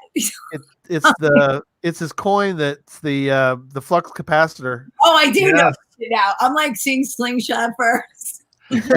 I actually have something Back to the Future related that Andy does not own. I'm looking at that and I'm asking. Yep. He wants to know where. In my mind, where did you get that and how many can I have? Yeah. Well, we've got it. I don't think you can get it from where I got it. To earn it. It's German. But if you would like to discover it, here's my gift to everyone. If you like to discover it, I changed my name to the Discover code. But yeah, it's pretty cool. And then this, I'm trying to make the Back to the Future connections. This was given to me by Deadliest Cashers. How about that? Back to the cash. Going back to the cash. And then Midwest Geobash was a time travel theme one year. So these are all Geo coins. There's Marty the Penguin. Nice. And then the Back to the Future, Back to the Fairgrounds T-shirt, which was also that's awesome. That was also a Midwest Geobash. So there you go. Incredible. That is awesome. What do I have out there? Yeah. Well, incredible. Let's start to wrap up, and then we'll move over to the next hour. But Andy, it's been fascinating, man. I love the things you've done here. I'm kind of like Josh. I'm a huge fan of these 80s movies, especially Back to the Future. I remember that so well. And the other side of my wall I have full of Ghostbuster stuff. I got the proton pack. I cosplay as Ghostbuster. That's a fun thing too. Like in the winter when I can't drive the car, I dress up as Ghostbuster and we go places and ask people if they saw it. Somebody saw a cockroach up on 9. That's fun too. So you got to mess with people. You just got to have fun. Yeah, you get the proton packs and all that stuff. That's really cool. Awesome. I want to hang out with him. Right. Oh, we made it, Josh. We're at 5,000. 5,000. Yes. Nice. Awesome. Congrats. Thank you, everyone. That's awesome. Cool. Well, cool. I'll check out Ready Player 2.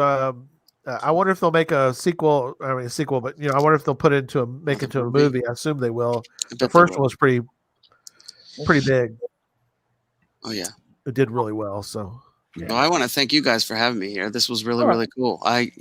Any excuse to put my wig on. That's right. I even tried the eyebrows tonight. I don't know. Oh yeah, there you go. I've been Zooming. This is the other thing I've been doing. I don't know if you saw, Josh. I've been Zooming with kids doing Santa Claus. Zoom with Santa. Oh, that's awesome. So that's been fun. I had 6 appointments last night, so I have a whole thing, and I take notes. Their parents email me. These are just random kids, but their parents email me all their little, here's what their pets' names are. And so I'm doing all that thing. And it's awesome. Why not? It's 2020. Why don't embrace it and just have fun? Absolutely. This is the technology you got to use. Yeah. So.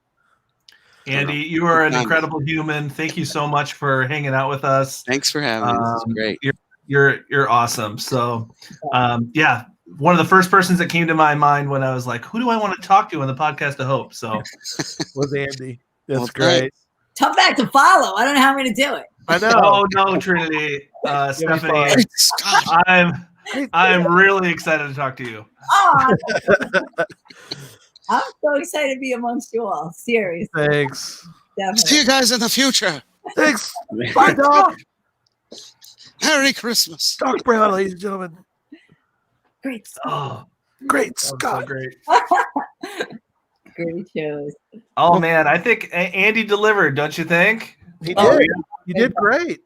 I mean, it's a 1-2 punch. Get it? 1-2 punch. Get it? Oh, got to change my background. Although, Stephanie, I've been watching highlight reels of your stuff, and Impressive. And what's funny is when you come on, I'm like, he's a famous geocacher. Everyone knows. My boyfriend's asking me, who is everybody? I'm like, oh yeah, he's a famous geocacher. Everyone, and I'm showing him your podcast and not your podcast, your Instagram page. And I'm terrible on podcasts. I can't believe I'm like on one. You're on. You're in. You're here. I changed my background, so I found a ring. So yes. Yes. Yes. Yes. That's great. Yes. Josh has got his new shirt on. We'll get restarted here in a second. So there's his game board shirt. I love your game board shirt. That's awesome. I think it's a cool design. It is a cool design. It's a sneaky geocaching shirt, right? It's not obvious. But yeah. The world is our game board, right? I love it. That's right. That's right. All right. So top of the hour, almost. Let's get a little reset, and we'll get started with Stephanie. So my producer is going to play a video. Welcome to Geocache Talk's 5th annual Podcast of Hope. Once again, we are raising funds for St. Jude Children's Hospital. Our goal is to raise $8,000, and we can only do that with your help. To help us reach our goal, please visit the website below and donate. Now, let's join our hosts of Geocache Talk's Podcast of Hope.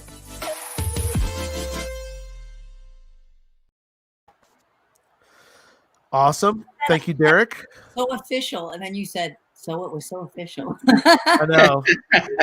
Very official of us. That's so professional. I love it. Yeah, we actually look somewhat semi-professional here. So we get to be goofy all year long. This is the one time we actually bring it all together and try to get something actually accomplished in the time frame we claim we're going to do it in. So exactly.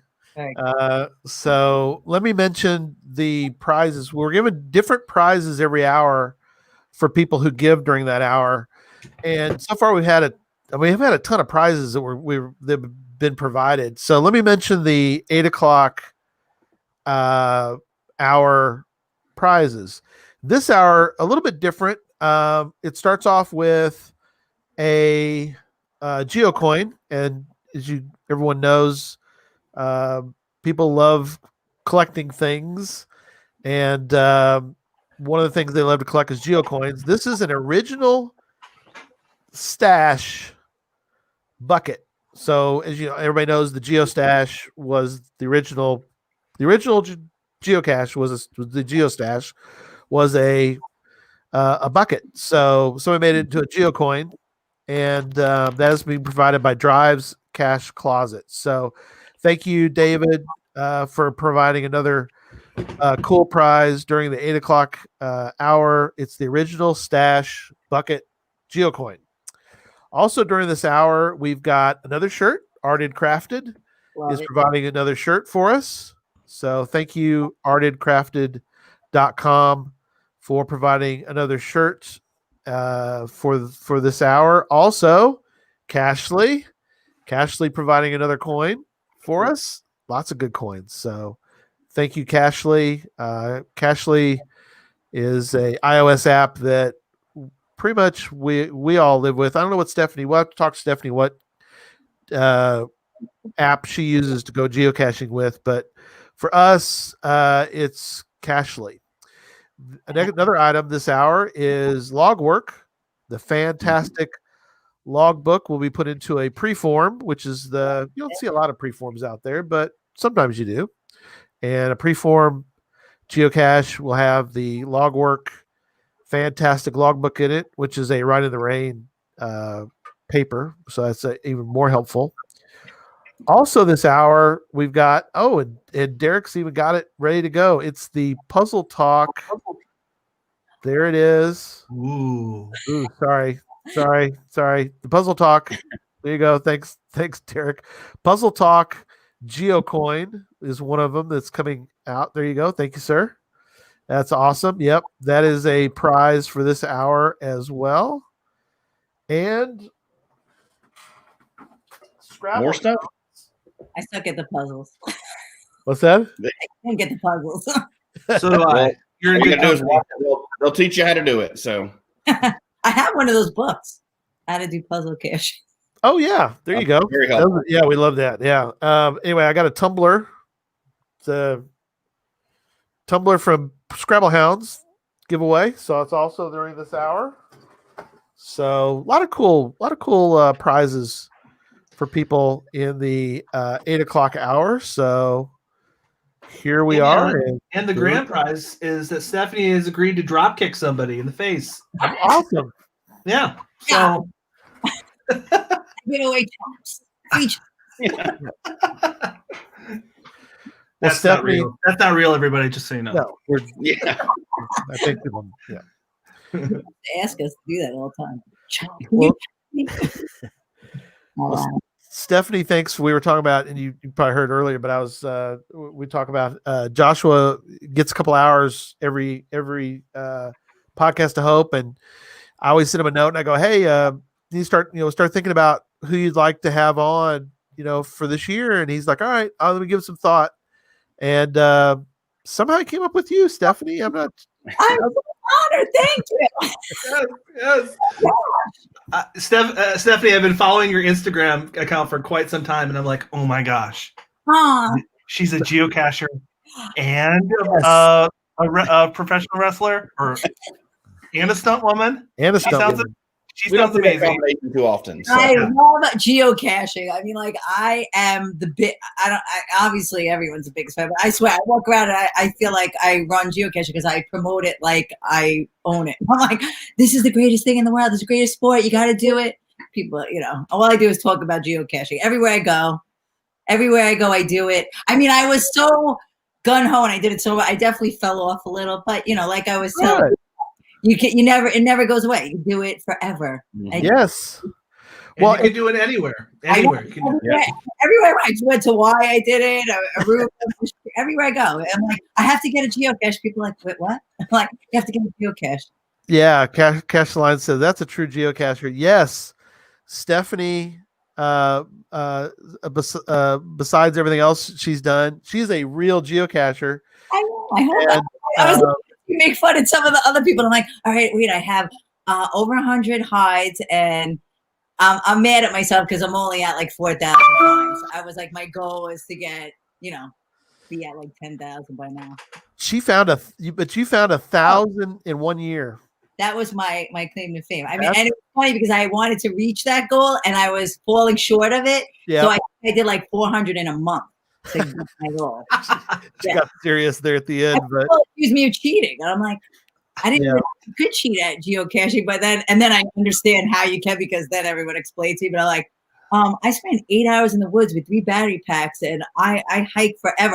I'll go to a park and there's 60 caches, and I have to get them all. There's no it's one day, no matter how long.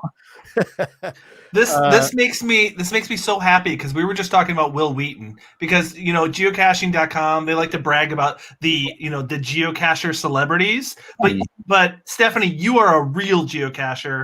I'm the resident stunt geocacher because I'm the one who climbs the trees, goes for the hard ones, goes in the. I mean, I'm not saying nobody else does that, but I'm like, if somebody's like, can you do that? And I'm like, whatever you need me to do, I'll do it. Yes, Stephanie's climbed up like way up inside of a ring, which I want to ask you the highest you've ever had to. You did that in wrestling, but she'd like be perfect because like she could like do the free fall from the top and hit the ground and be like no big deal, moonsault. Yeah, we all went to that the Harry Potter series. I don't know if everyone knows about it, but it's somewhere. Yeah. And there was that really high tree, Dumbledore's tower, and I'm like, I got it. I started climbing and one of the branches broke and I'm like, oh my God. And I'm going to be up. It was really high. I didn't care, but I'm like, this is going to be stunt woman dies. Right. I've watched your highlight reel. You are clearly not afraid. No. I watched your highlight reel.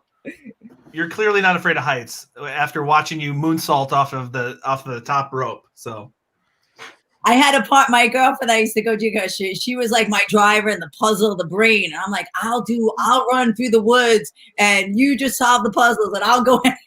We made and it was kind of our group too. Everything was all good people that knew how to do puzzles and we all had our talents and I just love it. It's so much fun. People could be awesome. Some bad eggs, but they're mostly awesome.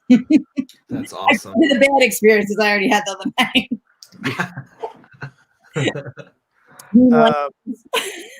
So I got a couple questions, and Joshua has a bunch, but I have a couple because we're not even going to get to all my questions. We're I not. So many. I know. We'll have to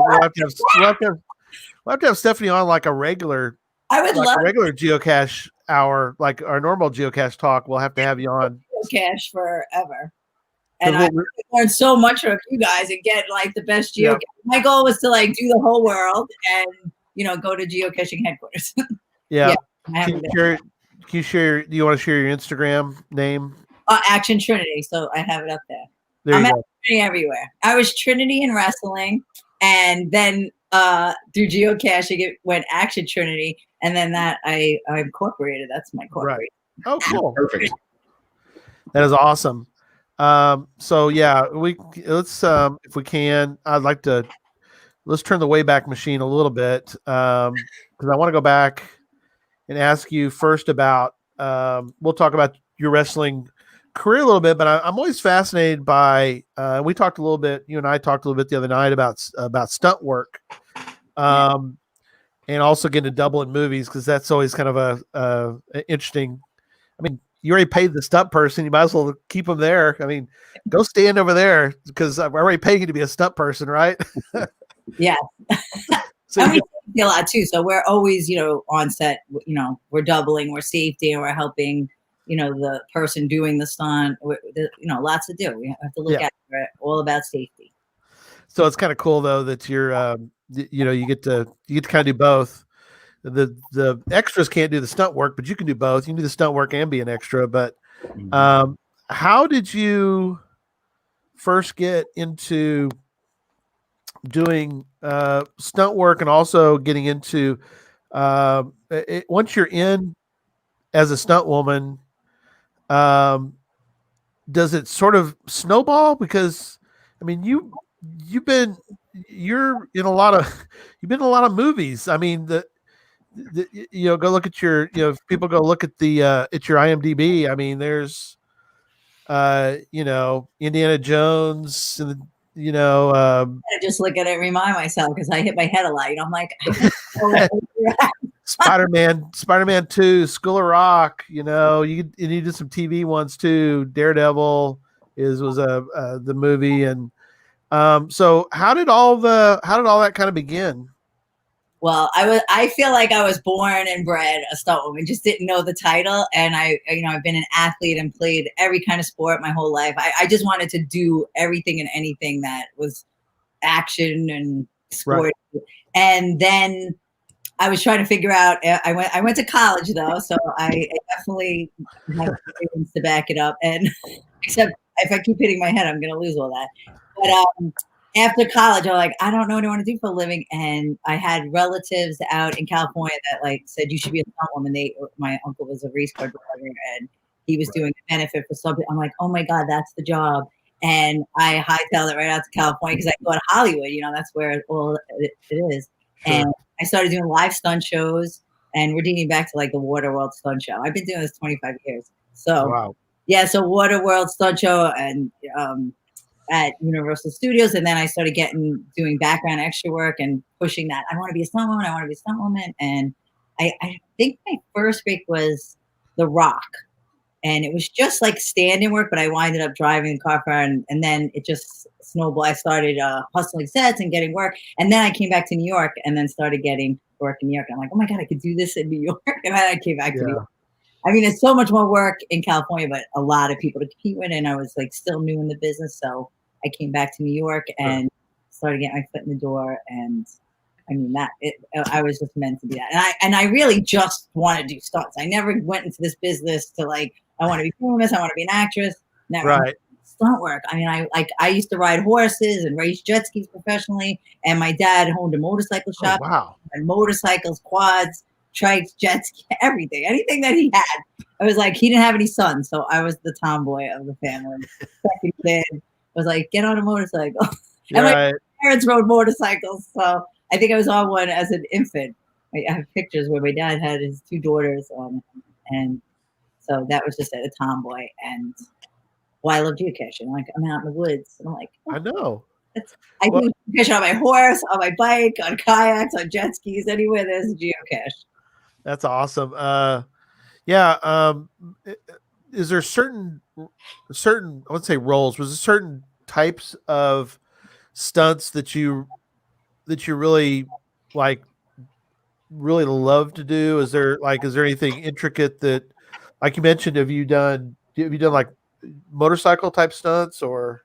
Yeah, so when I first started, I was like probably one of the only women in New York that really rode motorcycles. Now we have tons of people, but it's like there wasn't many women in our business when I started too. It was like, about 20 of us. Now there's probably like 300. It's crazy. Oh, wow. Okay. So, I had like so many skills behind my belt, but I was fresh. So, you got to break in. But I was horseback riding, jet skis, motorcycles. Right. Where it's fight, and I do love fire though. Like once I learned fire, like I wish I could just be on fire. That's like one of my favorite. Apparently, I fall downstairs good because that I've probably done a million times in my career. Fall downstairs. On a stair. Oh my gosh. A lot of cars. I love driving too. I mean, driving, crashing car, like whatever you could do in a car. Too. Right. Like great. A lot of fights, a lot of falling. Like I'm a professional faller. Horse. Fall out of a car, fall down the stairs, trip over everything. Some of the movies listed, it's like I don't remember Stuart Little 2. I guess it has to have there has to be a stunt, right? But I that's funny because I was like the background scene where it was rollerbladers and there. I guess that the little mice was in the car going through Central Park and we're like all falling. We were nuns. We fell. And, so you don't know what you're doing. I was dressed up as a nun. I was a roller skater. Like, we did put us for everything. Right. And it didn't really do it. It was like they had like a tennis ball that went through, but it was like, this is going to be the mouse in the car. And he's like driving crazy and knocking everybody out of the way. So things like that. Yeah, you don't always know. Like even on TV shows, it could be, just someone running through a crowd and might knock us over, or just in case something happens, they want to do something. They like put some people to pad the extras, so like nothing happens to them, just in case. Well, or around like explosions were there, so just in case. Oh yeah. And anything that's dangerous, there'll also be like some people will be buffers, if we're not involved in the stunt itself.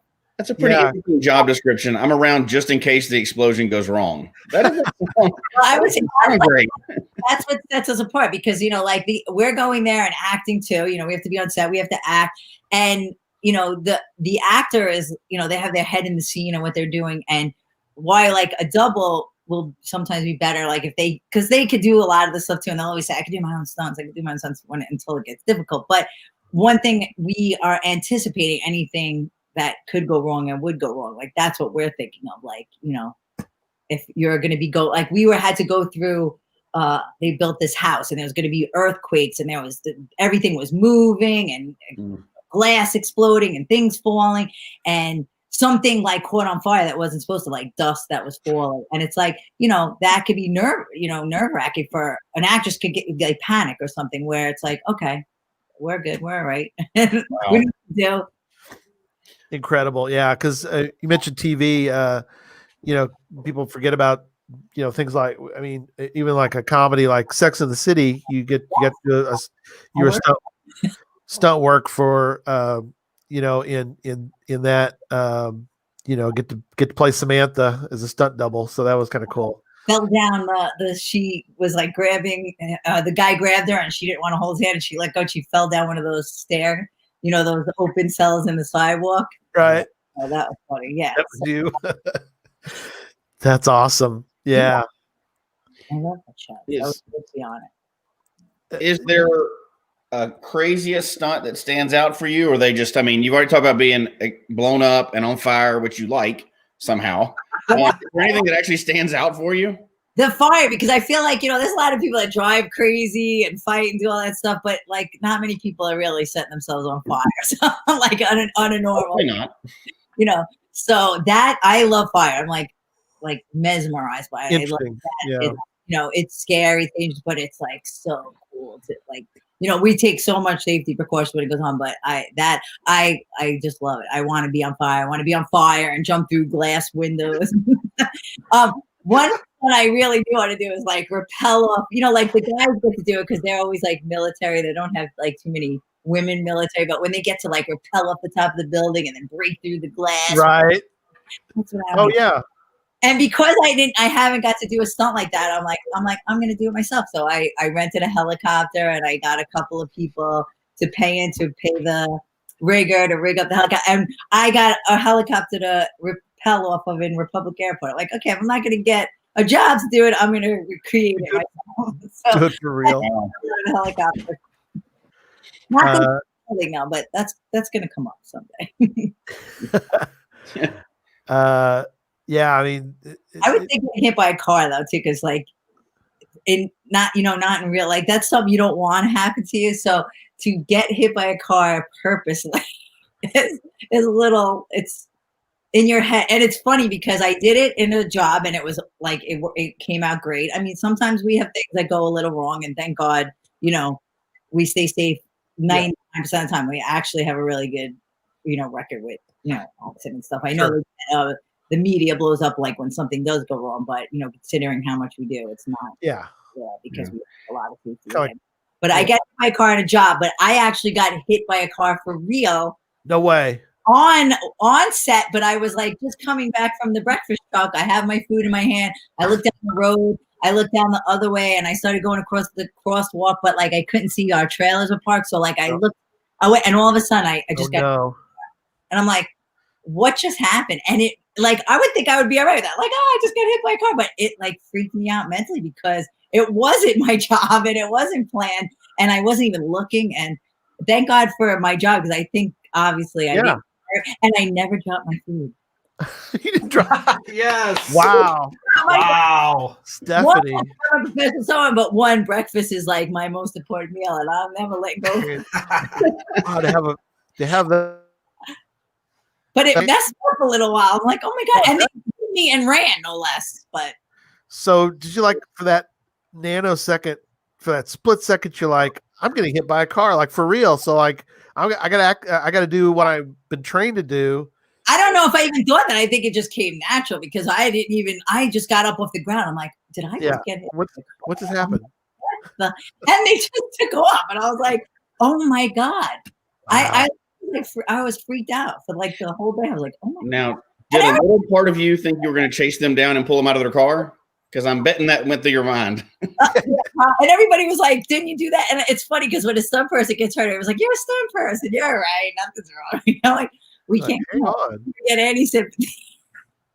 But that's all right. Wow. That's some incredible.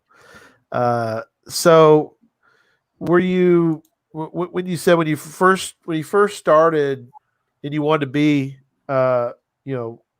be a stunt woman, and obviously there's training, you like you said you're a good athlete, but yet do you go through like almost like an apprenticeship? Does somebody like teach you, okay, here's the way that you properly do X? It's funny because when I started, there was no training. It was just really? Kind of learn on your own. But someone like some people, like a coordinator, might go into their wing, and you're learning as you go. But like not really like training per se, like exact training. It was like come in whatever your skill is, and we'll just get you going. But now there are stunt schools and driving schools and everything. But when I was in, it's like rent a car, go in a parking lot and practice. Go to just practice, like watch, and you got to come with it. Now there are stunt schools. Now they like go over. I feel like there's a training for everything. Like they go over tactical weapons, and there's even workshops in people's backyards where they have high fall towers and all different. Right.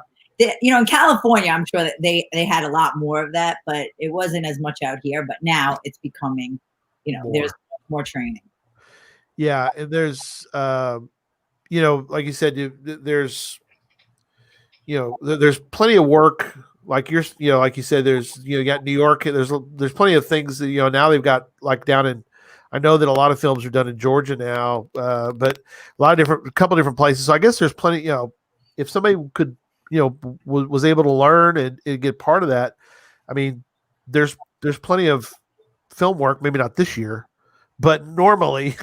Yeah. There's probably New York had like tons of TV shows. Like, oh my god, it became like the TV capital. Like, it used to be big movies, and then we had so much TV, and there was so much work to go around. But we also got such an influx of stunt people. With social media, it's like they knew about this job where it used to be just like select few people that wanted to do this and would even think about it. Now, this. But then again, it gets weeded out too because it sounds great, but it's not always all it's cracked up to be. It's not for everybody, and like wrestling, same thing. So I was going to say, so at some point, how did you? I wouldn't say transition, but how did wrestling come about?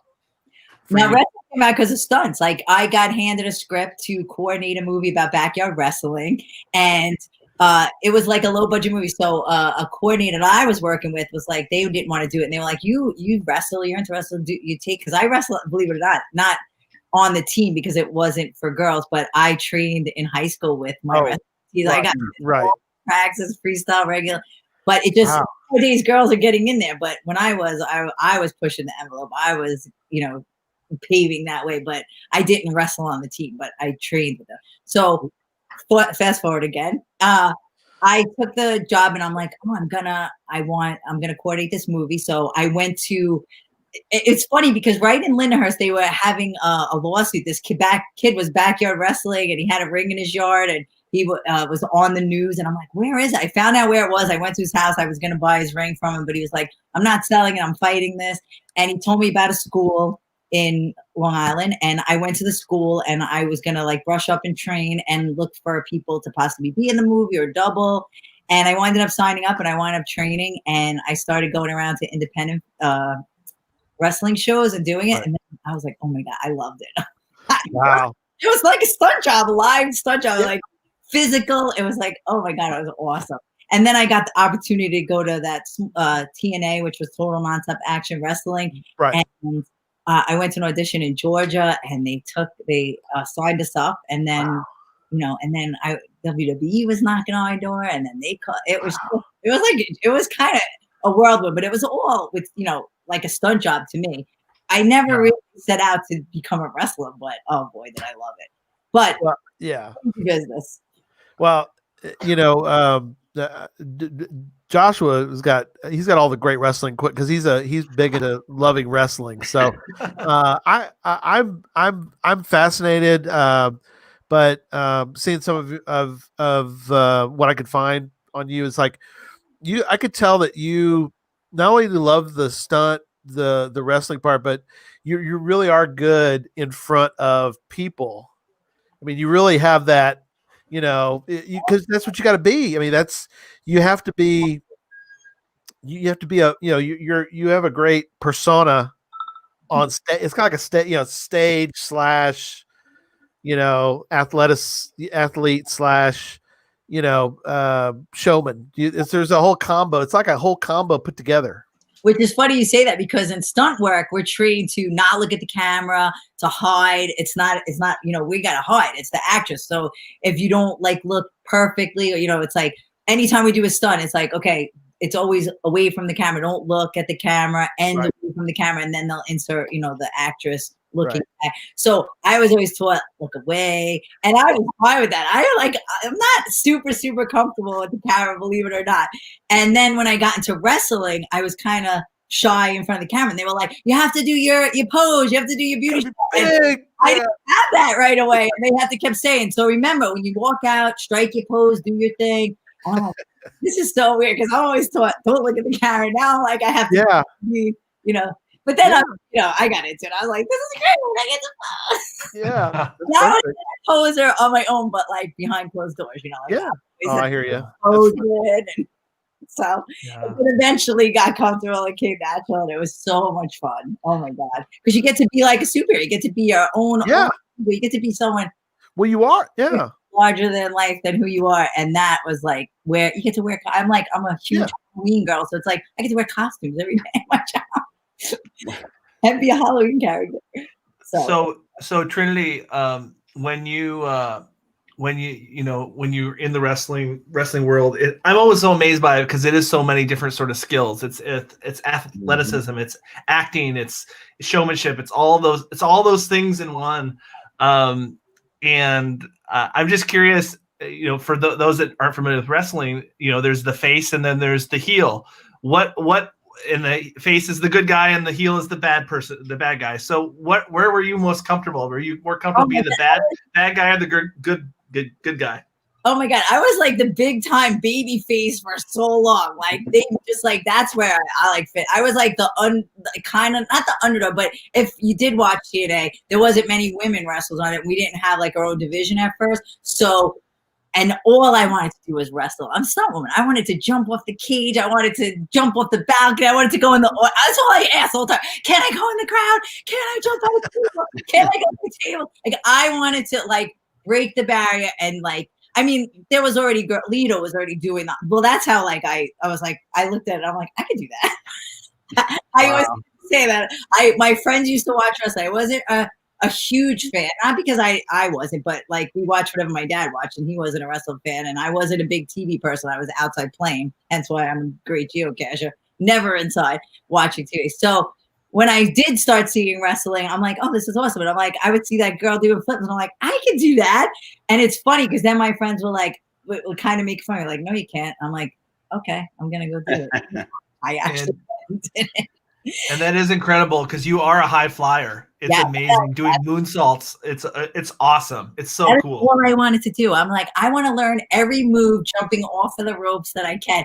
But like you said, I was like a big time baby face like that. It worked out perfect because I started off as a valet. You go out with the guy and you help cheat, and we were good guys. So I would always go do big moves, but then I would get beat up by the guy. So it was like everyone felt bad for me. I'm like the baby face. I was a face for so long, but then I did turn heel.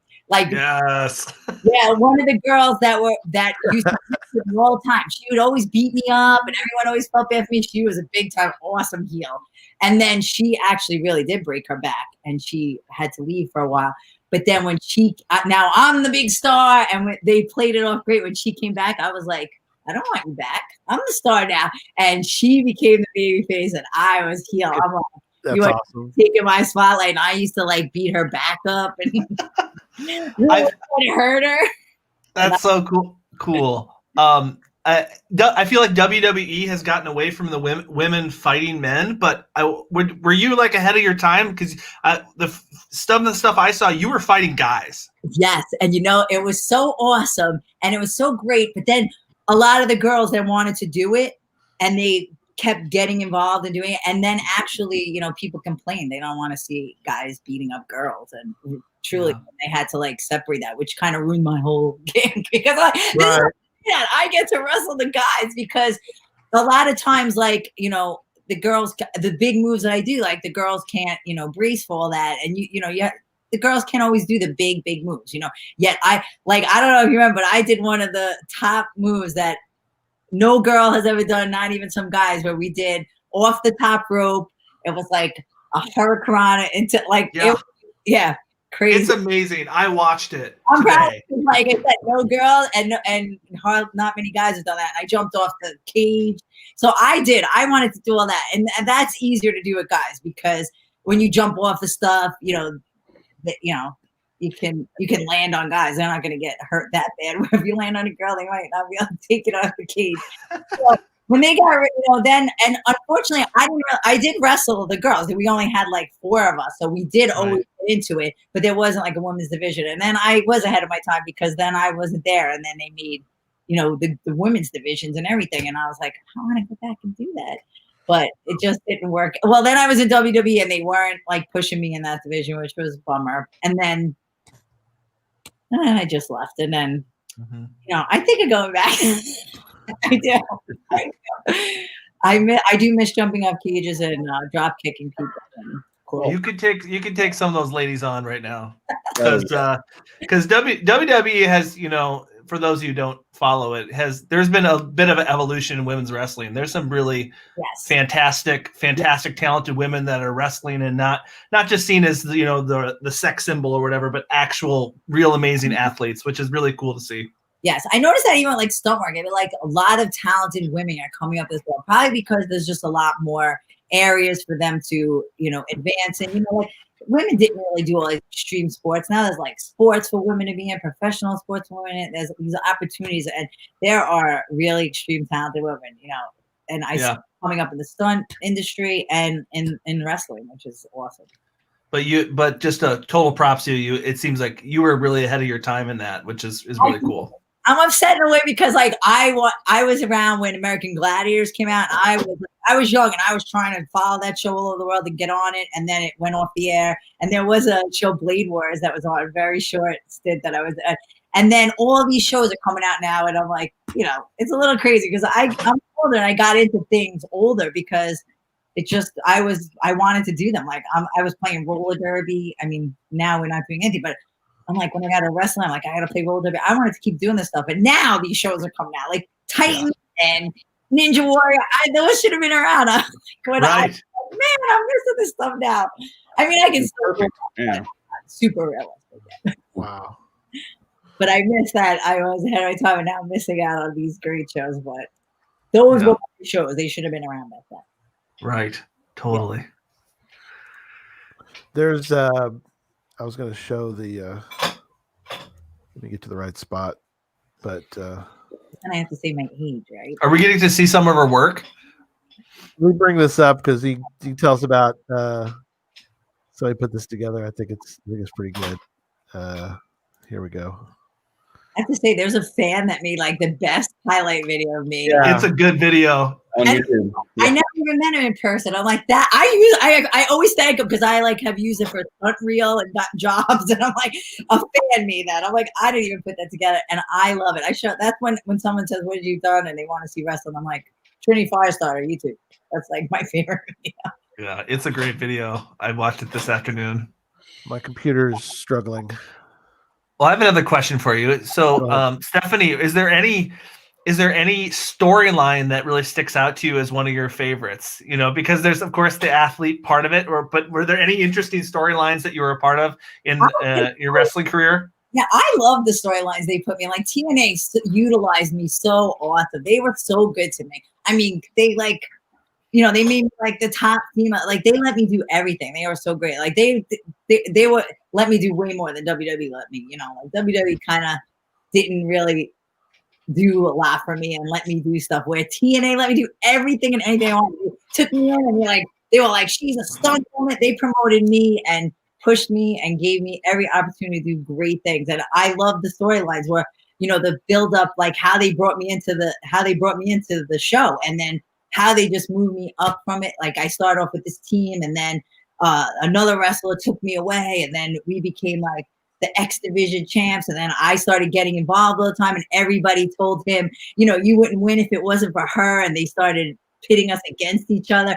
which culminated into the best match TNA gave me, which was Trinity versus Kid Cash, and I got to wrestle a guy like a full match, and that was one of my greatest moments because men wrestlers don't fully respect the women in the business. They just they don't. And I have to, after that match, I walked behind the curtain and most of the men were all lined up and like shaking my hand. And I was like, wow. Yeah, I will never forget. And then all the guys respected me in the back, and that felt so good. And, I just loved what I was. I was just there like a kid in a candy store, having fun, doing what I love, being athletic, wrestling, get to be, just so much fun. So there was like a lot of bad side of this, but I'm like, I never tried to let that bother me, even in stunt work.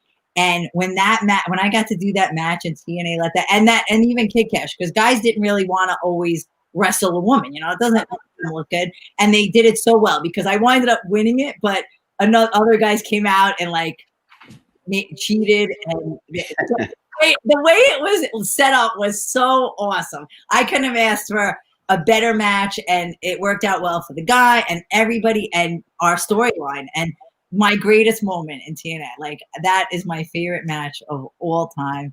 And I mean, I got to do so many cool things, like stretcher match with, I had a great with Desire. And we were like the heel and the face, and we went at it for so long. And there wasn't a women's division, but they played us against each other so good for so long. Like, and it's funny because I love her. We were like like hated each other on the show, and it showed so well, and it played out so great, and there was so much heat between us, and we had a great storyline and great fights. I really loved working with her. I loved Goldilocks and that Kid Cash match, and any match I got to get involved. All the men were like, let me do moves and let me get involved and let me cheat, and they always were so willing and so great. And then getting to the cage, that was my favorite thing in the world too. And that's funny because I wasn't even supposed to work that day. I flew in on my own dime. I was working on a stunt show, and they didn't put me on the show. And I'm like, I don't want to miss this. I flew in, and I'm like, it was our pay-per-view. Like, it was an important pay-per-view. I flew in, and they were like, they were setting up the cage, and like Dustin Rhodes was like, will you jump off the cage? And I'm like, yes, I will. Yes. Awesome. Yes. And it was like, I was just in the clothes that I came up the airport because I was dressed. I was ready. And they were like, climb up there. You just showed up that night that you're jumping off a cage? Is that what you just said? That day. Yeah, that day. Oh my gosh. Wow. Off the cage that night. And that, again, they let me do that. And the guys were awesome in that match. And they kept me safe and everybody. And it was so successful. And the greatest, I got to jump off a 16-foot cage. In the stretcher match too, I asked if I could jump off the balcony and go through a table, and they let me do that too. And they let me go through the crowd. They gave me all my wishes in TNA. I love them, and I'm so thankful to them. I got to go back. They had an all women's pay-per-view in 2013. I got to do that. I was so honored they asked me, and I was hoping something else would have turned on the show. The sad thing was they called me back to come back on the show, but I was actually getting married. They called me on the day of my wedding night, and I was like, wow. Wow. I'm like, I can't do my wedding, but I'm not marrying myself. Are we going to get to see the cage jump? Gary, yeah, here we go. Yeah, I got it. Yeah, it's at the end of the video, but let me start it up. Some of the best stuff's at the very end. Oh yeah, I had some really good matches with her too. Oh yeah, that's my favorite match. Let me go full screen here. So. This is like the highlight reel. This is good. The highlight reel. Oh, it's so fun. It's awesome. There we go. It's a little better. I tell you, this hurricane move that she does, that you're going to see in a bit, is amazing. I learned a lot of. I used to follow Rey Mysterio and Amazing Red. Amazing Red, actually, who we trained with, who had all these moves, and I got to wrestle him at TNA, and he emulated Rey Mysterio a lot, and like I love their moves. And it's funny because when I met Rey Mysterio, he came up to me and said, gave me compliments, and that was an awesome compliment because I'm like, I emulate you. I love your moves. I love your wrestling style. Oh yeah, he's a legend. Yeah. These are all very high-flying, dangerous moves. Oh, wait till the end. Wait till the end, Jesse. No, I've seen this video before. I'm talking about all of these are throughout this whole reel. Like, it scares me that you just said, I just found out, I'm jumping off a 16-foot cage this day. I thought you got to like practice for weeks and stuff. That's what I heard. Oh my gosh. I mean, look at that. How do you not snap your neck? I mean, come on. Oh my gosh. That's the one that's incredible. It didn't even make sense on how that's physically possible. Look at this. The arm drag. I love the arm Just drag. off the ropes. The hair whip. I learned a lot from him too. He was really good. Yeah, I always wanted to go out of the ring and throw people around. Be like, you pick up the highlight reel. This is like 40 of my moves or something. Yeah. This is a different one, but Trinity Firestarter is the highlight. This is all of my moves. This is cool too, but I'm like, okay, I see the 19. It shows you like all the moves. Yeah. And another fan, great. I love the fans. They're like, I mean, there's some mean ones, but they are great fans. Oh my God, they like support you and give you these reels and put you on, really help build you. And they're so awesome. If it wasn't for them, we wouldn't even, in the crowd. I made friends with the whole one section. I used to live in Tennessee. I used to go to IHOP with them after the show. That's great. It's got to be crazy for them right now with COVID, with no crowd. Because a crowd is one of the characters that everybody's has this agreement that we're kind of all a part of this and we're going to play into it, and not having that is kind of weird. Yeah, they add the sound because you hear it when you're watching it. But yeah, right. When before we got made it to TV, we used to do independent wrestling, and it's so hard when you're in a small venue, a high school gym, and there's only a couple people, you're like, oh, I got a kid. There's not enough energy to feed off of, and it's very brightly lit. And you're like, whoa, everybody's looking. They're too close. You know, like when you're on the big stage, it's like you just nothing. Wow. You get so much energy. Oh, these moonsaults are amazing. Yeah. See, he said, you can do my move on me in the match, which that's another thing. Like wrestlers don't like so for him to give me the move, because I could do it too. But he was like, that would be cool if you do my move on me, you know, like right. That's good. And this, like, look, he braced me for all these things. He literally put me over and made me, you know, be respected in the business. So I always give a lot of props. And to him, that was Amazing Red, who I trained with and learned a lot from. Sure. That one's incredible. That's the move. That was the off the top rope. Yeah. There's two people. He's like bringing me up on top of his shoulders and climbing on the top rope as he's doing it. And then I flip off him and take him off. Like there's just so much going on as you're balancing on the top rope. So it's a lot for him and me. It's just, but you need a good brace to do that. You can't do that with a girl. You know who that is? That was Beth Phoenix. We were in Oh, she's a star. Then she made a huge moonsault. Yeah, that is my favorite. Wow. Yes. You're just this is the amount of talent, guys. Is you know if you're watching, if you're just listening to this, you're missing out. You're gonna have to go watch it. Top into it. Oh, here we go. Oh, it glitched, but it was. That is so quick. Yeah, you gotta listen to it because that's real. When I watch it and listen to it, I feel like I'm coming off the chair and I'm ready to like do a moonsault because it's so the energy in wrestling. You know, like when I went to my first wrestling show, like I said, I wasn't like a huge fan. I love the athleticism of it, but I wasn't really brought into it and know about it. But when I went to my first wrestling, I'm like, oh my God, the energy in here is like right amazing. And when I got to do with WWE, I got to do oh my God, I hit my head top. What's the big thing? WrestleMania. Okay. Oh my God, I had a little WrestleMania. Don't worry, we won't tell Vince McMahon. Yeah. I just can't think of. I did WrestleMania 23, and oh my God, it was like bigger than Super Bowl. There was like over 82,000 people there. Mm-hmm. When we just got there and the arena was empty, I like went all the way up into the stands and just sat there. And I'm like, I mean, I had goosebumps. I almost had tears in my eyes. And then I got to walk. I didn't have a match, but we did a lumberjill match with and just to come out of the curtain on WrestleMania, like unbelievable, unmatched feeling in the world. There's another one. See, if you make me think of it, I'll think. And then even during the show, I went to the box and just like watching it all and hearing it all. It is just electrifying. It's just amazing. And and again, I didn't plan to go out and do that. So I got to pinch myself to go say I had. You know, it was only a 6-year stint, but I was there. It was just. WrestleMania 23 is like the Super Bowl, but you mentioned Tennessee. Did you ever do anything with Mid-South Wrestling?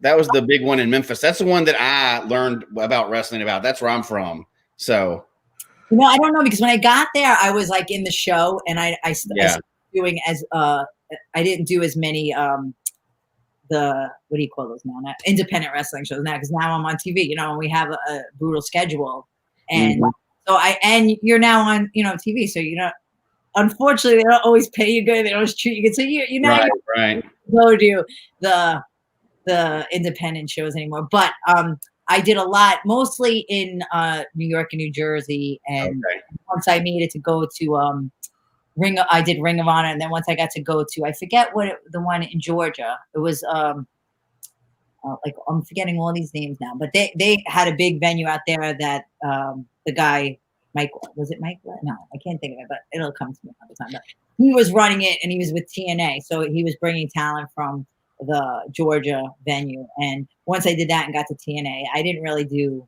too many independent wrestlers because actually they don't want to pay girls at all. It's funny. I did a whole round for free, and I'm like, once you see what I could do and what I feel like I bring to the table, I gotta get paid. This is a job. But they try to get around on the independents. I feel bad for all this because they don't get paid well. They work hard. They get screwed out of their money. And I was getting into this older in life. Like I wasn't 19 and I was already doing stunt work for like 10 years. You know, this was like, actually I got into wrestling after 9/11 when 9/11 and we were slower in the business. I'm like, oh, perfect time breaking a wrestling, you know, and that's when I started doing that. So, I was older. I got into that older. So I kind of had a business mind, and I'm like, and can't work for free, and I know how I got to get paid up front, and people didn't really like me that much in the independence. Like, what do you think you're? And I'm like, well, I'm working. It's like, you know, I know what you do, and you know, and I had gimmicks already, and I had a package. You know, I presented myself, and I had pictures, and you know, I was ready because I paid attention to like what it was. So I went in there as like a business person and ready to sell, but you know, I just like to wrestle. Wow. Stephanie, the package. I was ready. Like, this is what WWE looks for, and I wanted to be that, and I wanted to go there. Mm-hmm. I didn't even know it was TNA, so I was happy to go there. Who's somebody in the business that maybe we would know that was like really cool or like awesome human being, great to work with, that maybe we would know? That maybe I don't know. Like, what do you mean? Who you would know? Like, you know, like somebody that a wrestler that we would know, or somebody in the business. Because sometimes we see the people and we're like, oh, I bet they're great, and they're like, well, you didn't work with them. I mean, they're not really great. That's like a lot of stunt work, but there's a lot of no goods, but there was a lot of like I said, Goldilocks and I are still friends till this day. Johnny Swinger was good.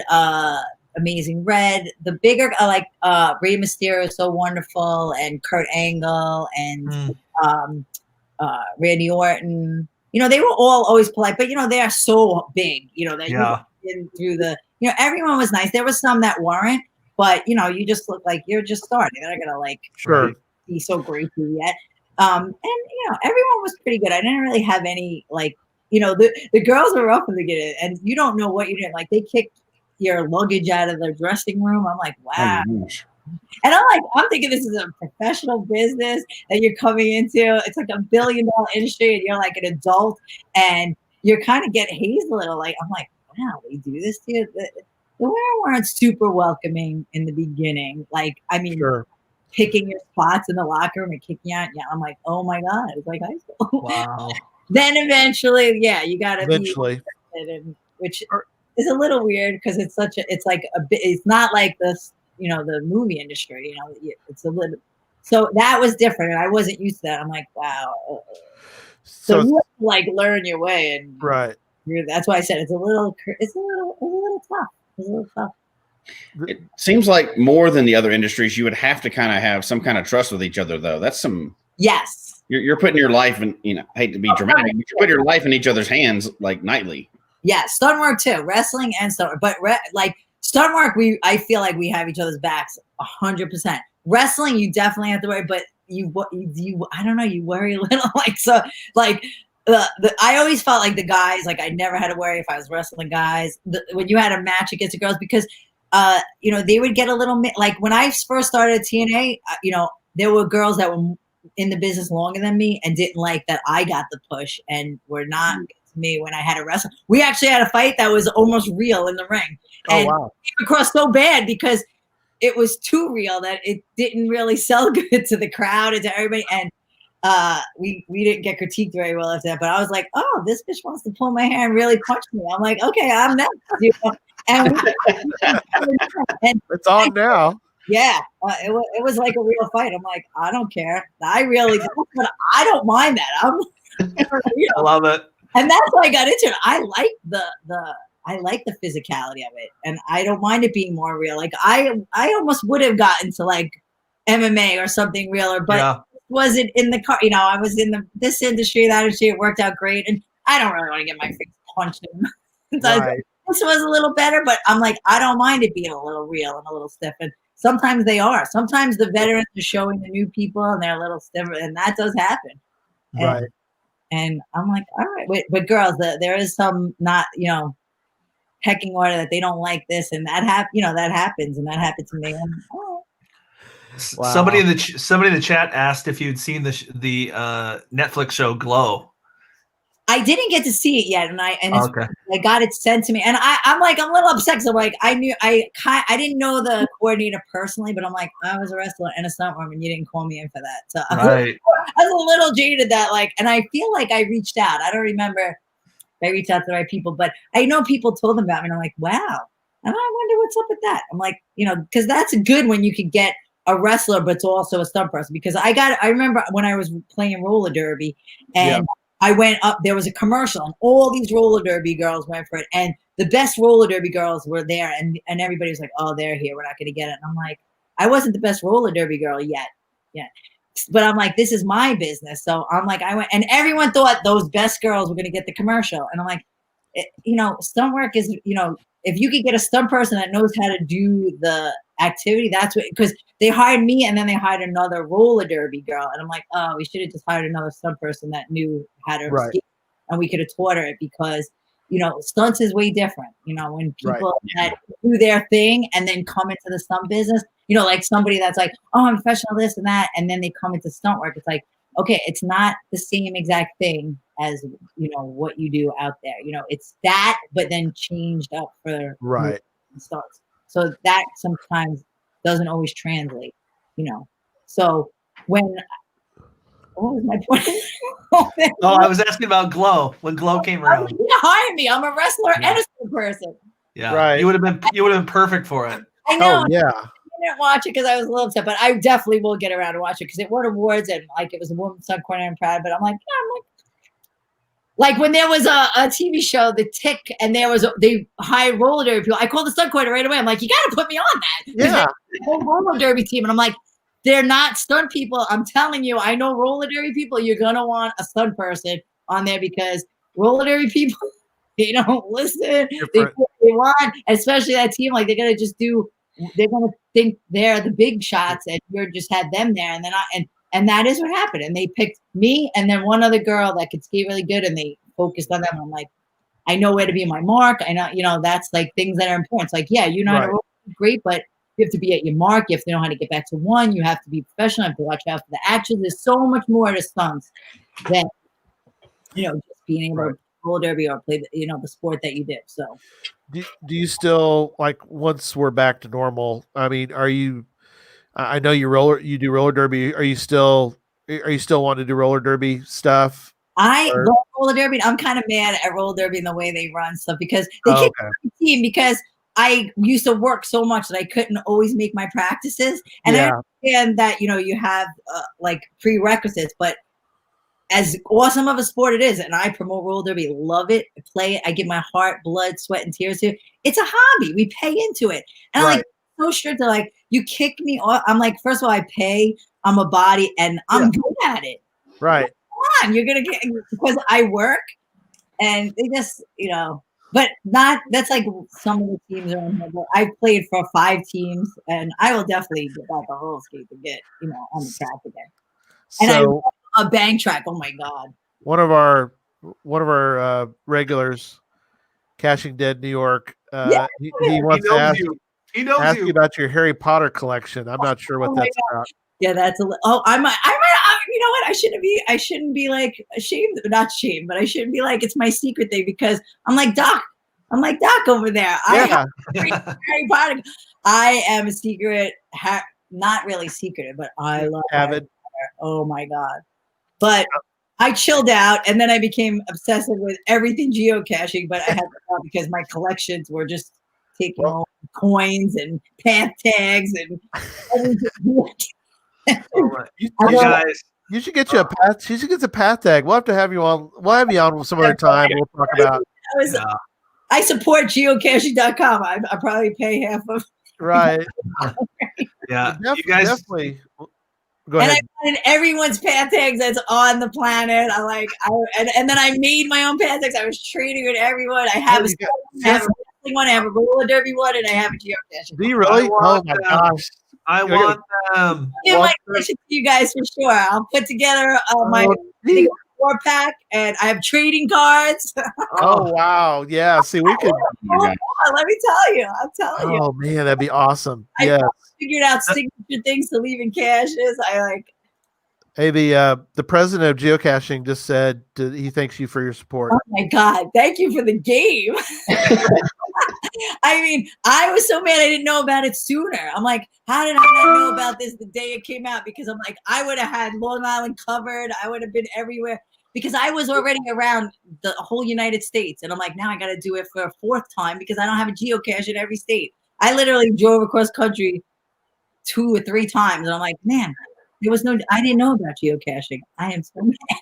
Oh, that's awesome. Yeah. No, we definitely want to have you back. Separate from Podcast to Hope, and let's have a good geocaching talk some evening and hear about some of that you've done. Oh, people want to know. It's up to you, but are you okay sharing? You want to share your GC name? Action Trinity. Is it all put together in one word? Like, is it like this, Stephanie? Yes. Okay. Cool. All right. Awesome. Yeah. Yeah. No. I think we're all on the same page here. It's like we talked a lot about, Stunt Woman and wrestling, but gosh, we could go a lot longer with you about geocaching. So yeah. I had so much fun. Thank you, and I hope we'll have you back. Tons of me, and I'm gonna help as much as I can and push and get everyone I know to donate. So that's awesome. No, thank you. Yeah, thank you. Definitely wanted to do tonight was to do that. But yeah, we'll definitely have you back. And we'll just talk geocaching. We'll talk a little bit of other stuff too, because I know there's always questions that pop up that people have. But yeah, well, thanks Trinity so much. As we wrap up tonight for your hour, and Joshua, another great 2 hours, man. I don't know how you're gonna top this. But Steph, you delivered. It was so good. I'm so glad you came on to be with me. That's cool. That's perfect. All three of you, thank you so much. You're so awesome, and I'm just so happy to be here. Thank you. Yes, I love your energy, man. She's like, awesome. I pride myself in being a pretty energetic guy. But I think she was surpassing it tonight. So I love that. I had to hold myself in a seat, literally. Incredible. All right. Well, thank you so much. You too. We'll see you next time. Yes, definitely. Right. God bless everyone. Thank you for having me so much, and see you soon. Hopefully, take care. Yeah, absolutely. Bye. See you out there on the game board. Thank you. Wow, it was a great hour. That was a fun. It went by so fast. That was a fun hour. That was a lot of fun. She's something, isn't she? Find somebody that has more energy than Joshua. Steph she is. Yeah, this is awesome. People are everybody's like must have her back. Look at all the comments. Yeah, you're right. You heard that, Joshua. She has more energy than you. That's yeah, she does. I'll admit it. Yeah, that was fantastic. Everybody wants to get into all the awesome geocaching stuff, which I can't wait till we get her back on to talk about that. Oh, yeah. No, absolutely. Yeah, the thing I love about her is it's clear she has a passion for geocaching. So I want to hear more. Yeah. Well, she just got a bunch of new fingers tonight, though, so I can tell you that. Well, because we got she was busy, and we finally connected because she was out of town and so forth. But we connected the other night, had a great time talking. We could have talked for hours, but it was just fun to hear. And when she mentioned that she had because I figured, like you said, it was kind of like Hugh Jackman or some of the others. They found 2 or 3 caches. She's found almost 4,000, yeah. She's in 100. Yeah. Yeah. So it's like, oh wow. Yeah. She understands, she is into geocaching, like she said, which was just awesome to have her on and talk about it. And all the other things, it's like, how do you get it? It's a world that I'm always fascinated when I talk to, like we had the people on who have, we talk about the movies, and we didn't get a chance to talk about, movies or other things she's involved with, but we'll do that some other time. But, just being, around that, you don't really get to hear. It's just a world that it's interesting to hear about, because you don't really, we don't all know people like that. Now we do. We know somebody that's been there, and to do something like that is amazing. It's just it's a world that's interesting. It's very interesting. It's fun to talk to somebody who's been there. Well, and it's hard to say almost equally as exciting, but almost equally as exciting. We're up to $5,750. Yep, and we're just about to start a new hour. That's amazing. That's more than we did in the first few years for the whole night. What is Zach doing? That's what I want to know. It's a gnome. I love it, Zach. What is that thing? It's just a little Christmas gnome. It's a little Christmas gnome. Well, I mean, of course. Oh, look, and Joshua's got it. Is it time to bring out Yoda? Grogu? Oh, baby. Hey, I haven't seen any season 2 yet, so shh. Oh, sorry. I won't ruin it for you. Oh, he has a name now. I ruined it for you now. All right. Well, guys, you kicked me off once, and then you brought me back. But I will leave. I brought you back. I'm the one that brought you back in, Josh. We're good. Oh, thank you. Thank you. You don't worry, Dave. We're all back.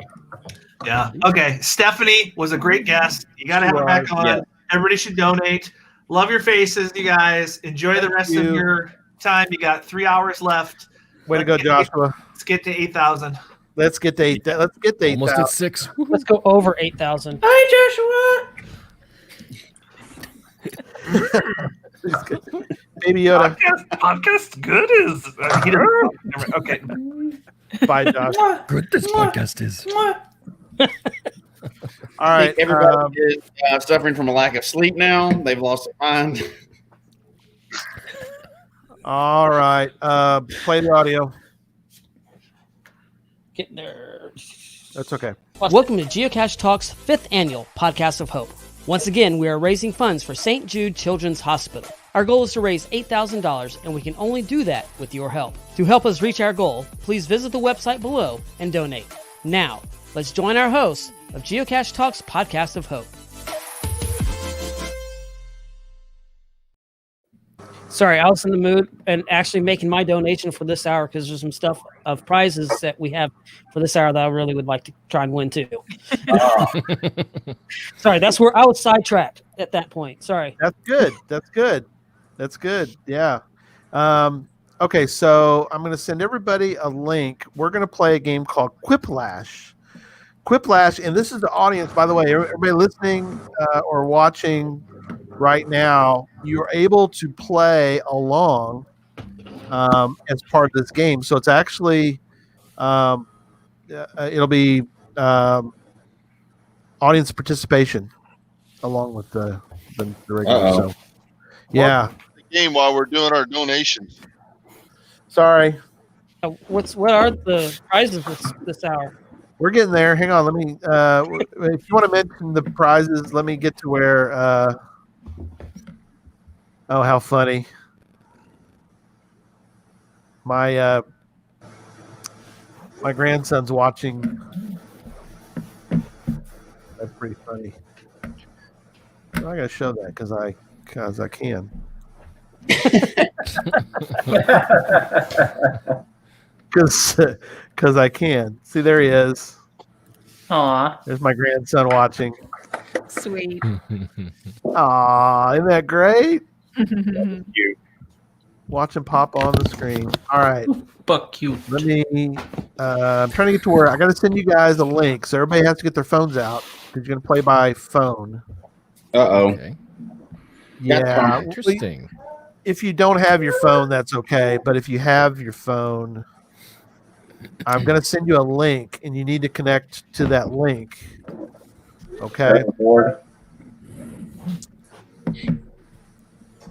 So what is this game? Tell us about this game as you're sending things over. What are we talking about here tonight? You'll figure it out.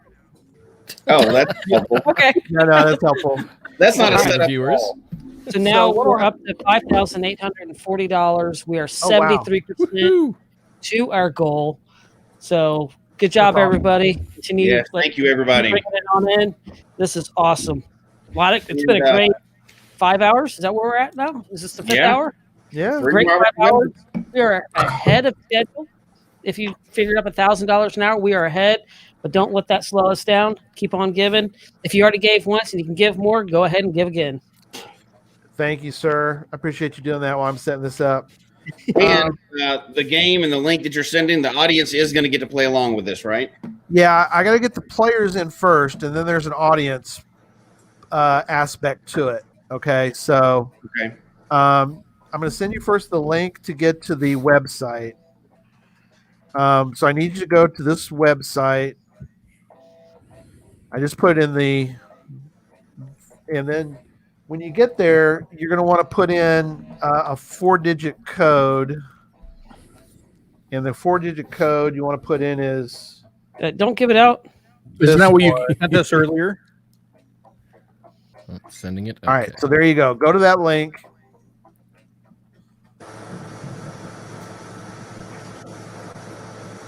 Okay. And prizes for this hour, if you give, first off, we have another 20% discount coupon from Drive Cash Closet. And then also, so go check that out. Really good stuff. I did the cache of the month last year, and you get little different caches each month. So if you're wanting to hide, you can put those out as well. Also, once again, we have Arted Crafted is donating another shirt. And they do a really great shirt. I just got a brand new shirt from them. I got several shirts from them. Really great quality. Really love their shirts as well. And once again, we have another coin by Cashley. Love this coin. Fantastic coin. You really would like to find this out. And, got to find this one. Hold on. I got to pull it out. Chad, you got yours ready? Right.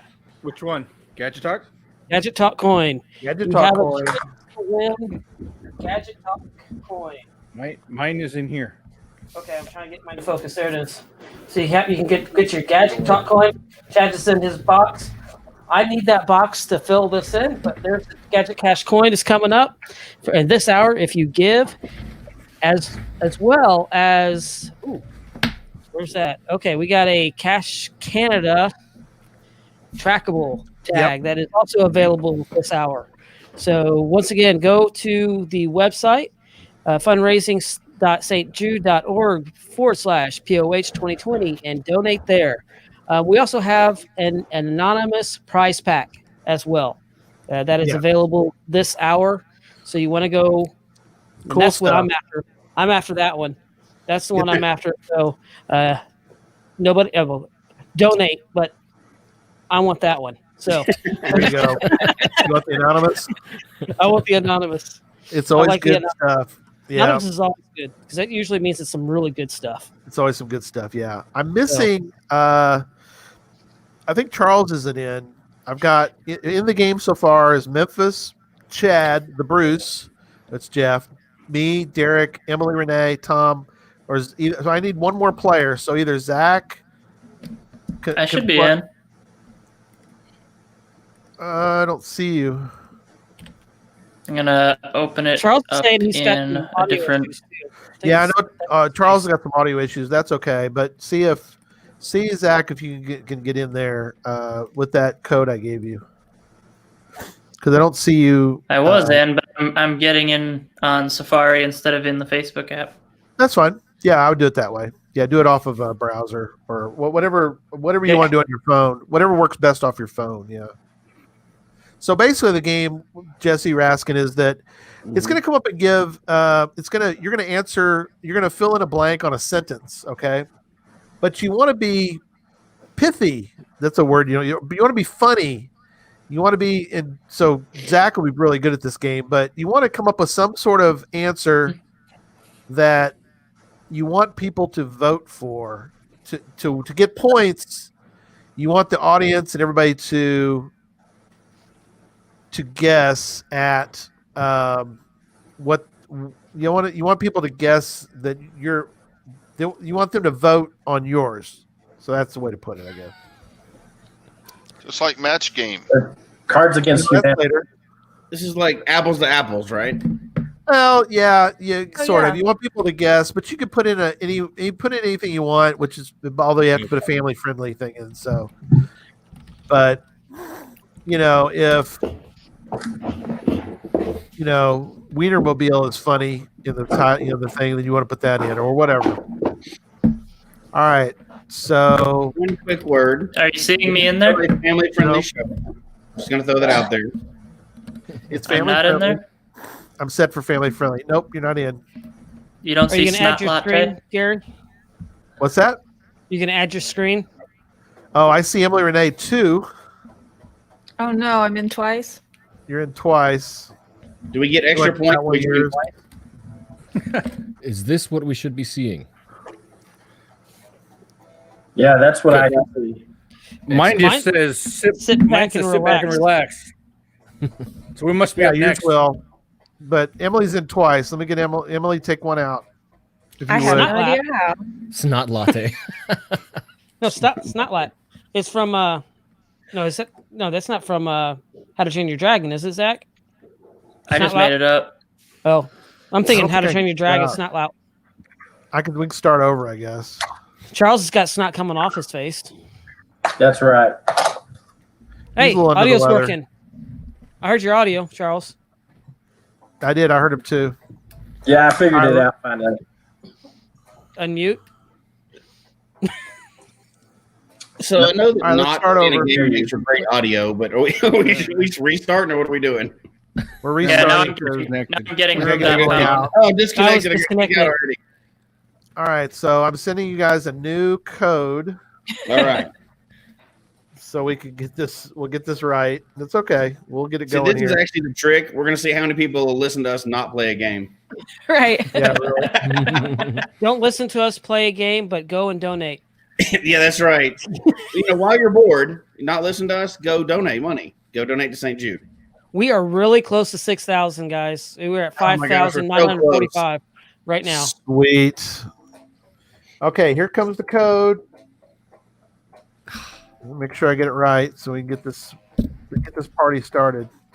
Hey, we've already started the party. You just hadn't joined us yet. That's true. There's the code. So I'm going to keep an eye out and see who all joins. The Bruce, Chad, Pathfinder 33, Memphis, Derek. It says sit back and relax. Sit back and relax. We'll get started. Emily's in. One more. Tom's in. Okay. Extra players can join the audience. Your votes will influence the game. So the code for the game is you go to Jackbox TV. I didn't get in. Jackbox.tv. And the code is WGHL.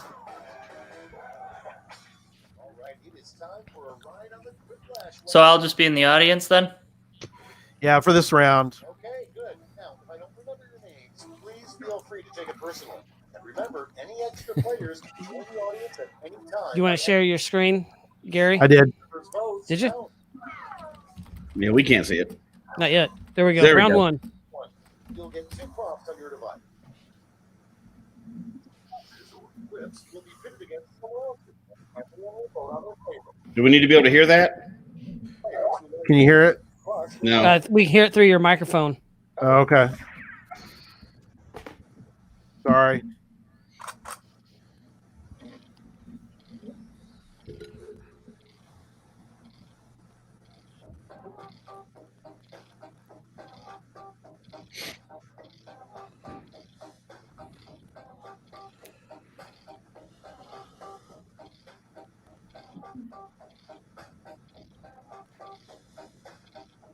So are we starting and guessing now? Yeah. Do we keep just going or is it just one at a time? You'll do 2 questions, then it'll stop. Oh, okay. All right, I'm in. Okay. And while we're waiting for everybody to come in, guess what type of geocaches our characters are? I look like a pine cone. I don't see my name on. Oh, there's me.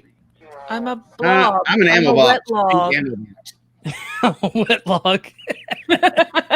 Wet log. Are we supposed to find those answers somewhere, or are we just kind of making? You make them up. You make it up. Starting things off, the best way to quickly blow $1 million.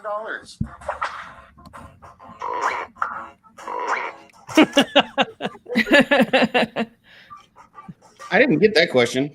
I didn't either, but that's great. Everybody gets a different We can question. vote I now. didn't either. Just two people got that question. Oh, okay. So different people get different Come questions. on, y'all. Give it the times now. Need somebody young to explain You it got to us. 16 audience votes, 17, Yeah, 18. audience votes too. Oh, okay. Yeah, UDAC, you can vote.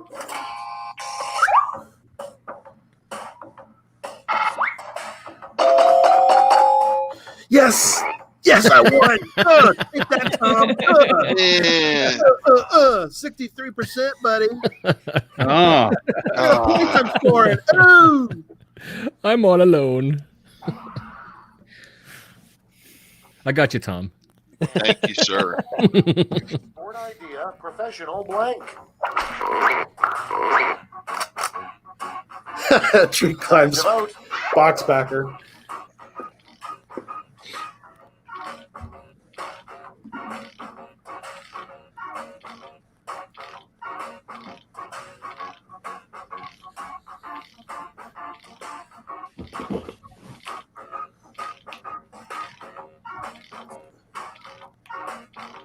$21 votes.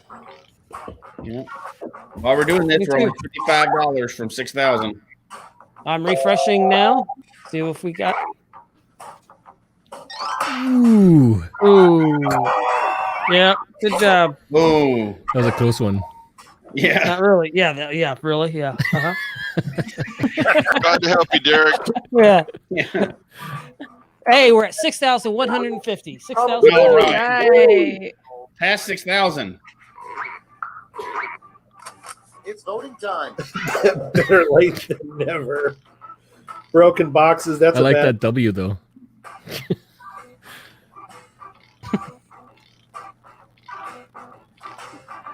I mean, I can't We're even gonna get spell to better. 7,000 this hour. Is that what everybody says? One hit 8. Oh, 8,000 this hour. Hey, Gary, can we 7,000 go home if we get to 8,000? No, sir. We keep going. Oh, we could just skip Bryan. We don't want to skip him. No. Oh, with the audience. Oh. Hey. Dr. Jesse. Woo. Wow. That was a close one there. Actually, that was a close one. That Yeah. was And next is audience tiebreaker. surprising job entry on Abraham Lincoln's resume. Oh, dear. I think we see a clear winner on this one. Yeah. I don't get to vote. Oh, I don't get to vote Yeah. either. I just lost my screen. I'm not, Did one of you guys put that in? oh, there we go. Oh, there it goes. I just lost my Took a little screen. bit. In the audience, there's 18, 20, 19 audience votes too. 21 audience votes, 23. It's at the bottom. I feel bad for somebody in this one. I think this is going to be a slam dunk. A little bit. I think so too. If you get all the votes, you get a Quiplash. What happens then? You get extra points. Oh. Look. That's awesome. Not all the votes, though. I wasn't sure how to play, and I was like, "Oh, how do I know what it is?" Oh, they give you a Quiplash for that. Plus 250. That's good. I could have made something better up. Next up, if you really, really love something, let it blank. It's voting time.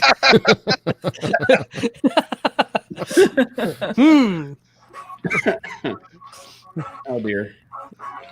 Wow. Let's hear. Uh-huh. Can anybody tell you the movie that was? They say they loved him, but lived in the basement. Joshua Johnson should know this one. Goonies. That's right. Yep. The youngest guy got it first.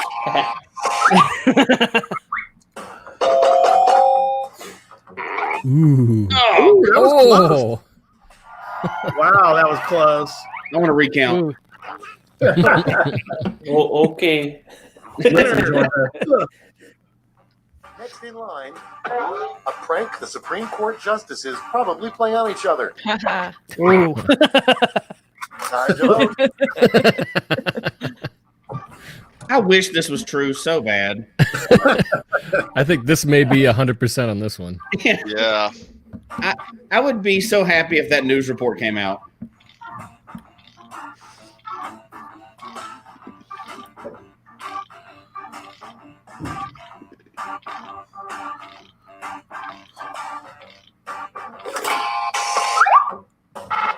I'd watch C-SPAN. Yeah, no kidding.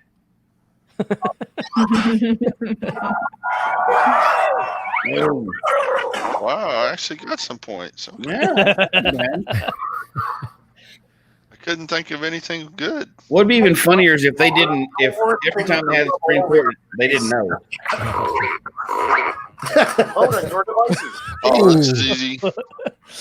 Oh my gosh. Oh, Raise your hand if you're a geocacher that's done this. all of the above. I can't believe that I didn't think of poison ivy.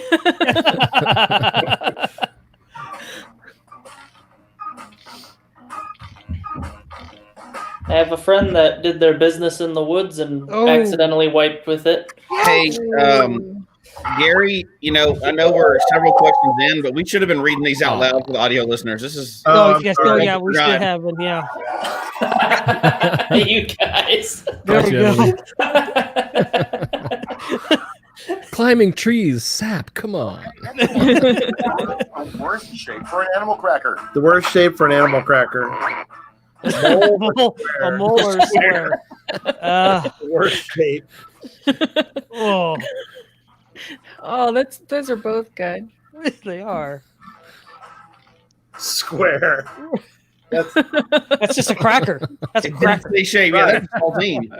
It's not really an animal at that point. No. Joshua That's why it's the worst. Joshua says this is our worst audio podcast of all time. Right? Yeah, right. Sorry, y'all can't hear it. All right, the winner is Mole. The Bruce. Wow. That was close, though. Round 1 is in the books. Let's see the scores. All right. Who's in first? Oh, yeah. Wow. Ooh. Wow. What? What happened to the screen? All right. So who's in the lead? Was it Gary? I'm in second. Okay. I think I got first there. Yeah, Okay. round 2.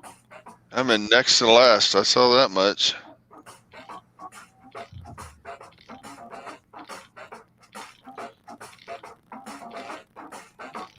All right. Answers. We're all putting in their answers. Yeah, we're all putting our answers in. Well, they put their answers in. I guess I could probably just pull up a few jokes here. Sorry you can't hear it as well.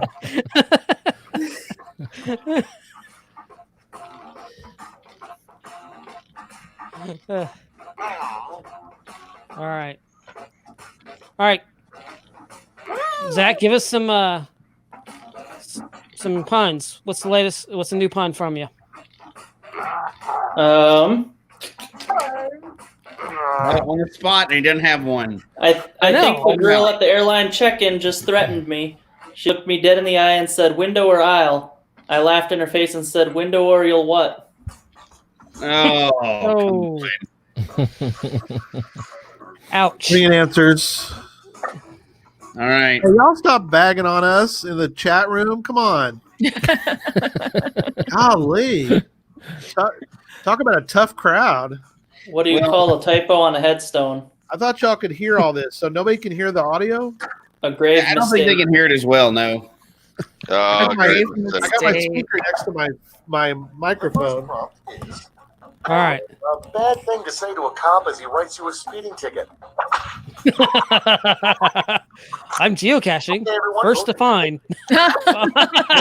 Oh, first to find. I like that. Oh, See, Zach, are you sure you didn't put one of these in? Yeah, I'm stuck in the audience, y'all. Sorry. You guys are missing out on the quality content here. That's right. Right. Would have cleaned up on this one. I would have had a good answer. I would have said, "Want a donut?" I can't make any louder. Sorry about that. All right, let's see who we got. All And right. the winner is. First to find is going up. Yeah, I definitely lost out on that one. Yeah, that was good. That was good. I'm geocaching is a good thing to say to a cop. I didn't get many points on that one. Hey, I 20 voted point for you. winner. Way to go, the Bruce. You had a much better answer. I think Direwolf said, "Oops, darned autocorrect." That was intentional. Yeah, that was on. The worst thing to find growing on your neck. The worst thing to find growing on your neck. Another head. Dick growing on your neck. Or another head. At least I'd have a friend for once.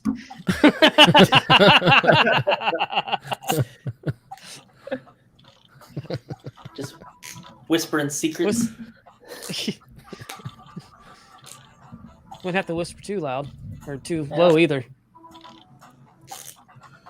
The audience can vote on this one. Yep. Yeah. So I'm just trying to get ahead in life. Oh, and another head is. Hey. Yep. Thanks, Charles. Thanks for the vote, Charles. Hey, I'm here for you, brother.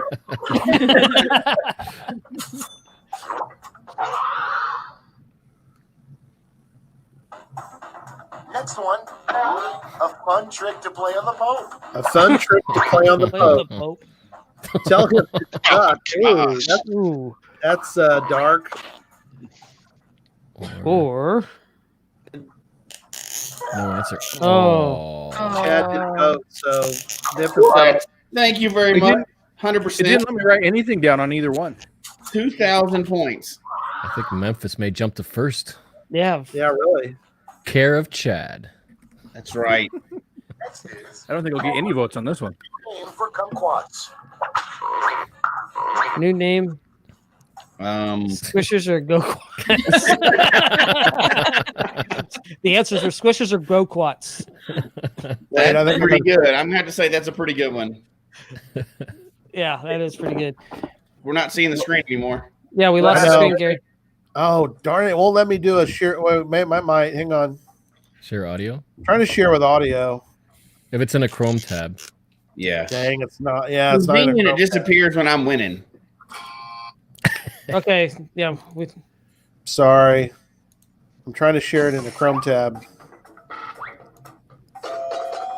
I'm just glad you guys didn't get me like scratching my armpits here or something. All right. So now we are up to $6,460. Nice.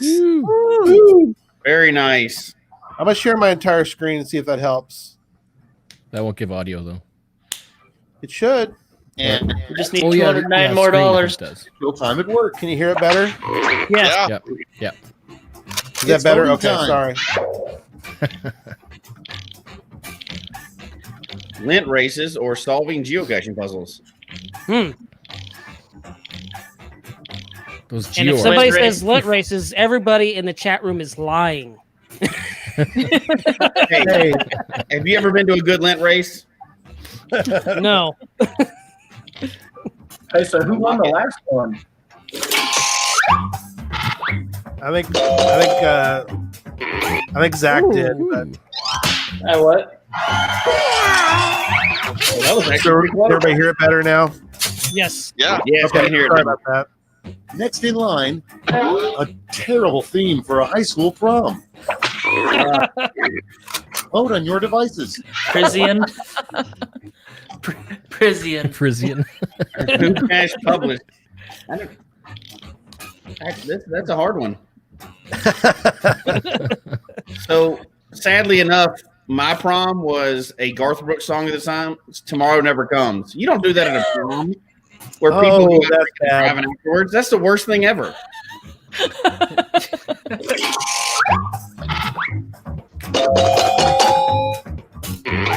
Oh. Prision. Oh. Prision. Thanks, Charles. That's like a new cache published. Everybody runs out for it. And a blank has won the election and will become the new governor of Texas. Time to vote.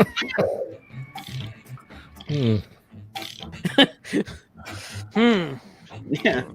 I'm glad we're keeping it clean. So that's all I'm saying. You guys do realize vampires aren't real, unless you count Dracula. I thought they were really good looking, like in that series of movies. Twilight, yeah. Twilight. Twilight. That's a tough Oh, one. wow. Ooh. 17 in the audience. Oh, my God. Audience decided it. Emily won that one. Got the public vote. Okay. Boo. find what Chewbacca has really been yelling all these years. Oh. Free answer. Chad, that's two you didn't get. I didn't get anything sent to me. That's the end of round 2. Let's take a look at the scores. All right. Oh no! Oh no! Chad and 8. I moved up. Oh, look how far I dropped. Oh, look at that. I moved up. Sixth place. Round 3 Is round 3. The last lash. Last lash. One final chance to catch up. Point values are tripled, and everyone gets the same prompt this time. Ooh. Your last lash prompt is a TMZ headline you really want to see. All right, audience, while they are typing, I went on a date last night with a girl from the zoo. It was great. She's a keeper. Oh. Broke my finger today. On the other hand, I'm okay.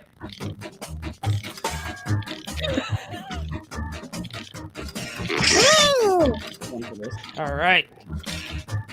Let's see how we do on this one. Waiting for everybody to. Only me and Derek have done it so far, so everybody's waiting. Everybody's trying to come up with something clever. I told my daughter, go to bed. The cows are sleeping in the field. She says, what's that got to do with anything? I said, that means it's past your bedtime. Oh. I got nothing. I got nothing. That took too long for the first one. It didn't give me the second question. Now you get 3. I didn't get either one again. Spread out any way you like, or give them all to one answer. All right, hold on. Oh, you get to vote 3 times. No, not the audience. Oh, it says that. Audience members get 1 vote. Well, that's, they're part of this game too. There's a bunch more of them, so. Yeah.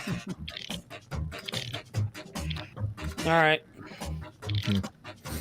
I built a model of Mount Everest, and my wife asked, is it to scale? I replied, no, it's to look at. Oh, man. Oh. Wow. Oh.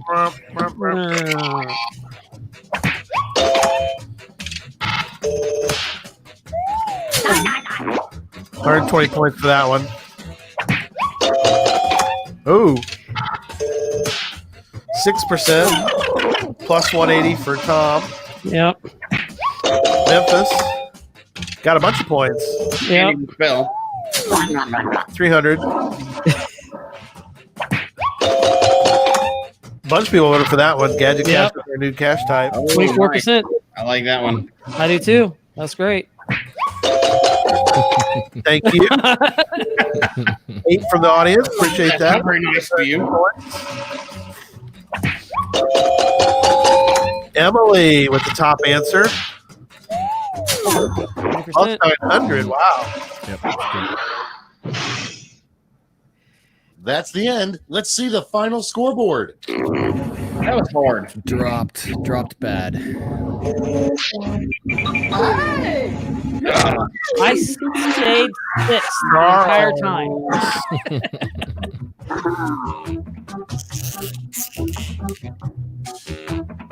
That was an interesting. That was fun. Game. We're gonna do another one.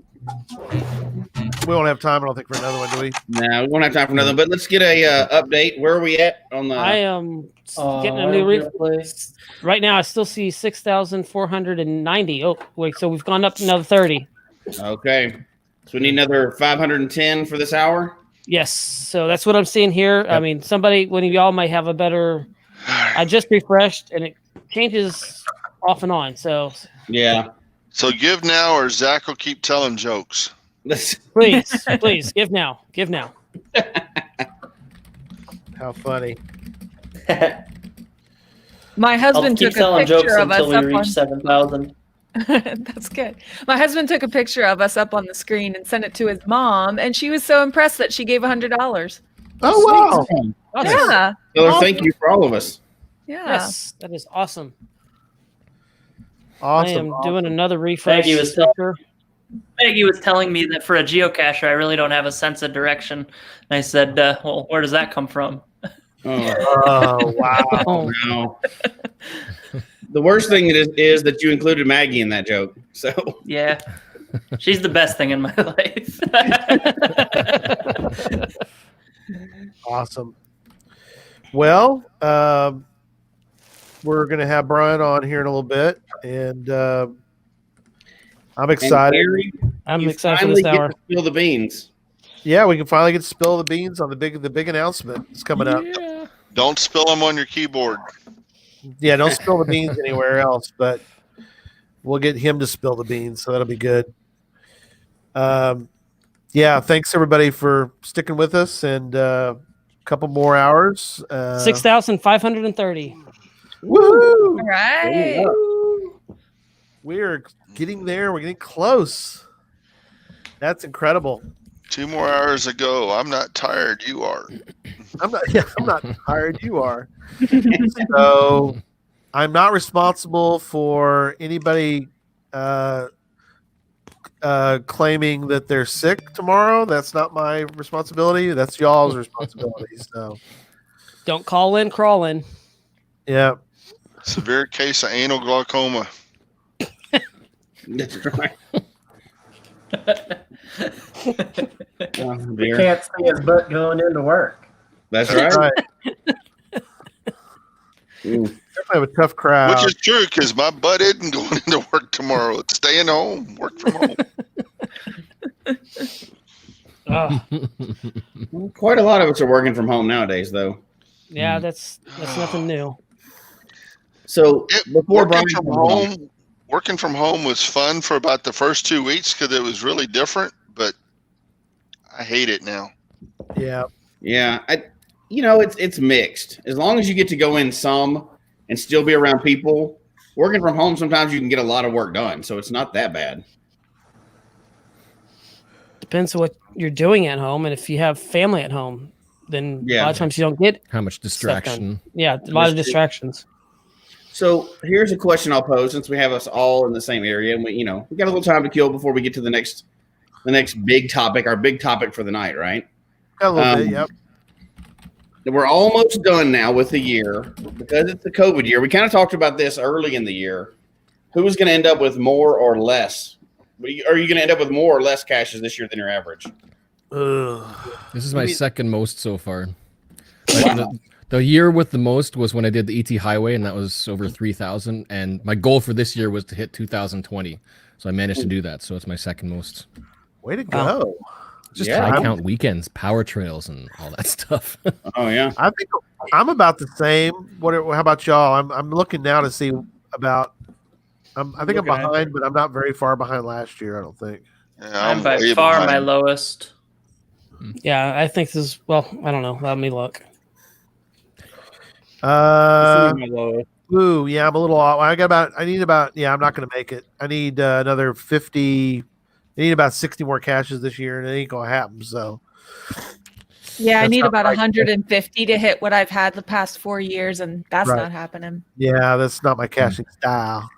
I got 20 some days to get 500 to get to my second lowest year from this year. Still got 216 caches this year. You're not 6 feet apart. It's not going to be my worst year, but not my best year. It's probably going to be one of the middle years for me. Wow, Direwolf, best year yet. Wow. Whereas Eric, it's just how somebody different. Eric says he found half. Yeah, less than half for the last. So that's different. People are like second highest year for her. Yep, second highest for Jinxer. Yeah, Adventure Labs has definitely helped. I bet at least a third of the caches I've gotten this year have been Adventure Labs. Yeah, I think a lot of people's fines. Yeah, a lot of people's fines were inflated by those Adventure Labs this year. Yeah, they were really pushing those. Did me a lot of good with my numbers for the year. Well, and a bunch of them just came out. I don't know if you checked the map today or not, but a good reminder for anybody, if you have one of those credits, some of them anyway, at least they expire on December 15th. So if you have them, they may expire soon. You probably need to get them out there. You can also ask for and be granted an extension. I was given an extension on my second Adventure Lab till the 31st of March. So if you go back to your original email that grants you congratulations, this is your Adventure Lab, and you send a reply to it and tell them that you needed additional time due to COVID, they will automatically send you a reply that says yours has been extended till March 31st. So if you have one of those credits and you are on the cusp of, I don't think I'm going to make it, reply to that email, ask for an extension, they'll give you one, and then you have a little more time to get it created. So I have a little more time for my second one. And so, yeah. Yeah. FSC. Go ahead. Nice. So very few people, I bet, got to do what I know 3 of us did, which is go to a mega. So how many of us got to go to a mega? Nope. They were all canceled over here. Me, Tom, and Charles, we all went to the same one. So y'all slipped under that radar. Probably the last one that happened. Everybody wants you in here, Bryan. So is that okay? I bring you in now. Sure. Sounds great. Everybody's like, "Oh, y'all just killing time. Why don't you bring Bryan in?" It's like, well, I got a tough crowd out there right now. So. I think as long as you're not playing that game, I think you'll get better feedback and from the audience. Yeah, that game was rough. Apparently, people were not a big fan of our little game. Are you just drinking milk there, Bryan? Water. I actually have a full shelf behind me with quite a bit of alcohol, but I'm gonna hold off at least until this thing is over so that I'm marginally coherent. I don't know. If you start drinking some of those, you may let out some secrets. That would be good for our show. Not good for me though. There'll be hell to pay at HQ if that happens. It's okay. We Right. won't tell anybody. Yeah, we won't tell anybody. It sounds great. Just a small corner of the interweb. We won't tell anybody who's watching, which we've got a lot of people watching, so that would. I'm looking. We've got some whiskey, tequila, a little mezcal. Wow, quite a bit. You're all. Yep. Anybody have a suggestion? I'm definitely up for at least party something. at Bryan's. Come on over. Come on over. Wow. Yeah. I'm not that far away. That's true. We got 2 people that are up that direction. I mean, I don't know. Emily, how far is it from Coos Bay to Seattle? Oh, 8 hours on a good traffic day. 8 hours? Really? 8 hours. It's a lot further than you think. I guess it is further than I thought. I mean, you're in Texas. Everything's far away. But yeah. It's 8 hours to get out of Texas. it takes 8 hours just to get out of Dallas. What are you talking about? Yeah. That's probably what it takes to get through Seattle and Portland. Mm-hmm. Well, Yeah, Portland is almost nothing compared to Seattle. right now wouldn't be bad just because of, the thing we can't mention. I mean, can you drive around, or what's the biggest city near you, Emily? Nothing.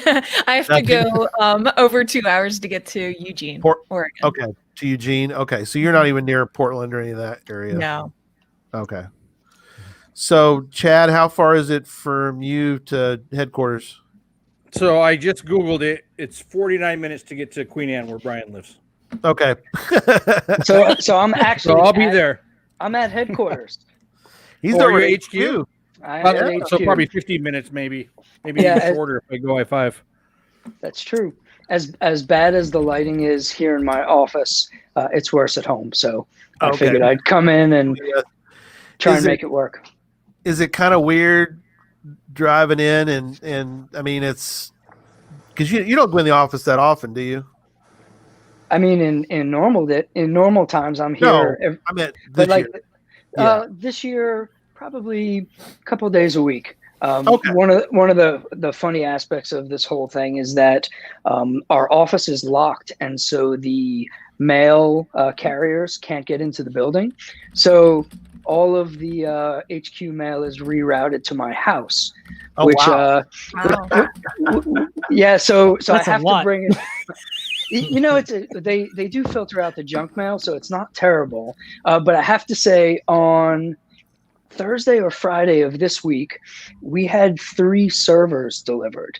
And I kid you not, the boxes were like 4 feet long and 3 feet wide. I couldn't believe the FedEx guy needed a massive dolly.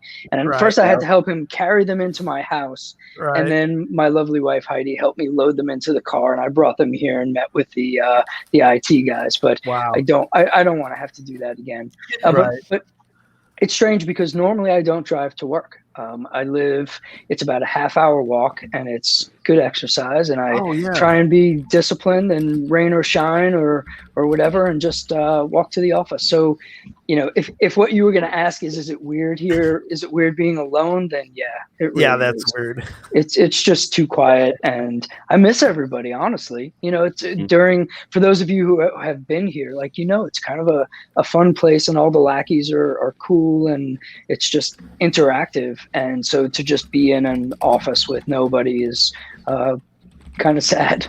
But we're going to get through it. It's going to be okay. Vaccines are on the horizon. And so hopefully it won't be too long until we can be back in the office. But more importantly, at mega events and giga events and regular events. Right. Yeah. Because for the majority of your staff, they're all working from home every day, pretty much, right? Yes. Okay. Everybody except for the warehouse team, aka the shop boys, with the Z at the end, and those guys are they're doing what they refer to as extreme social distancing. So basically, shifts. There's 5 of them, and basically only one person at a time. That's funny, Zach. Never asked for starfish for directions. Yes. Sorry. Go ahead.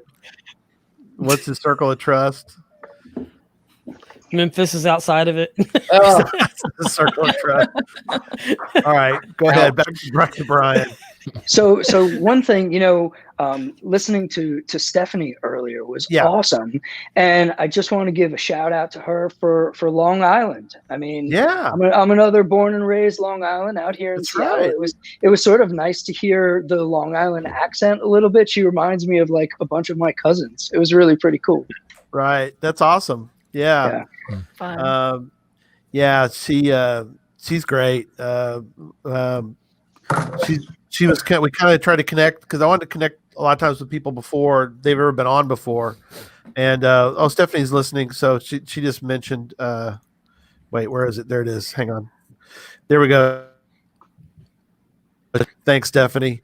But we got to connect and talk for a little bit, and she was great. And when there's a few out there. I mean, you probably know more than we do, but there's probably people out there that what we would call celebrities, guys like Barsky and those here, that there's people in sort of, I call those people celebrities, but they geocache. It's like, this is cool. These people are into this, these people are celebrities, but yet they do what we love to do too. So it's true. Like Memphis. Yeah, Memphis is a great example. He's a big celebrity, and we got him on the show every week. So, but you sucker me in every week, right? Sucker you in every week. But it's fun. So, all right, let's see what's Zach doing now. That's what the thing is. What did you say? Dope pizza snuggie. It only works if you have it when all of us are there. Yeah. Okay. Sorry. There. There you go. So, that's his snuggie. Yeah. Now you can't hear us. Say whatever you want. Oh. Now you can hear him. This is what happens after 6 or 7 hours straight of a podcast. People lose their minds. So we go crazy. Yeah, we should definitely add her to the list. I think so.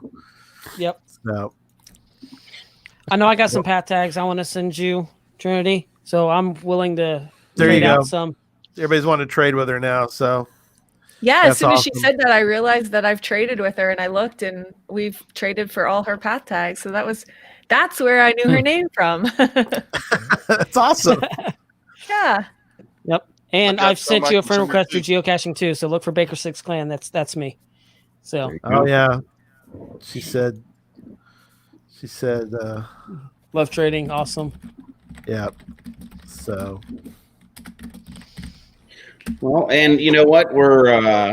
It looks like we're at 65.50, so we're making really good progress towards our $8,000 goal this year. And we've had a lot of fun tonight. We're going to keep pushing forward. And you know what? Hey, Bryan's on, so this is a good time for everybody to jump in there, and lots of prizes, of course. Oh yeah. Oh yeah. To say, but, how cool would it be while Bryan's on that we reach our goal? Let's do it. That would be really cool. Yeah, That for would be those of you who have not yet donated, or if you can donate a little bit more, please do so. It's as you've probably heard for quite some time now, it is for a wonderful cause. Mm-hmm. Yes. Yeah, we mentioned before, and I don't know is Christy around, Jesse? She's still on that other meeting. Unfortunately, like I mentioned before, we both tend to volunteer for too many things, and she's been on an all-day meeting as well. So that's fine. Yeah. Yeah. Wow, that's a long meeting. Yeah, it's she keeps volunteering. I keep asking her not to volunteer, but she keeps doing it anyway. I don't think I'm going to ever convince her not to.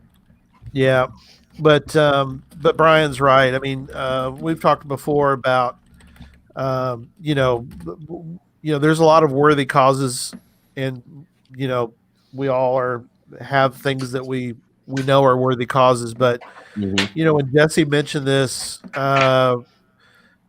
way back, like really the first one, even though I don't know if, like you said, I don't know if you were on the first one, but I think we talked about it, and you'd mentioned St. Jude, and I was like, well, that's perfect. Let's use that one. Let's do that one for the first one. And then after you do it, after you start learning about St. Jude, you're like, oh my gosh, we've got to do this every year, because I mean, what's horrible? I mean, what's horrifyingly worse, childhood cancer. I mean, that's just terrible. It's just, I mean, it's the worst nightmare out there. So I haven't had a kid with cancer, but I've brought this up a bunch of times. My oldest was a preemie and spent her first 3.5 months in the NICU. Right. And besides worrying about the kid, it was also worrying about, okay, how am I paying all this stuff? So right. the parents with their kids at St. Jude don't have to worry about that. So it's awesome. They can just focus their time on taking care of their kid. Yeah. Absolutely. No, that's exactly right. All right, we got a couple minutes and then we'll get started. Thanks, Bryan, for popping a little early and spending a little time as we had to salvage the hour. So what are you doing, Jeff? They're giving each other high fives. They're high-fiving each other? Oh, my That's pretty funny.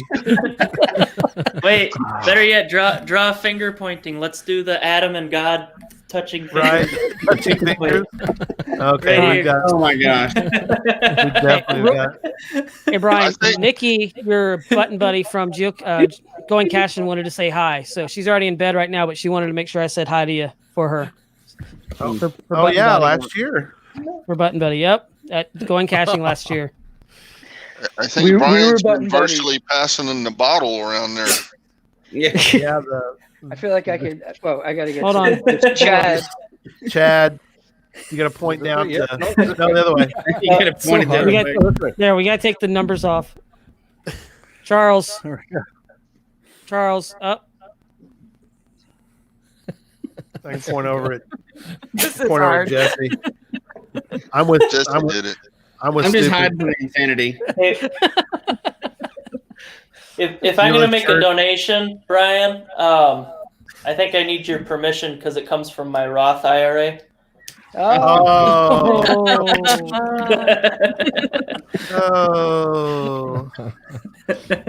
Oh gosh. Wow. We're hitting a new low before the next hour. Is that what our plan was, to run people off before the next hour? Yeah. All right, so this is now the rejected reboot pilot of the Brady Bunch. That's right. Okay, For the audio let's not listeners, alienate everybody for the hour with Bryan on it. Let's don't do that. All right. Well, make sure you don't give for another 3 minutes so you're in the 10 p.m. one if you want to be in the 10 p.m. one, because I got to go by time because I don't know unless you want to give them the 9 o'clock hour, that's fine too. That's right. Or both. Or both. You can do both. I think some That's right. people like to give. Yeah. I've seen people breaking it up throughout the day. So yeah, they've given a little bit each hour to keep it building up that way, and that way they're entered into the for the drawing of each hour as well.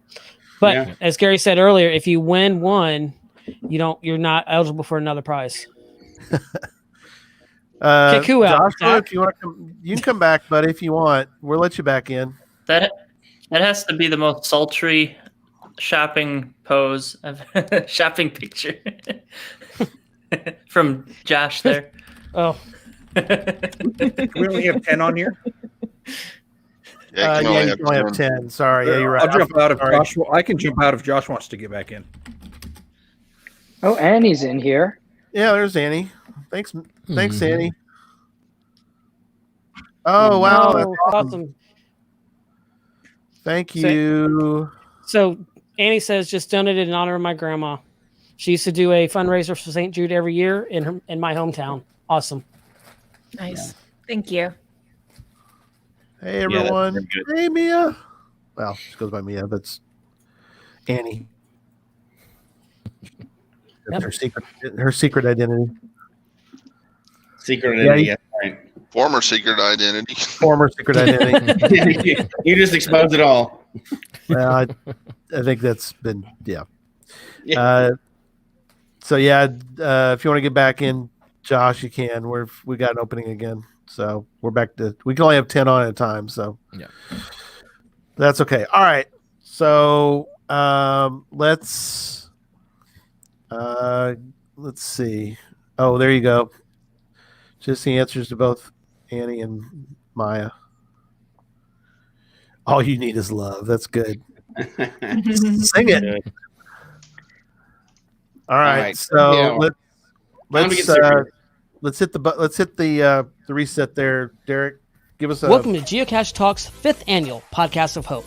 Once again, we are raising funds for St. Jude Children's Hospital. Our goal is to raise $8,000, and we can only do that with your help. To help us reach our goal, please visit the website below and donate. Now, let's join our hosts of Geocache Talk's podcast of hope.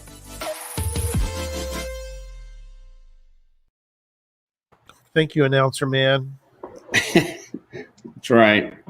Well done. And for anybody just joining us, we are on, I think, hour 13, 14. What is it, Gary? It's something like that. I've lost track. Okay, yeah.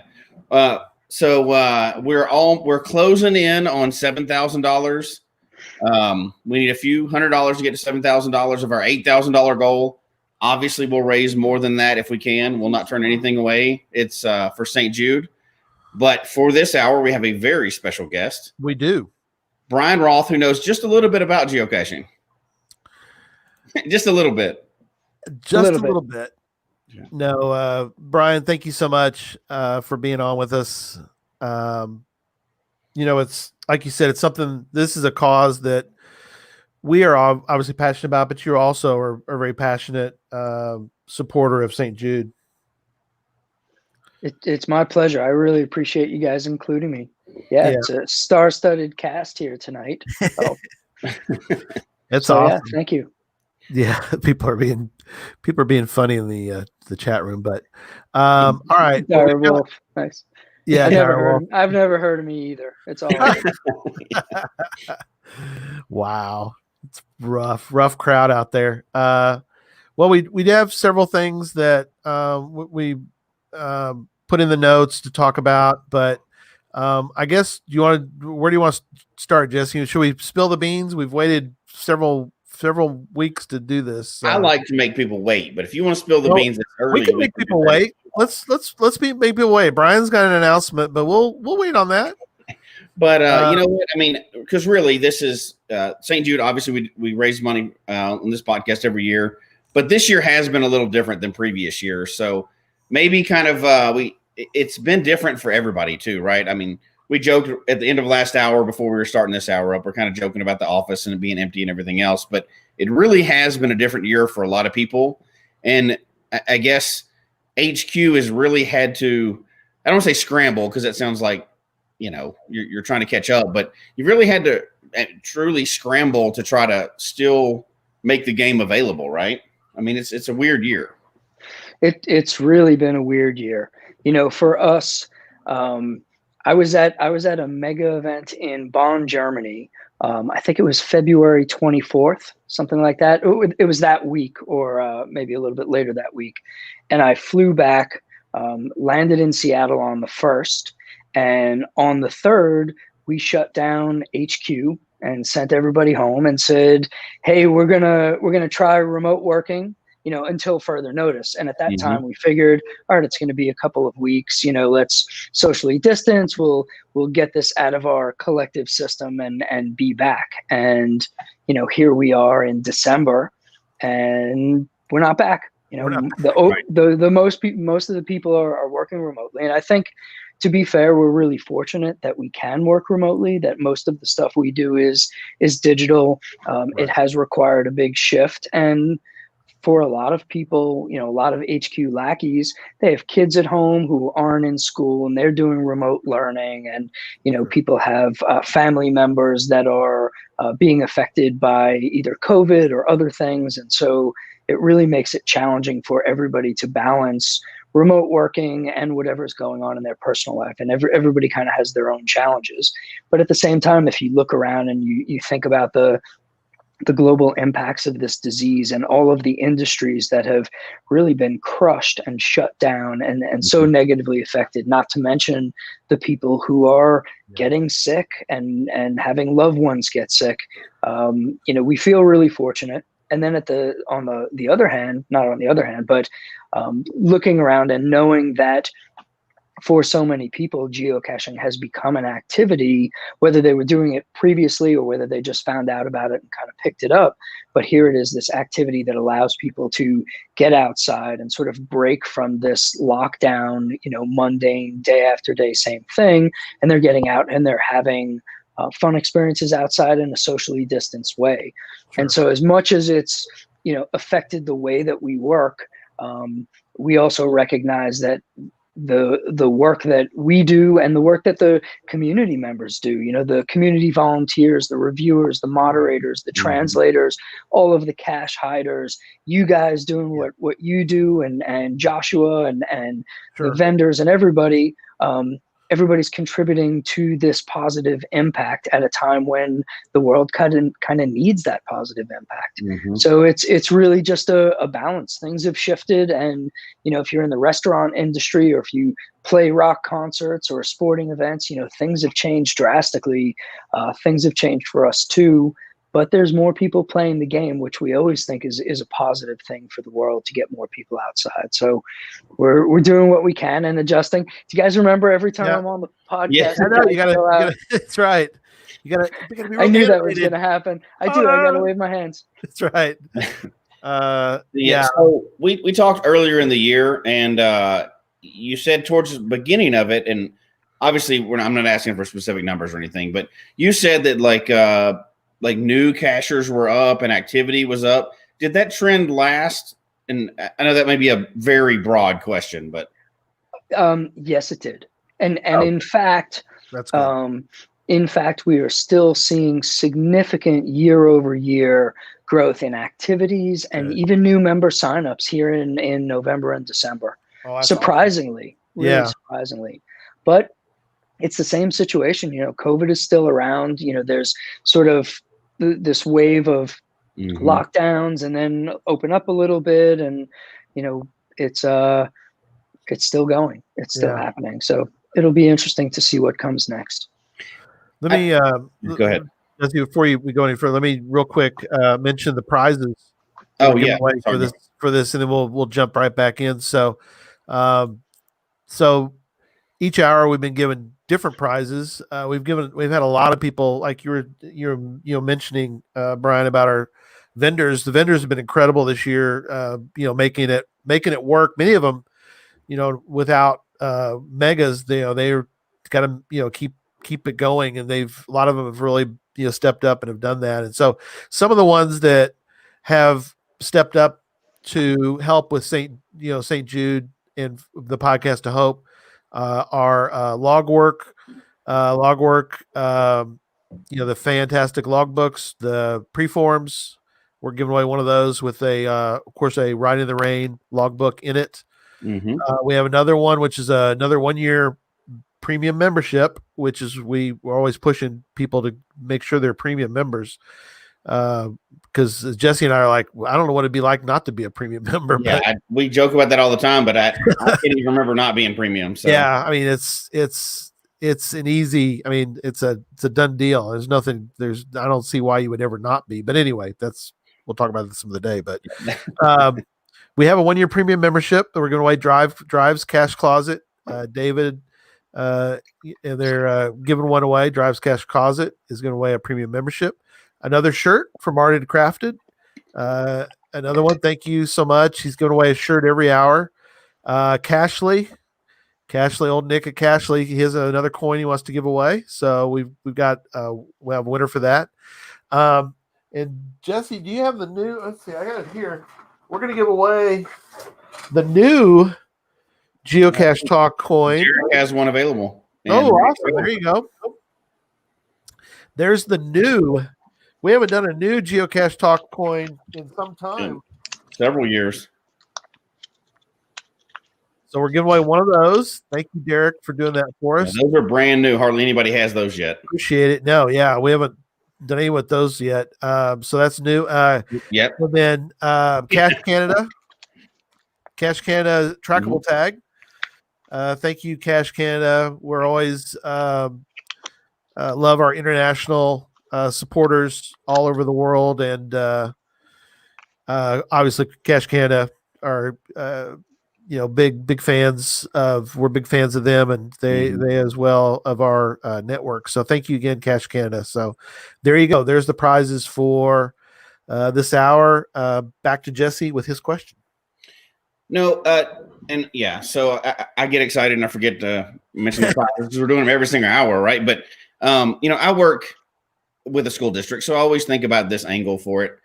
You probably don't even know the demographics generally of people that are new to the game, because I don't think you have to put your age in or anything like that. But I would be surprised to find out. I would not be surprised to find out if a lot of younger people are getting into it now since they're stuck at home doing their school.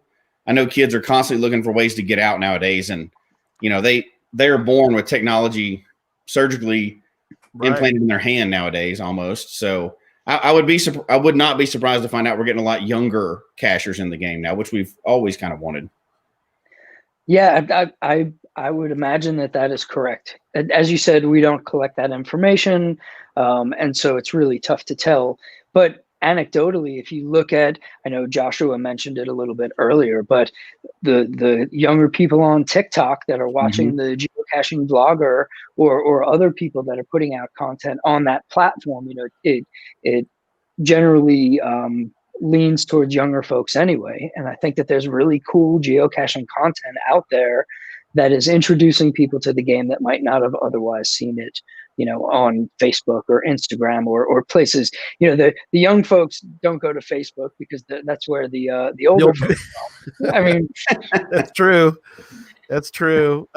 We try to keep our Instagram up a little bit just because, like you said, there's people are in different social medias, but speaking of the younger ones too, Jesse, I know I've run into different people who were introduced to caching through scouting. So I know that's something that geocaching.com is probably sees that as a huge benefit as well. But the fact that geocaching is now sort of a badge that you can get, as a scout, I think that's really cool. Yeah, I actually worked on that project a bunch of years ago to get the merit badge created for scouting, and it's been great. I've done a couple of presentations to young scouting groups in the Seattle area, so we've brought them to HQ back when we brought people to the visitor center, and taught them high level about the game, and then took them out to find a couple of caches. And yeah, it's great, especially to give younger people a reason to get outside and away from the video games and their computers and other screens. I think it's really important. I know we all agree, but it's good.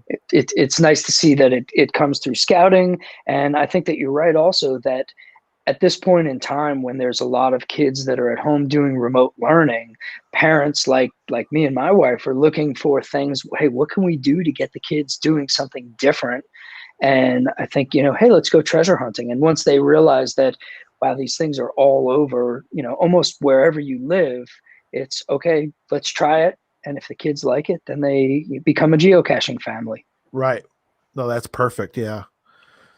No, it's so, obviously from our perspective as cachers, it's been, an interesting year for caching. From your side of it, obviously you're a cacher too, but I mean, from your side of it as the company, how, obviously very different, unprecedented times, but how weird has it been? You rolled out community events and you rolled out all these new things this year, and y'all keep having to extend them, which thank you, by the way, for the labs and everything else y'all are extending. But how is that behind the scenes to keep going? We have to change, because geocaching typically comes out with something you set, range, and y'all definitely changed all those ranges for all the programs this year, even like the end of the year souvenirs. That's got to be I hate to keep saying scramble, because obviously y'all are planning for this as a team and everything, but that's got to be a total just departure from what you normally do. That's a great way of describing it. Is a departure from normal. And honestly, I would just credit the lackeys. I think that it comes down to, this company is made up of so many people who really care about the game and care about the community. And there's a sensitivity there when we see, wow, these people in this country can't go outside, or they're on lockdown, or this country is shut down. And our goal with the memory lane promotion and Wonders of the World is to give people a fun reason to get outside. And it wouldn't be fair to say, well, if you can't get outside, that's too bad. And it's easier for us to just not err, but to make a decision to say, hey, everything is unusual this year. Let's be as flexible as we possibly can in an effort to support the community and to be kind to people. And especially now when a lot of people need a little bit of extra latitude. Yeah. It's a no-brainer. And it's just about, can we make the decision? What are the repercussions? More often than not, the repercussions are outweighed by the benefits of the community. So it's not too difficult, but I really appreciate, from my position, getting to see those decisions being made in different areas of the company, in our marketing team or our community engagement team, or, the Adventure Lab team pushing back, when you have to use your credit by and things like that. Just, throughout the company, it's how can we be kind? How can we provide the latitude that people really, really need right now?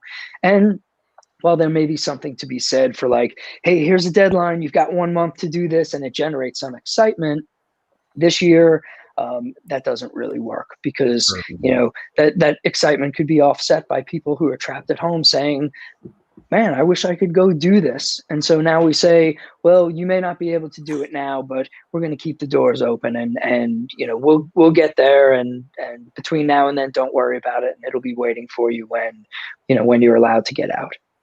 Well, and we forget, because obviously something else has been, in the major news, right? We're not going to dwell on that, but we forget that there's been a lot of stuff that's actually happened this year. And a lot of things didn't happen.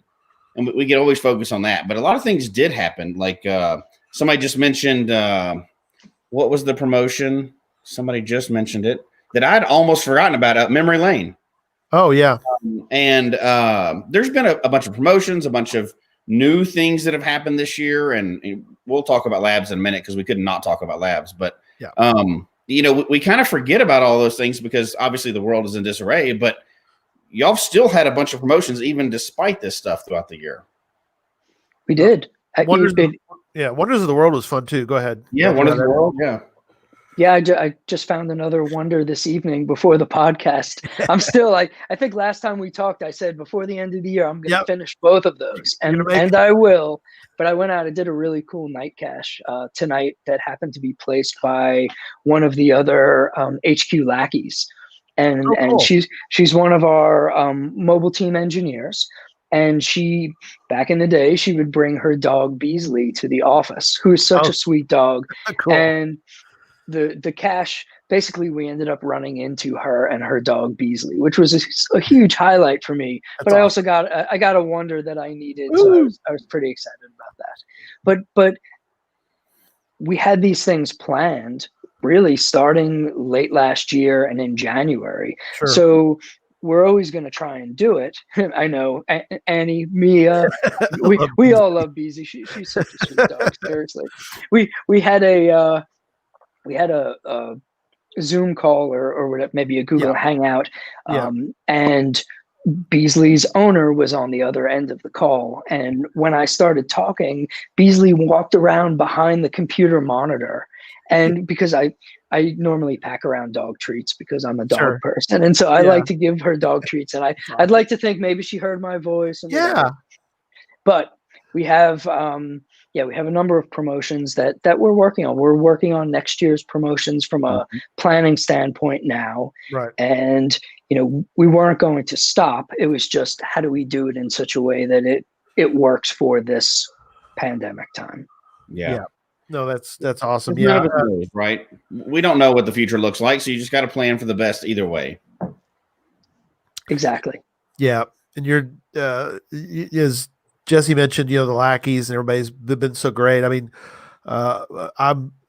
I make it a point. I would hope that all the cachers that are listening to me right now would do what I do. Is whenever you hide a cache, I always put a little note. Oh, look, we're over 7,000. Woo! 7,123. Right. Good job. We're getting close. Let's get there. Let's get to 8 before Bryan leaves us tonight. So, but something I do, and I hope others do, that is when I put because you put the note to the reviewer, giving them the information that they need. And when I'm done giving them, the information about the cache I'm putting out there for them, I stop. And at the very end of it, I put a note and thanking them and it's not trying to butter them up. I want them to do their job. And if I don't do the cache correctly, I don't want them to, if I need pushback, I want that. But I do put a note because I genuinely want my reviewer to know that I truly do care. I really do. I mean, it's a lot of work, and I want them to know that I'm very grateful for it. So. Yeah, we always push that on this show, and I have to say that they have probably had one of their hardest times ever, the reviewers this year, because everybody wants their caches published, everybody wants their events published.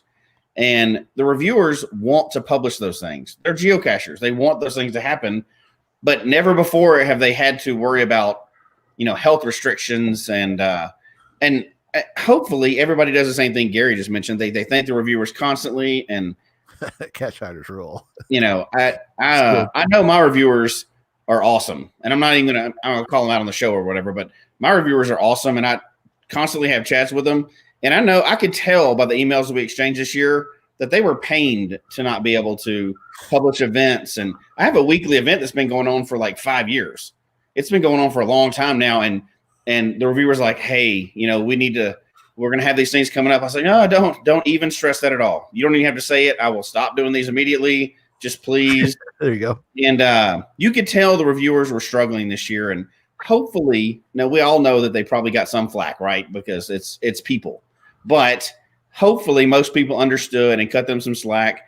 They're in the same situation we all are. So once again, every year I ask for this, Bryan, but you got to give them 100% raise again next year. Indeed. I mean, they as a group, they care as much about this game as anybody and about the community. And just as things have changed for us and for other, industries and other individuals, they had different problems to solve this year. They had to look at the implications locally in their state or their country or their province. What are the rules? And it was always important, the most important, to keep people safe. This is a game and we love it, but it's, safety has to be of paramount importance. And when there's a global pandemic and gathering is is dangerous, Yeah. well then, and from our perspective, we were deferring to them. We said, look, you folks are the local experts. You tell us how you need us to support you, and we will support your decisions, which is of course the right thing to do. Yeah. And they shut down areas. They weren't publishing caches in certain areas, no events in certain areas. And at the end of the day, the reason and the justification was they have the very best of intentions when it comes to supporting the game and the community. So, kudos to all of them, really. And I really do try and thank them every time that I'm on the show, or just acknowledge the role they play in all of this, because we wouldn't have a game, certainly not like this. Right. So no, it's you're pretty exactly awesome. right. Yeah, that's awesome. Well, Jesse, the chat room's chomping at the bit. They want to hear about this. Yes, I know. So as we kind of transition into asking what the plan is for next year, Gary is terrible about keeping secrets. So I am. We if you want to talk about it, we can talk about. We have been trying to figure out what we can do that still respects the integrity of the rules of the game, that we can do something to give back. Obviously, everybody wants to bend the rules all the time. You can't do that. And as cashers, we all try, without a doubt, right? That's what we do. We always try to push the rules. But we would like to talk about something tonight that we're hoping would be a good, positive addition to the community. I don't know, Gary, Bryan, either one of y'all want to take it from here? I'm happy to talk about it a little bit. Go for it. So we'll take a step back and just say that you guys approached us and you said, hey, we've got an idea. Everybody's on lockdown. This game has changed. We have an idea of something that we can do for the community. And we said, okay, what does this look like? What can we do? Do you want me to tell everybody? Are we ready for that? Yeah, go. Let's do it. Let's finally give the word. So, Derek, I think, has got a graphic we're going to bring up too. So go ahead, though. Go ahead, Bryan. So on January 30th, the Geocache Talk Network is putting on something that will be called a Worldwide CacheCon 2021. And it's basically going to be an online geocaching convention. It's not a mega event. It's not a regular event. There's no souvenirs or anything like that, but it's an opportunity for geocachers to get together and there's going to be a digital presentation starting at 10 o'clock in the morning. And it's going to run 6 p.m. is when sort of the closing ceremony starts. And I don't want to give away too much about the schedule, but it's kind of a full day, almost like what you would see on stage at a mega event throughout the course of the day, except that everybody's going to be able to participate from home and tune in. It's a way for us to get that community feeling without being all together. And it's something where, for Geocaching HQ, one of the things that we're going to do is we're going to promote it. We're going to try and tell everybody this is open to all geocachers all over the world. Yep. Again, Worldwide CacheCon 2021, thanks to the Geocache Talk Network.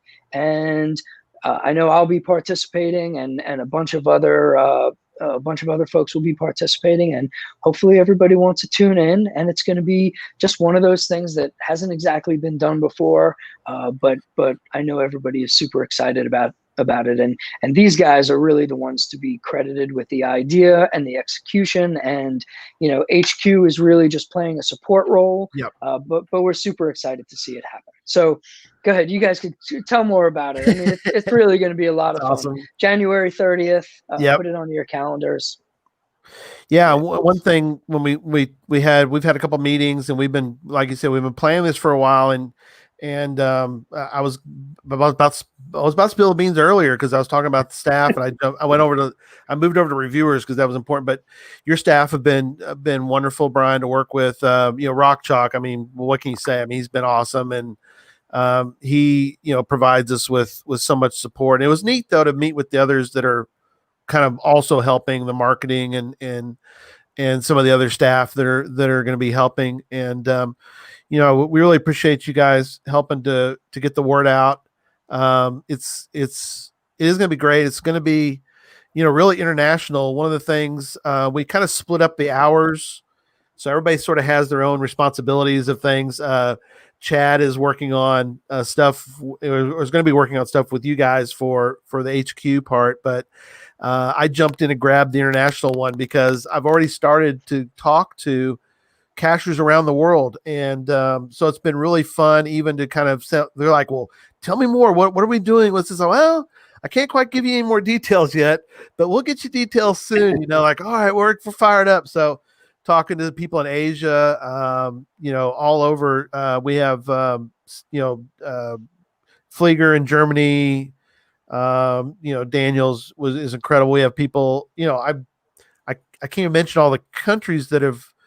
I'm starting to reach out to, and they're all very excited to like, oh, what can I do? And so, like you said, Bryan, we really want to make this something that isn't just, our country. It's everybody. So I'm really pulling in people in Australia, New Zealand, and Europe, all the people in country in Europe. And like I said, I don't have a lot of necessarily a lot of contacts in Asia, but I do have some, and they've been very excited, because it's a worldwide sport. And so one of the things that we really talked about during the meeting was we want to make sure to include everybody as best we can, as we get the word out to everybody. So, yeah. And the thing to remember is like the world's crazy. We don't know how long it's going to be like this. Right. And just like you guys have been doing, trying to make things more accessible to more people. Really, if we're describing this, obviously there's going to be guests, there's going to be information, just like any convention, music and games and all kinds of stuff. There'll be no food line, so that's a good thing. There you go. But, and really the idea is not to think of it as anything you've seen before, because this is something brand new. Yeah, we're not trying to recreate anything new. We're trying to provide something new in an entertaining way that's never been done, because people need fun, happy things right now. And we're cachers, and we like to talk about caching. We like to learn about caching. And, things are different. It's not, the world's different now. And just like y'all are extending deadlines and coming up with new, souvenirs and everything else, hopefully this is something new and entertaining for people, and a good way to break up the monotony of, you may be locked down, you may not be, depending on where it is in the world at the time. And this is hopefully something fun to look forward to. So don't try to compare it to anything else. Like, this is different than this. This is the brand new egg and chicken altogether. But you're absolutely right, especially at a time where there's not a lot of clear things on the horizon to look forward to. I mean, we know good stuff's coming in the distant, but right now to think, all right, a month and a half, 2 months from now, we've all got something to tune in and look forward to and get excited about. And it's another way for all of us as a community to be a community. It's totally different than anything that's been done before in this way. And I think it's going to be a whole lot of fun. And, there's been a couple of comments about doing a t-shirt. Yeah. I think it's a really good idea. Oh yeah. Yeah. So we'll have to do that. T-shirts, and people can get some coins put together. We don't have a lot of time, but there's the graphic with the Worldwide CacheCon 2021. Can you ever have too many t-shirts? You really can't, right? According to my wife, I can. I promise. Yeah, right. Yeah, mine might say the same thing as well, but it's we're gonna, and somebody in the chat room, I'm not gonna call them out, but they joked about volunteering. Guess what? We're gonna need a bunch of volunteers. Y'all already know who you are.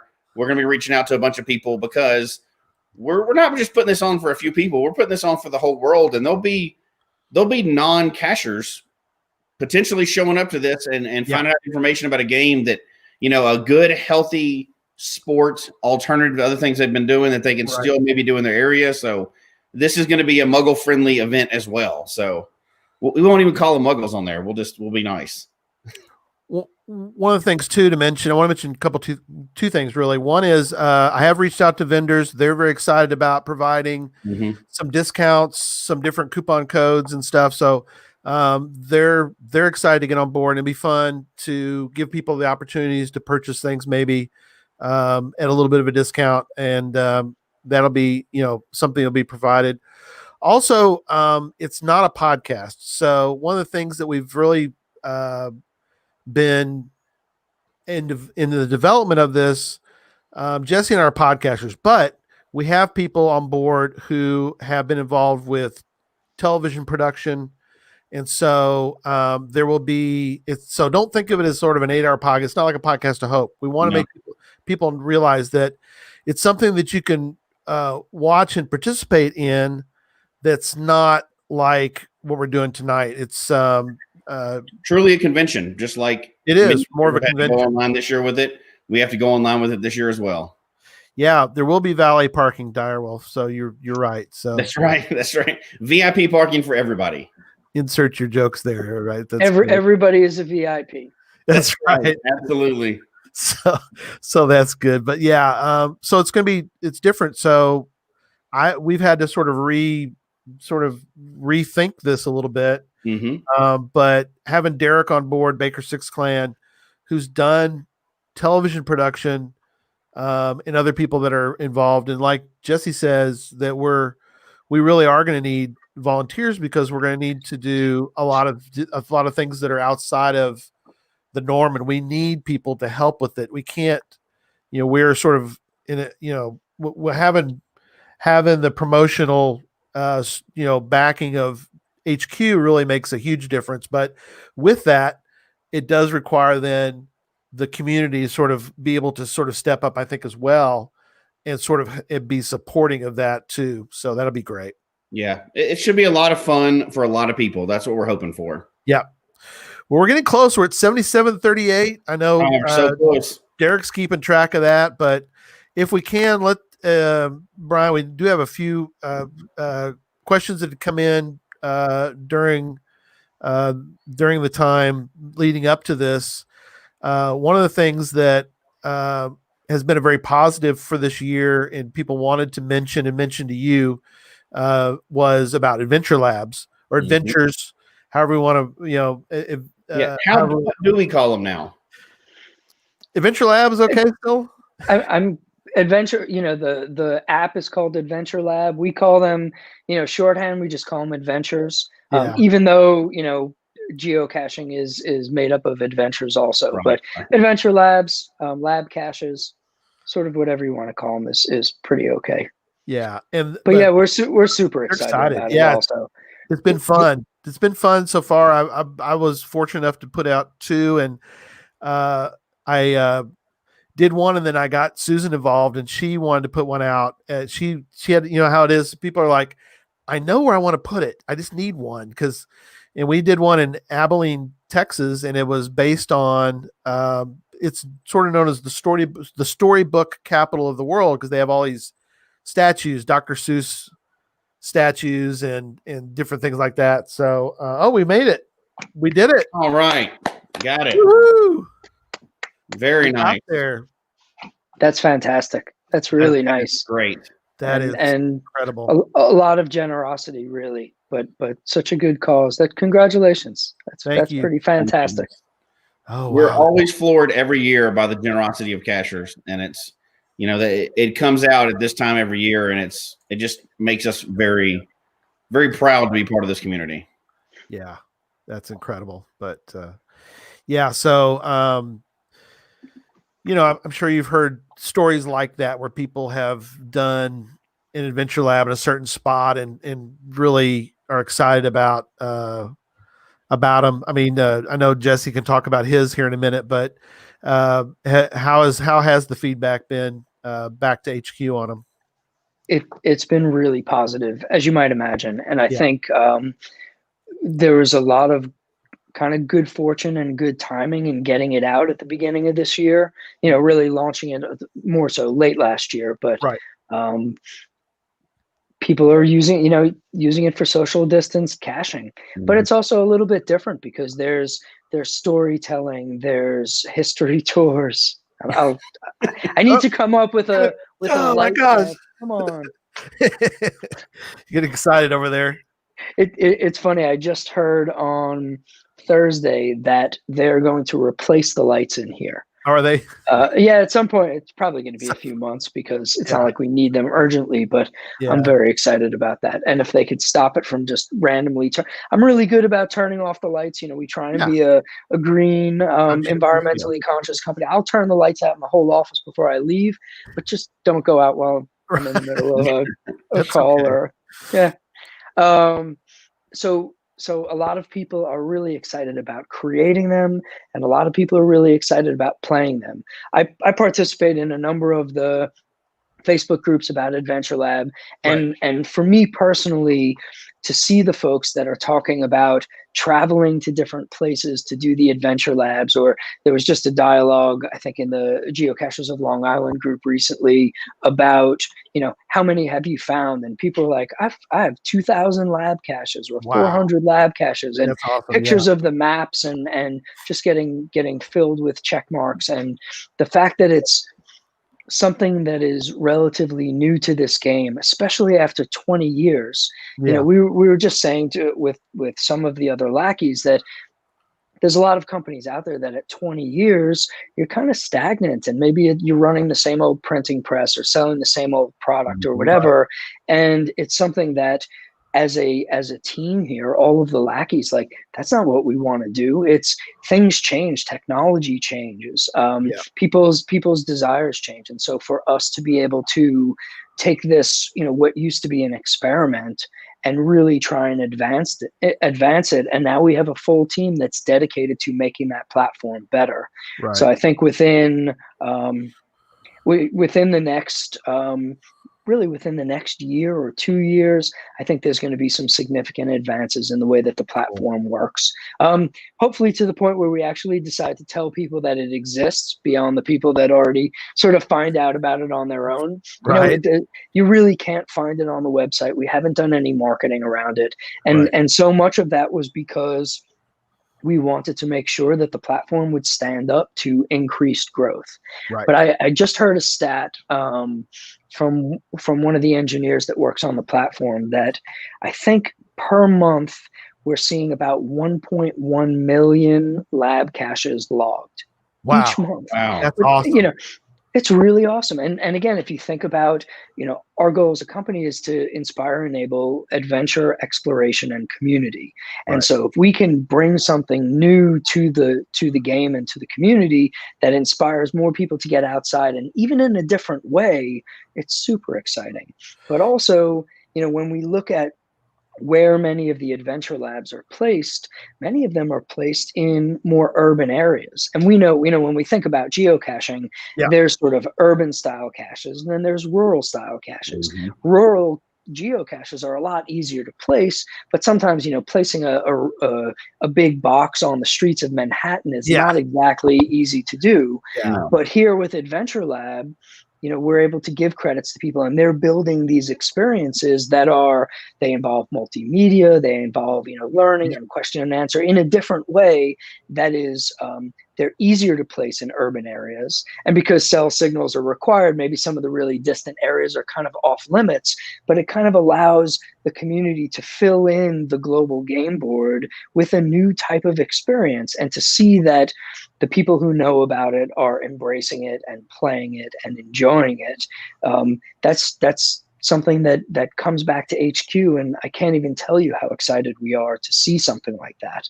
I'll tell you one more thing. When at the beginning of the year, we kind of set a goal. We said we normally set different goals of like, all right, how many people are going to find caches each month, and premium membership goals and whatever. And we said, all right, let's set an Adventure Lab goal. And this was at the beginning of the year. And we said, and to be fair, we didn't know if it was possible. And we also didn't know what it would take, but we wanted to challenge ourselves to figure out, is it possible? Can we support the community, give them the tools, distribute the credits, do this whole thing at a scale that would get us to 20,000 active public adventures before the end of this year? And on Friday morning, we hit 20,000 adventures, which is it's a significant accomplishment, but not an accomplishment so much for us, but for all of us, because we're not placing 20,000 of these. We're building the tools, and we're trying to produce the manuals that tell people how to do it, and answer questions, and give out credits in a way that seems fair and distributes them globally. But to hit 20,000 active public adventures, it was a really exciting moment for everybody. Yeah. And so they're out there. It's another way to play and another excuse to get out. And I can tell you, I know there are plenty of people who are saying, hey, I got a credit and I placed one. I want to get a second one, or I want to get a third one. Or I want to get more. And, as we've worked through this platform, we haven't gotten to the point yet where we've provided that sort of clarity and ease of use on how does this work? How do I get a second credit? How do I get a third credit? So a lot of this year has been sort of testing. What happens if we do this? What happens if we do this? Should we push these deadlines back? Right. Things like that. All of these, it's 100 different decisions that have led us to where we are today. Well, the cool thing is, we're seeing all this engagement and interaction, and validation that this is something that people are enjoying. So now that we know that, we're going to focus more on it. And so I would expect that by the end of next year, many of those questions will be answered, and it will be easier to play, easier to use, easier to understand sort of what comes next. And then when we have this conversation a year from now, we can talk about all the other things that we haven't exactly done yet, because it takes time and it takes a team to do it. But it's super exciting. It really, really is. Yeah. I was gonna say, are you surprised about kind of the numbers have blown up? That's big. But I think at first, anytime you bring out something new, people are like, I don't know if I like it or not. Some people jump into it immediately. Some people are slow to get it. Did you expect things like, obviously somebody in the chat room has mentioned it, but like the Lincoln Highway, there's a bunch of people that are getting together. Yeah, that's a cool idea. The other day. Did you, it's hard to know what to expect from geocachers, really, but did you expect things like that to start taking off this quickly? To be fair, we didn't really know what to expect. I can tell you definitively, I did not expect the Lincoln Highway, but one of the things that has been consistent over the 20 years for all of us at HQ is that when we put something out there, the community shows us how it's going to be used. We don't necessarily define how it's going to be used. We can put constraints and a framework to try and get it to be consistent with sort of our mission. For example, like people have said to us, "Hey, can we just do like the CacheCon, for example?" Yeah. When we were thinking through the ideas, it was like, well, what if we make it an event? What if we give it a cache type as an event? And what we said, and I'm sure you remember, is, hey, as a company, one of the things that we really want to focus on is we want to get people outside, and an event is a gathering in physical space. And so we're really reluctant. So it's a constraint that we've sort of put on our decision making. Right. It's the same thing when it comes to Adventure Lab, and the Lincoln Highway is a great example of the community showing us, oh, here's something really cool that we can do with this platform. There's another thing that I saw recently. Somebody created almost like a graphic that has all of the completion screens for the adventure labs that they've completed. Oh. And they were showing it off on Facebook. And I showed it to the lead engineer, and it's, we have a roadmap that's out at least a bunch of months. But I said, hey, what they're showing us here, the intent and this opportunity, it's identifying something that we haven't done yet with this platform. But when I saw it, I was like, oh man, I would really like to have that. And I'll bet that I'm not alone. They're clearly not alone. Sure. So by paying attention, we sort of learn what we can do to build a better platform. So, Lincoln Highway is a nice surprise. Yeah. There's some other nice surprises out there. And it's like the hive mind. You take the community, we got 85 people or give or take at HQ. Right. That cannot possibly compete with the mass intelligence that's out there in the community. And so that's how this works so well is, the community is more than happy to offer feedback. It's like, and on our end, it's like drinking, feedback from a fire hose. There's just so much of it. But when you really dissect it, I think we can learn how to build better products and services for the community that's asking and or demonstrating how they're using what we've built already. Right.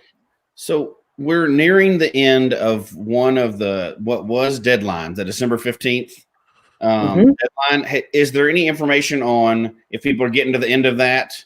Because I know a lot of people have credits for that. Is there a way for them, if they're not going to make it, to be able to extend that? Here's what I would say is short answer is yes, of course. And it goes back to the same thing that we talked about earlier with pushing off the promotions. And, I would say send an email, send it through the help center and just say, for whatever reason, if you're trapped at home or you can't get out, or you've got you're working with your kids and remote learning or whatever it is, if you have a real reason where you just can't make it happen at this point, write to us. And, again, I know I'm going to open the floodgates of people writing in saying, hey, can I please? But at the end of the day, I think it's really important for us as a company to be responsive to those kind of requests. And I know I'm not alone. Everybody here feels this way. Right. And we try and set those deadlines to be reasonable, because we don't want people to sit on a credit for multiple years and say, oh, eventually I'll get around to it. But in this case, there's plenty of legitimate reasons why it's really hard to do, and we want to be sensitive to that. So please just write us, and I'm sure you'll get an extension. And if the director of community kills me for saying this, she won't. She'll be just fine with it. Yeah. I know we don't have you for much longer, and we're rolling on. Is there and this is, you can easily just tell us we have no idea, right? But do you have anything you want to try to do in 2021, or is it so up in the air right now? You're just trying to support everything and keep everything available to people. I mean, there's certainly we want to keep everything available to everybody. And to be fair, I don't think that that's going to be any more difficult than it has been all of this year. And so I think we'll be just fine there. But we don't want to sit still. We actually want to do more. And so we're going to challenge ourselves as individuals, teams, and a company to say, okay, this is this new paradigm of remote working, and it's a little bit harder to have a meeting or effective cross-team collaboration or just basic communication. But that's not an excuse to just sit here and keep playing with what we've got. Yeah. Let's keep pushing the envelope. And so I know that there are things we want to do with Adventure Lab. There's things we want to do with core geocaching. The new, I don't know if anybody has seen it yet. I would assume some of the folks have seen it, but we just released a new High to Cache page that it's really, really good, especially for somebody who's just trying to figure out how to hide a cache, the information presented there, the way it's done. And so we are trying to constantly build a better website, better mobile applications, a better platform. And, I guess one of the big things that we are going to have to deal with, that I know when we talk about it here, there's a little bit of trepidation, and it's, hey, are we going to be able to have a 2020/2021 celebration this summer? Yeah, we've got the place booked. We have it. We have the Seattle Center pushed back a year. We've got a lot of the planning done. But at the end of the day, what's going to happen? It really depends so much on COVID. I know with the C word, but also, are we going to be able to gather as a community in physical space to the tune of 10 to 20,000 people from all over the world in August? I want to believe that we can. Hopefully. And if we can't, or if it seems like we can't, we actually have to make that decision in just a few months, because people have to plan and they've got travel. And it's, last year I think we made the decision a little bit later, but we've got to be able to give people the information and some certainty. And while it would be really unfortunate to have to cancel it or postpone it again, that's something that's, time's not going to stop. It's moving forward. At some point, we're going to have to make a decision. So, we will do our best to be thoughtful in the same way. Yeah. Annie, Miya is saying, I hope so. I miss cachers. I mean, you're speaking for all of us, Annie, as you know, both at HQ and outside of HQ.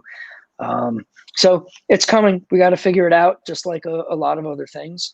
But we've got, we will have another summer promotion next summer. And if it means that we have to extend the deadline because we still have, other issues, then that's what we'll do.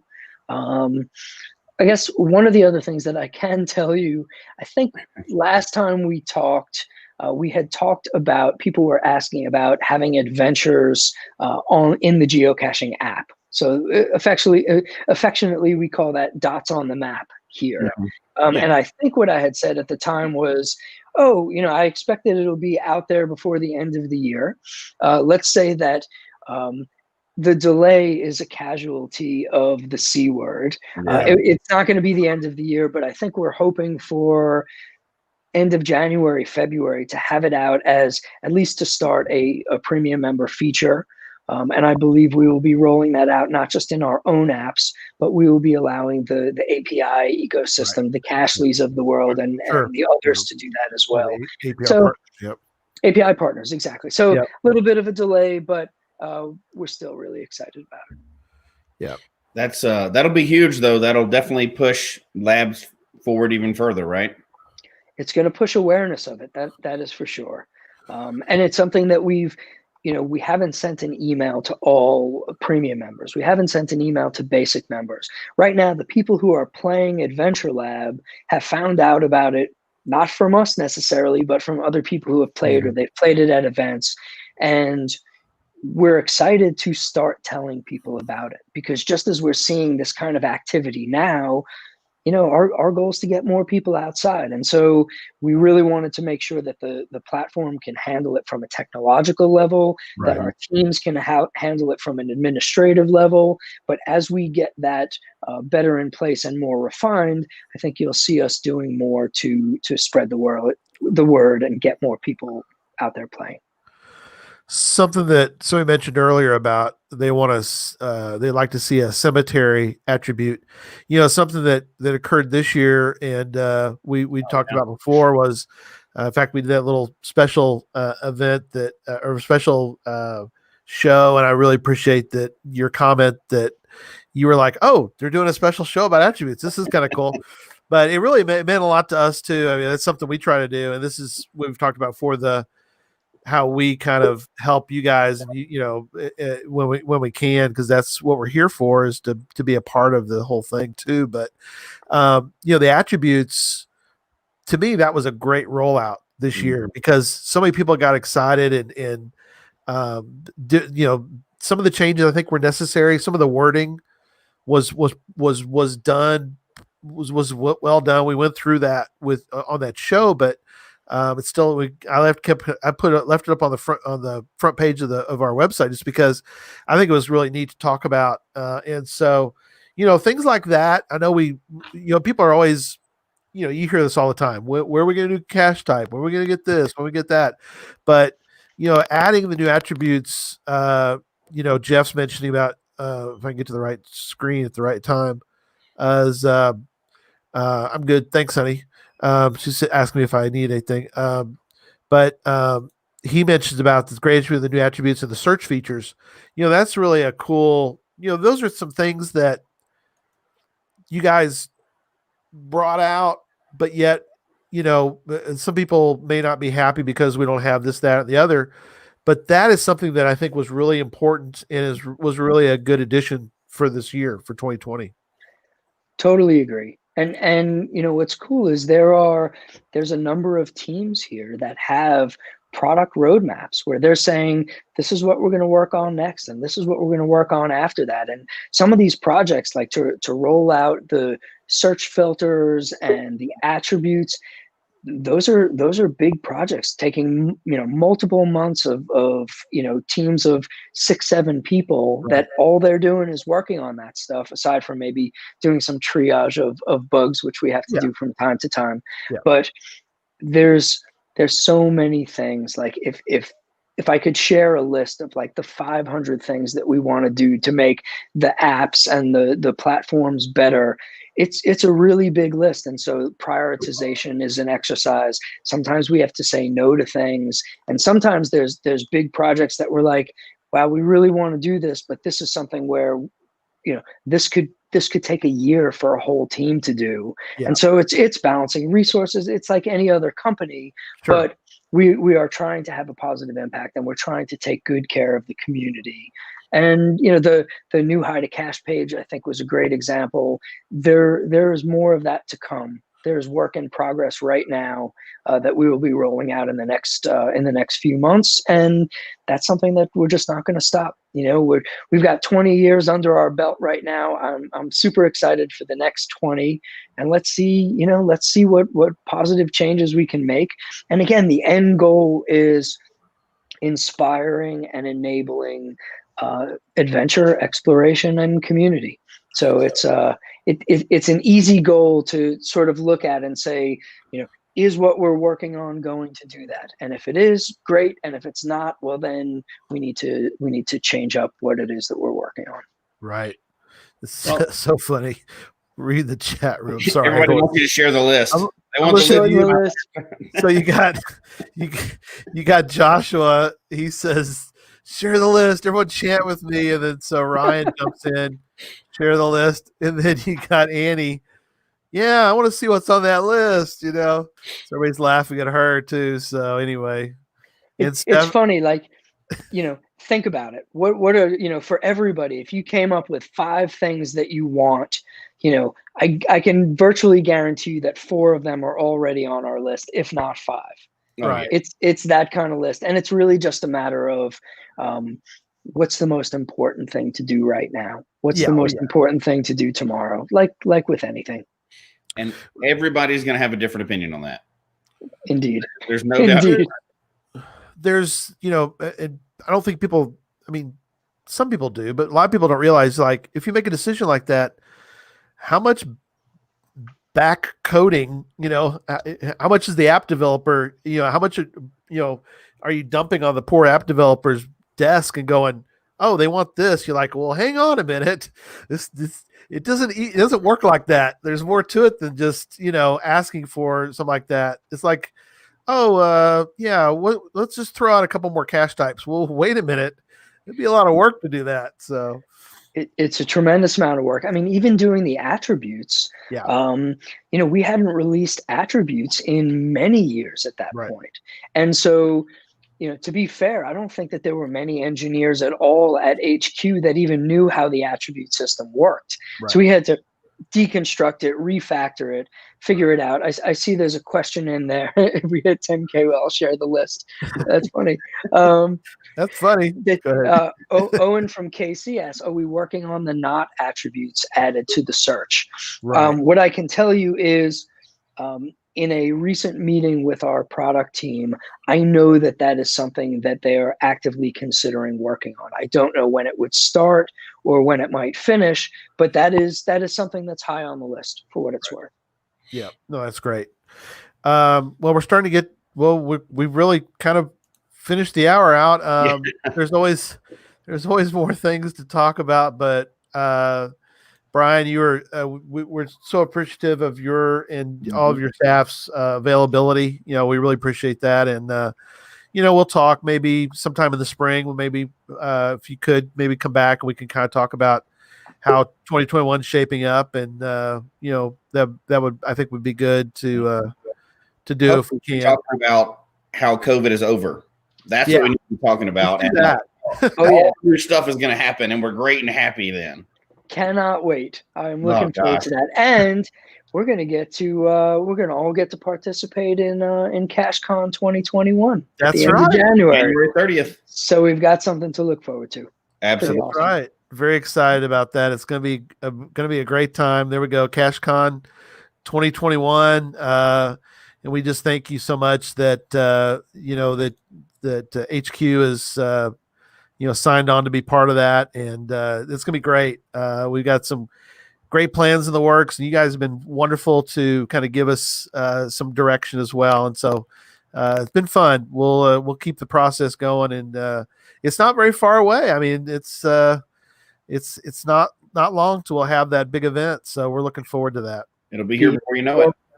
There you go. Exactly. Well, listen, let me just say thank you. I always appreciate coming on the show and talking to you guys. And this one is really, really special. And It's absolutely wonderful that we're over $8,000, and I think you guys have another hour, so let's see just how far we can go. And thank you so much. I'll look forward to next time, and for everybody who tuned in to participate and donate and whatever. Thank you all out there, and I will look forward to the day when we can all hug our friends and shake hands and trade coins and pat tags and get out on the trail again together. It's going to happen, and it's really only a matter of time. Yeah. So, thanks, everybody. Thanks, Bryan. Really appreciate you guys. Cheers. Thanks. Have a good night. See you. You too. Have a great night. Bye-bye. Bye. Cool. Well, should we bring them back? I don't know. They're sort of a motley crew, but let's bring them all back. Every time they show up, let's see. Yeah, they're all. Oh no! Look at these outfits. Look at this. What is Zach doing? Let's pull up Zach's first. Oh gosh, Zach's got a new outfit on again. Together, I can beat schizophrenia. That's a good one. Wait, hang on. Low farts got what? Oh, yeah. Oh gosh. Oh gosh. The thief that stole my iPhone could FaceTime. Oh my. That is terrible. Wow. Come from Derriere. That's kind of funny. Okay. And then where is Charles getting all these hats from? I don't know. He's got a great hat. Show Charles his hat there. That's cool. There we go. Nice. Wow. Good job. You need to bring that one to Texas Challenge, man. That's a hat right there. Man, I've had this hat. I got this hat when I was 17 when I went skiing in Winter Park, Colorado for the first time. So it's been around the block for a while. So let's not skip over the fact, and Emily had a sign up, that we reached our goal last hour of $8,000. Wow, that is incredible. It's huge, and that's only because of the people that are watching the show and really stepping up to help St. Jude. Yeah. It's awesome. Yeah. All right, let's get the hour started. Derek, would you click me a button, please, sir? Welcome to Geocache Talk's 5th annual Podcast of Hope. Once again, we are raising funds for St. Jude Children's Hospital. Our goal is to raise $8,000, and we can only do that with your help. To help us reach our goal, please visit the website below and donate. Now, let's join our hosts of Geocache Talk's Podcast of Hope.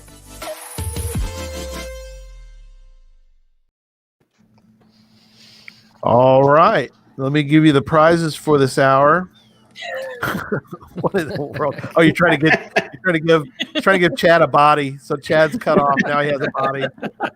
That's great. Gary, never send him a whiteboard again. I know. Well, we're stuck now. I sent it to him. So he's got one now. Okay. Wow. So, all right. Here's the prizes for this hour. Arted Crafted, another shirt. Thank you, my friend. Artedcrafted.com. We have a shirt available for a winner. So eight shirts he provided for the 8 hours. So I appreciate that. We're going to give out a challenge talk coin. So Derek has got the challenge talk coin in hand. Slick, man. That's a good looking coin. Got the trophy, got the check mark. I love it. That's a great logo for the Challenge Talk crew. Love it. Thank you. That's awesome. We're giving away one of those coins. We are giving away something interesting. And I forgot to mention to you, Derek, about I don't have the icon for you. We missed one. Sorry, buddy. I can do it. I'll do it here this way.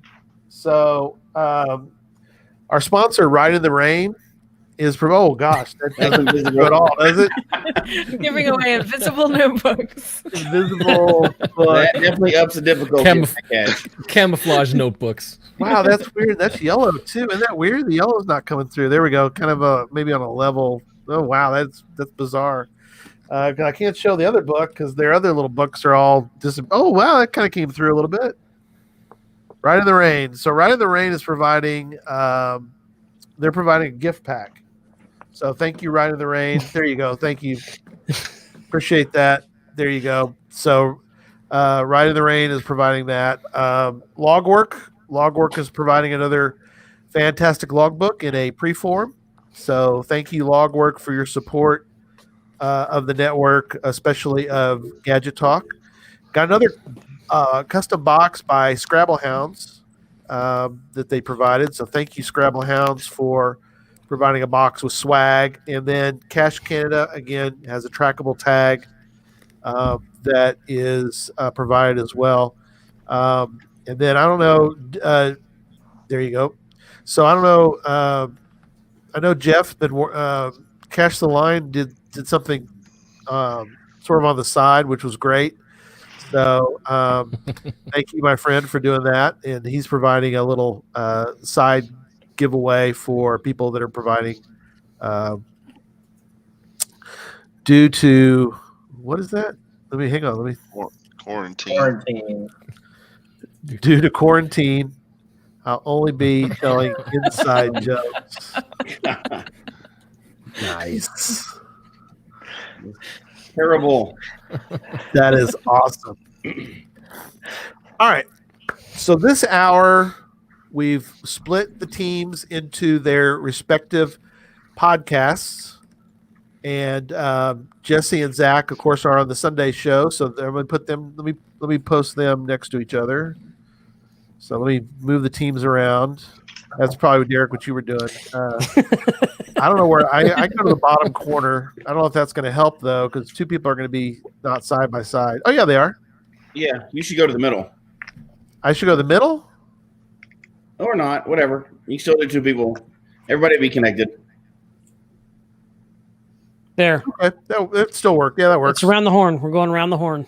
Around the horn. So that works. Yeah, I could turn off the background. Owen tells me. Yep, I could. Yes, that is Mingo behind me. Just somebody was asking before. So, all right. So,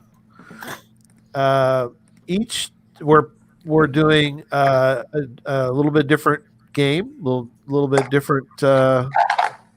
Well, we're playing the old style or old game called Password. If anybody watched the show back in the day, I actually remember watching that as a kid. It's been on for like 50 years. Okay, has it not been on for a while? Maybe not. It's been a little while.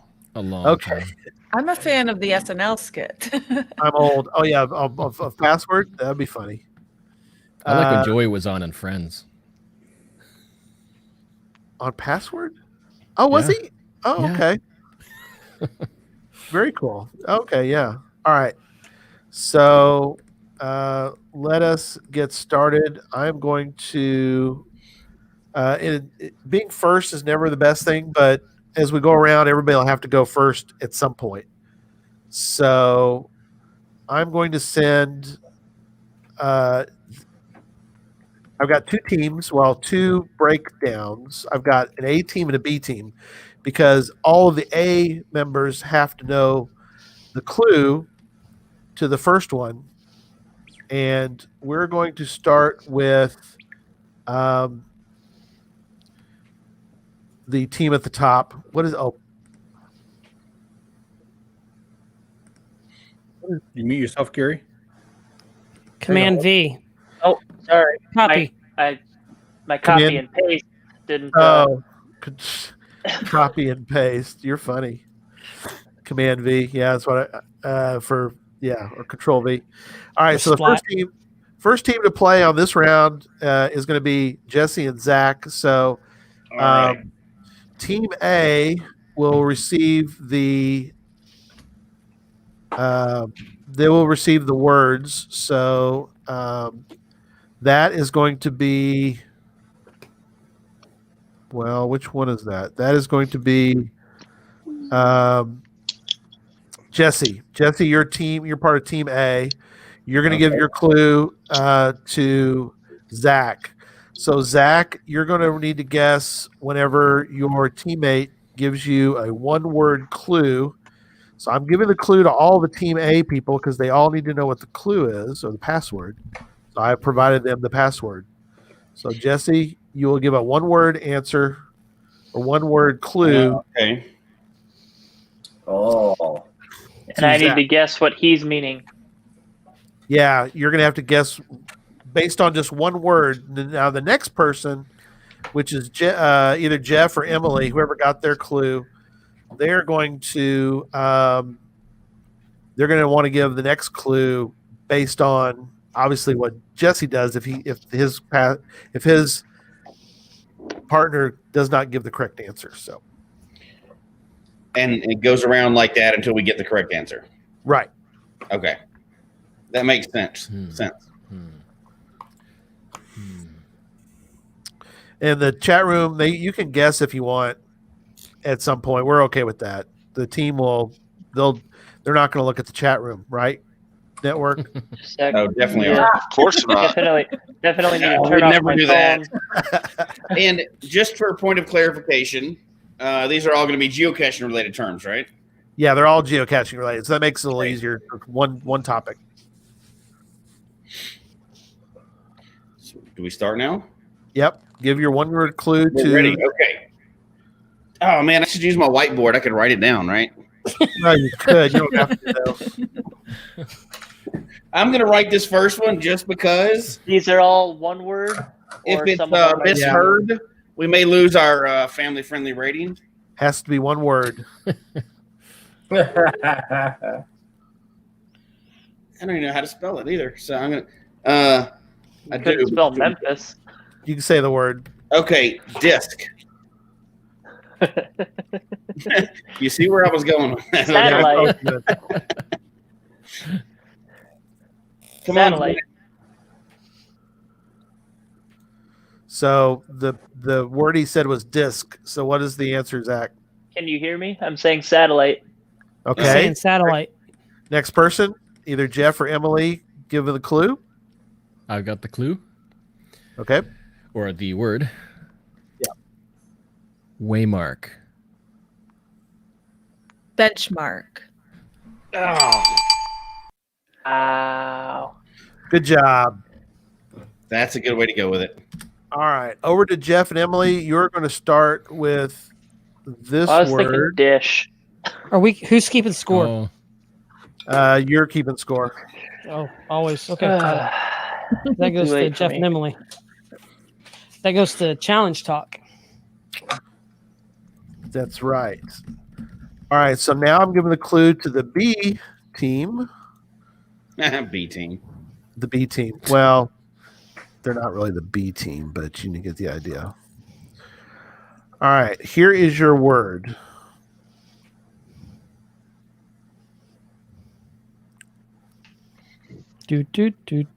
Trash. Cedo. Correct. That was an easy one. That was easy. Come on That was now. very easy. They get harder. They get Low harder.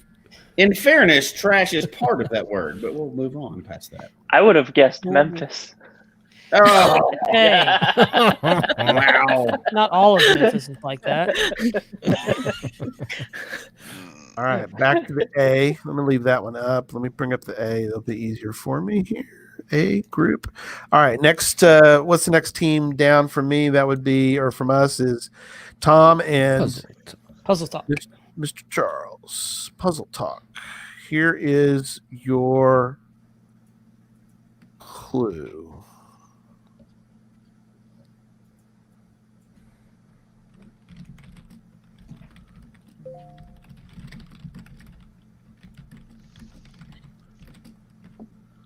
I assume I went to Charles. Hey, Derek, is that our current total? 84-48 while they're It working on is, that? yeah. I'm double checking right now. Okay. Awesome. Let's get That's to what 9. I have so far. Yeah, it's what I have so far. Get to 9. Get to 9. Depending on what browser I'm looking at. It's a weird, I know. Okay, one word clue, Charles. So these are all geocaching related terms. Yeah, that's geocaching related terms. Oh, new number. Very cool. All right, one word. Round. Hand signal? Not really allowed, but that's okay. 8605. Look at that. Wow, that's awesome. We might make it. We might make it to 9,000. All right, Tom.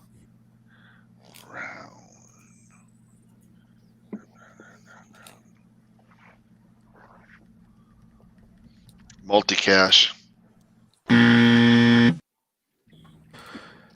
Over to the Gadget Talk.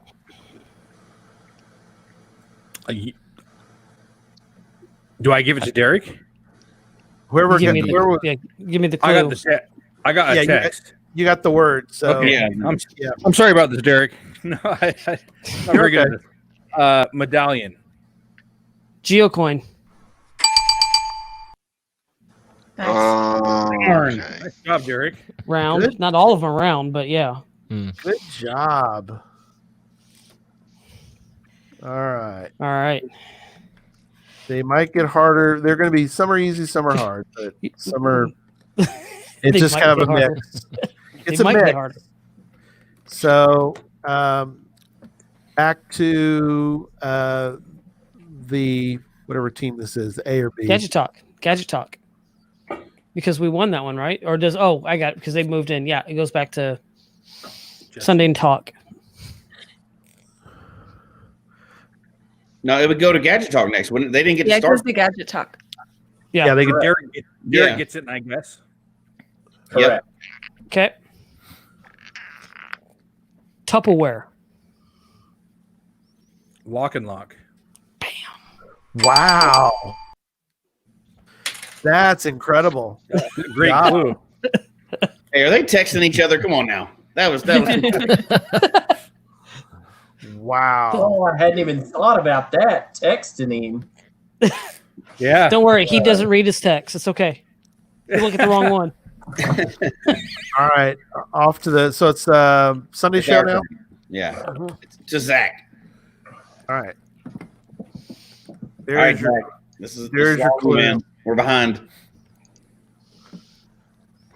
Waiting for the clue.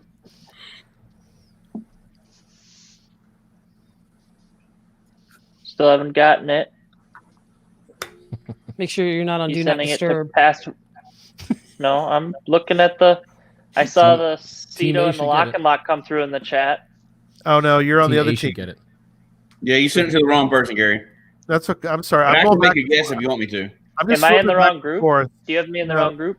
No, you're on the right groups. I'm flipping back and forth, so it may come back and Jesse has to do it. So Jesse, you're the one that gives the clue. Well, I had it. Okay, whatever. All right, Yeah. my turn to give the clue then. Okay. Sorry, I'm going back and forth between A, B, A, B, A, B, That A, B. works. You ready, Yep. Zach? Sure. Non-casher. Muggle. Yeah. Let it go. We'll let that slide. That's a hyphenated word. That's perfectly good. All right. I was waiting for Harry Potter. That's 2 words. Oh, true, yeah, true. that's right. That's 2 That's words. two. You can't do that. That's 2 words. Potter. All right. Harry. Up to Challenge Talk is going to give the clue, right? No. Yep. Yeah. Yep. No. Wait. I'm yeah. lost. Yep. We get to do it, right? No, we just did one. We started with it. I thought we won. Oh, That you want it, so we're going to move on. We'll take another one. Go ahead. No. I didn't get to play Quiplash. Sorry. You're in the audience. We can play that in a minute too if you want. Ooh, I now have it figured out, so we can listen to it now as well. All right. Volunteer. Reviewer. Yes.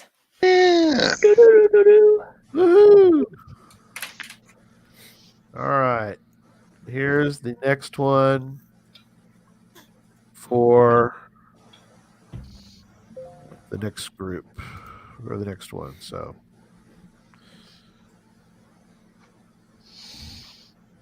We are waiting. And we're up to 8,630. So close, so close. All right. Getting there. Going for 9. We got 40 minutes. This is almost like cheating that they get this one. I'm not. That's not. Yeah, but are we going to get it? No clues. Probably not. Caesar. Oh, come on. Cipher. Oh. No. All right, Chad. You gotta give me. Let's see if I can get it. I'm looking up what it is. I don't even know what that is. I don't think you can look it up. I don't. You can, but over there mad Googling. Wow. You can Google it. That's fine. I didn't see him use Wikipedia a lot on password.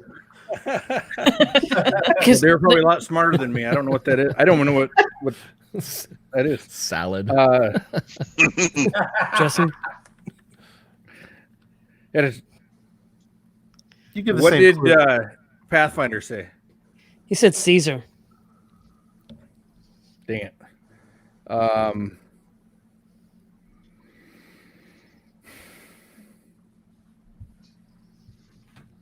And then I can't use what he answered. It gives me no doesn't help. Sorry, guys. You can use the same clue again. I mean, what Tom said. You could use what Tom said if you want to. Okay, Let's see. Cipher. Yeah, you could use that one. Yeah, Cipher then. Puzzle cache. Up to Sunday show.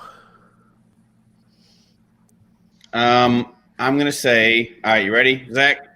Yeah, I don't get the name. I get a guess. You get to guess. Hint.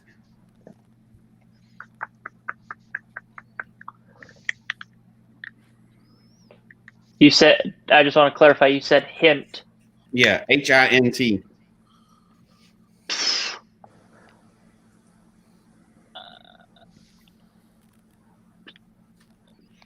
Clue?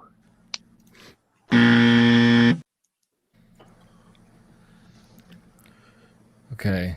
Challenge talk. Yep. Shift. Roth 13. Hint? The hint. The hint is Roth 13. Hint? I got it What from are you hint. doing, man? Have you I got it ever from read? hint and Jeff confirmed it. Hey, Jeff got it off of my clue. This is unbelievable. That was awesome. In fairness, all the hints are done in Roth 13. Yeah. That's true. That's right. Zach doesn't read the hints. He doesn't know. How you doing, Jeff? If Emily hadn't have gotten it, I would have. All right. Gary, how you doing down there? I'm doing great. What am I doing? I'm not seeing anything. Oh yeah. Hey, Zach. High five, buddy. Hey. Raise the roof up to Zach. All right. Here we go. Here's the next one. I don't know whose turn is it. Yes. It started with me, so it should go to the Gadget Talk people. Yep. Yeah. The Gadget Talk next. Okay. Sorry. Over to Gadget Talk. Here's your clue.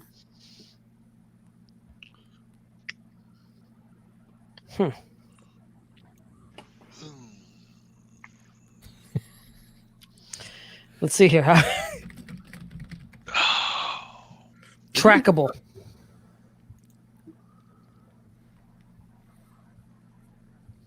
Path tag? Something geocaching. That's not geocaching. It's late. It's late. We've all lost our mind at this point. It's not that late for Chad. It's not. That's right. Well, it is. It is for me. I'm usually in bed by now. Yeah. Yeah, definitely up past my bedtime tonight. Which geocacher name? Ooh, that's an interesting one. Action Trinity. There you There you go. Good job. Got that one quick. Last one. If y'all want, we can switch over to Quiplash. Yep. Okay. Was that when guest That way the audience can play too. No, nobody's got this one yet. Yeah. We don't want the audience not. out So of it. I think Zach has Zach to give the clue. Yep. Is that the one you just sent there? Yeah. Okay. Ooh.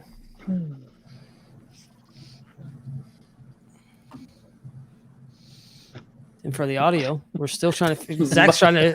We're seeing smoke coming out of his ears. Trying to figure this out. No, I got it. You guys are gonna hate me for it. One word. Hotel. Can't say that. Yeah, you can. It's part of it. No. That's not the name of it. Let me just clarify. Did you say motel Yes. or hotel? Okay. So it was obviously close enough to get Derek upset. I'm going to get Travel Bug Hotel. What was it? What did you say? Travel Bug Hotel. Good job. Well, then I'm going to argue with Derek because that's not what the answer was that sent to me. Yeah, that's what I said. TB Hotel. Yeah, not Travel Bug Hotel, TB Hotel. Oh, well, we all know it. Yeah. All All right. So Same now we thing. know how to. So let me bring up Quiplash I muted you, correctly so that the audience can actually hear it. So that'll make the game a lot better. So him, Emily, Yeah, low five. Most of Low us are five. sleep deprived. The answers will be better. So, Gary, before we start Quibbly, I think we ought to give you props for not spilling the beans until Bryan came on. Yeah, good job, Gary. Well done. Good job, Gary. Good job, Gary. Good job. Cash Because that's been Con. months in the work. Months in the works. Worldwide Cash Con. And do we want to, because we will run out of time, do we want to release any more details on that tonight, or are we just going to start flooding people after tonight? I know we've been looking to give the schedule and give some of the stuff that's on there, but when are we going to start releasing that information? Oh, I will. We'll start next week because we've already got a lot of the works that I have the travel bugs are booked. I know Emily's been working a lot with working on stuff for GeoTours, right? Emily, you're working on that With HQ. Okay. Yeah, in HQ. So lots to talk about. We'll get to those. We'll get to it soon, Jesse, I think. So You released the information, so that's good. We let them off the hook. We finally let people know what we've been working on for months, and yeah. Now we are mean because we're not telling them the other thing yet, but that's okay. No. We told them this one, so One at a time. You're right. There's always something else. There's always more. There's always more. There's always more. Wait, there's more. But wait, there's more. Yeah. All right, this time I'll share my whole screen with audio, so that'll help. Hey, can we So- have oh, her? no, Did you this- send This the is crazy. Yeah, I'm going to send y'all the clue, or the not the clue, but the code. So let me send you What are the we looking code. at over here? Hey, Memphis, what are we looking at down here? I'm texting you. You're supposed to be looking at your phone. Oh, my phone. We can't cheat. if you I'm don't peeking think at you're- yours. I'm peeking at yours. All right, the 4-letter code, if my computer will cooperate, is headed to you guys right.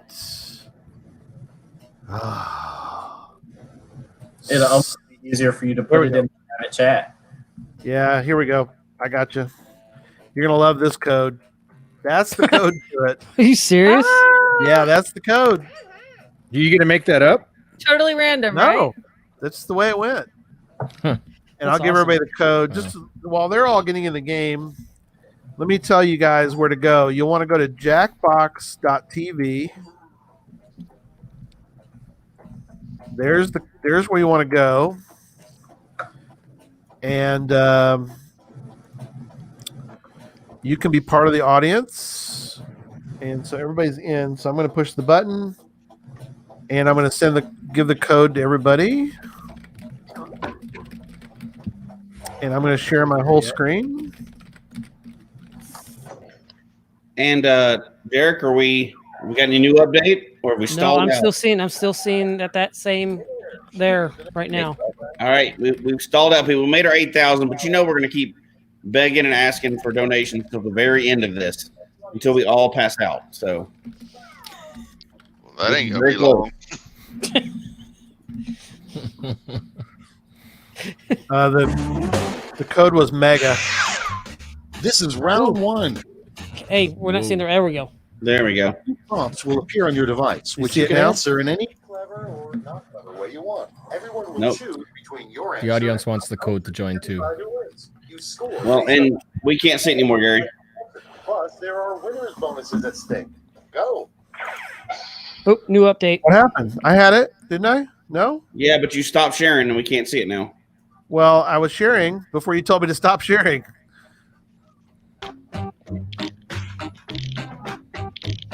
Can you see it now? No. Yeah, it's asking me questions. Yeah, go Now ahead we and can answer see it. We'll work this out. It's on the wrong window right now. Yeah, I know, but if I switch to the... how about now? Nope. There, now we can see it. There.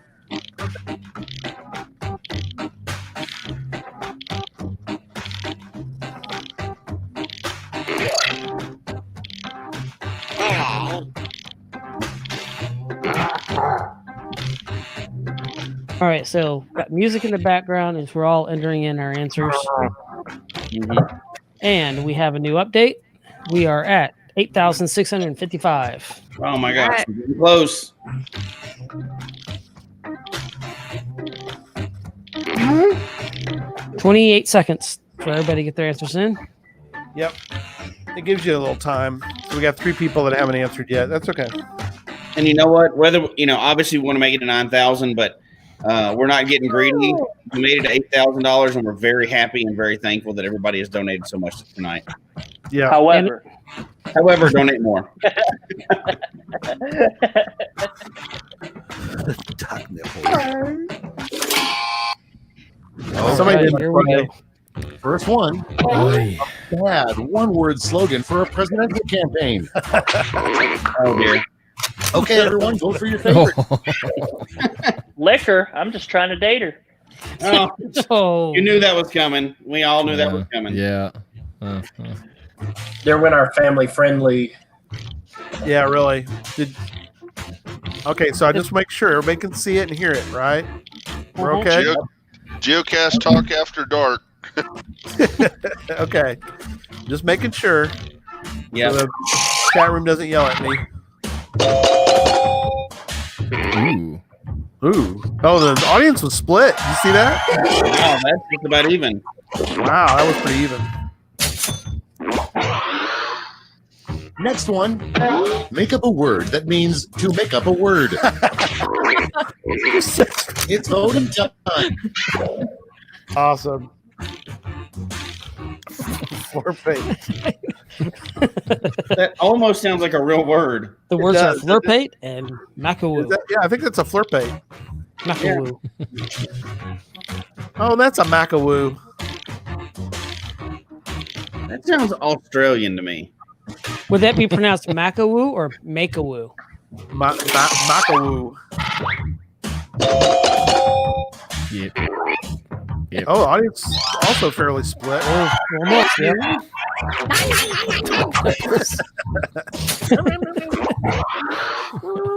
Coming up next, name a candle scent designed specifically for Kim Kardashian. Oh dear. Forever. Oh gosh, this is gonna be bad. Wow. This is definitely the late night edition. Come on, guys. The answers are bottoms did up. push. This is what she's going down in history. I did push the family friendly button, so it could be worse. Should have been. Oh, dear. accent.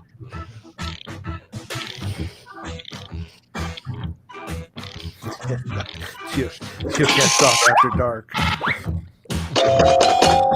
Oh, good job, Emily. I couldn't figure out how to make that one geocaching related. No, there's no way. No way.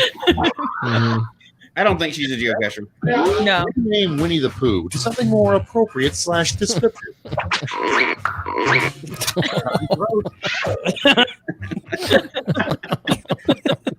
Yellow man or bear with no pants and honey. I don't think that rhymes with Certainly more descriptive. Both of them are crazy.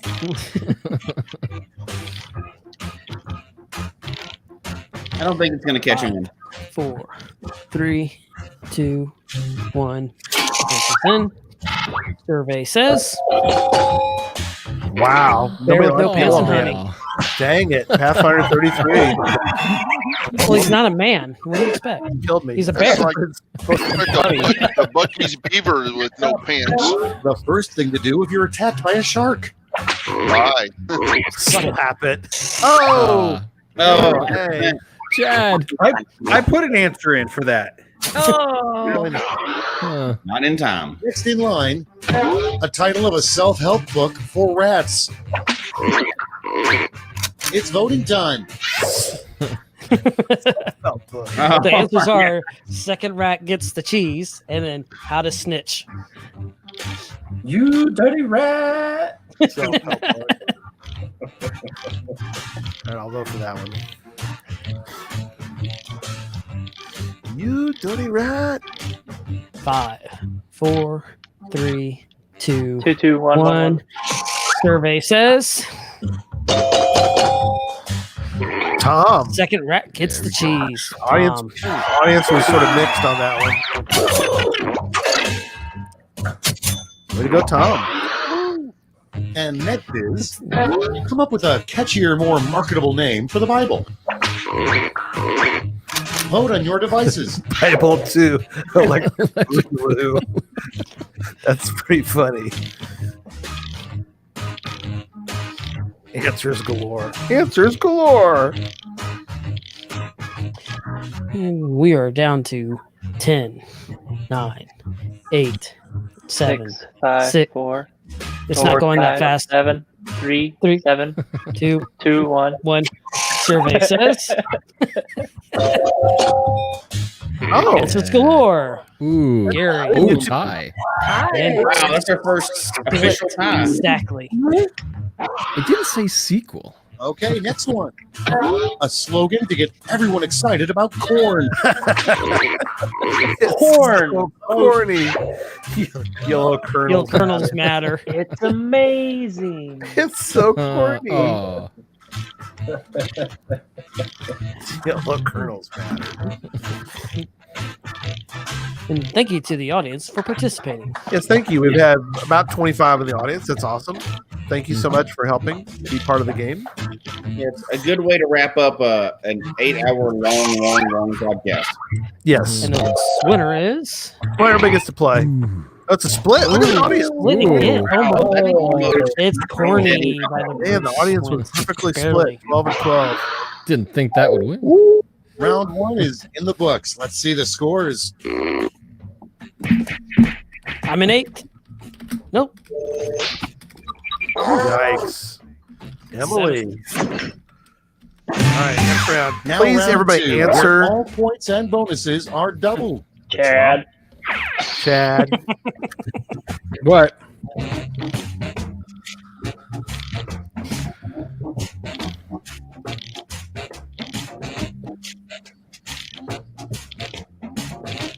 So Zach, I feel your pain this time. I'm in the audience. It's not as much fun. No. I want to be in on the questions from the very beginning.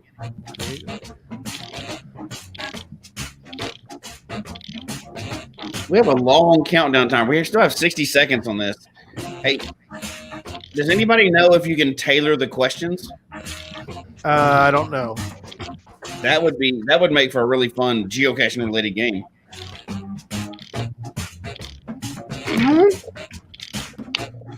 45 seconds, everybody.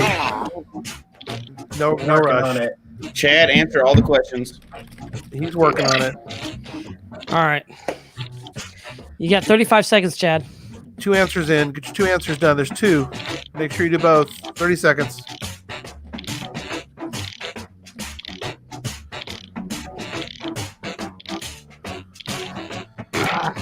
Tom got his in finally.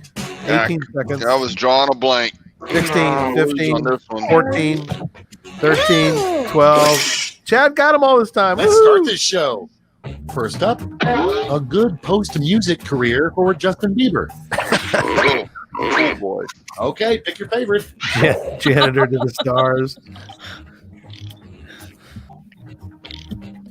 I like that. Janitor to the Stars or Mime? Or Mime. Audience is voting. Is Mime really a good career for anybody? It is for him. It'll shut him up. Wow. Wow. That's how you really feel. Oh, what? Wow, Chad.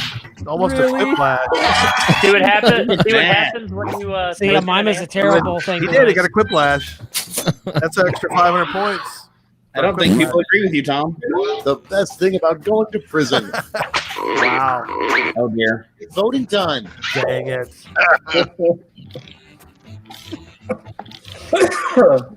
Answers are. We really need to play this one on a patron-only show one time. Free room. Yeah, we need to. This was, oh dear.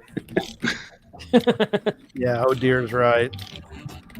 Patron only and sign a release form. Yeah, this, yeah, and not record it.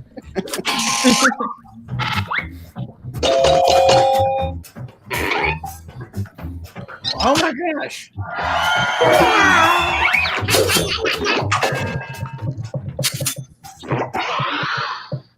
Next up, a college major you don't see at many universities. Time to vote. Underwater basket weaves. Those Wow, would literally that's have been my first two answers for this. Yeah, I could see that coming. I don't know. Geocaching is pretty feasible. It could be, yeah. I Does think there America are add- places that teach it as part of a class. I know they do it in K through 12.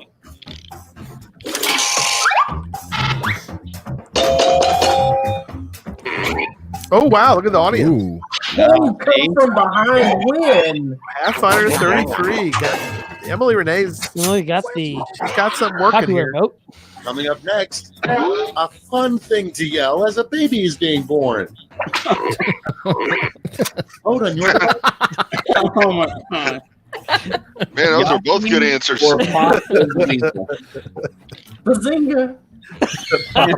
Weasel. Put that Yahtzee. thing back where it came from, or so help me. Fun thing to yell as a baby is being born. Yahtzee There's always just one more. or Pop Goes Weasel. No. You just gave birth to a lizard. Yeah.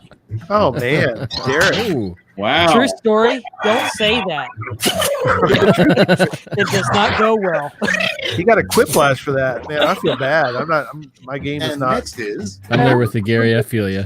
you could say to the cable guy as he installs your television service. Hurry up. Voting My time. wedding up.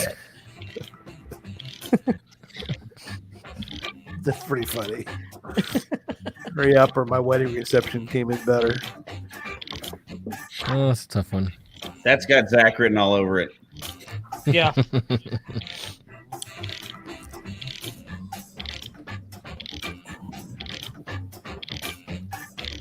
The wedding was so emotional, even the cake was in tears. Cake was in tears. It's Quiplash. Yep. Quiplash. Next in line, the worst combination of two actors that could possibly star in the next season of True Detective together. Oh, that is a tough one. Time to vote.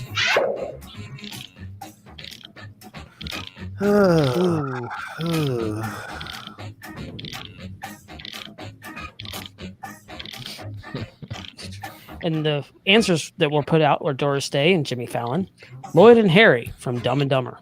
Wow, how's that the second time that's come up tonight? Dumb and Dumber. I know. What are the odds of that?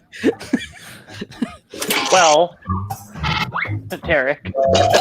You know, Okay. Tie. Wow, I didn't do as bad as I thought. 50-50. It was a tie on that one. Next one, a great opening line to start a conversation with a stranger at a party. Vote on your device.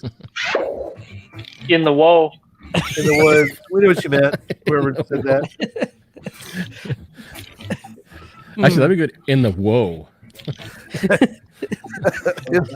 Whoa! I need to walk away from They you. already knew what you were gonna. They already knew what you were gonna say, and whoa. Whoa! Whoa! I need to stop right there. Just stop right there. Yeah. Whoa! Talk to somebody else. Split 50-50 completely. Emily Renee is killing it. The audience changes the game. Dang it! And next is a better name for France. It's voting time. Wow. Surrendertopia. No more listeners in France. Yeah. Thank you, France. The answers are bread and strong coffee and big crybabies of 2 world wars. This is a joke in my family, and I can hear my husband laughing from the other room. Geocache They talk. ought to be in Paris. Game. Wow! Look at the audience. Oh, wow. The audience went. Wow. Round 2 is now complete. Let's see who completed it well. Moved around. Emily.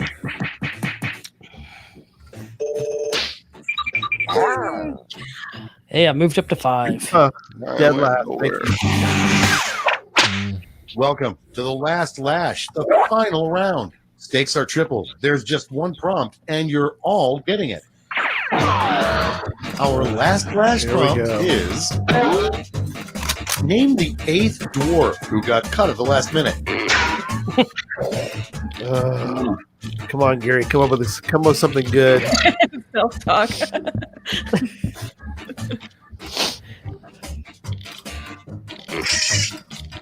Hey, Cat's got in. Dang it. I don't want to be last. This should be interesting. It's going to be very interesting. Timer's counting down. We're waiting on Zach, and I don't know what the Emily's got hers back. We're waiting on Zach. That's okay. Don't tell him that he won't be 6. 5 seconds. 4, 3. I can't believe it's taken them that long to come up with something good. Let's see the responses. Okay, in this round, you have 3 votes to give to players. You can give them all to one. Took him that long to write Memphis.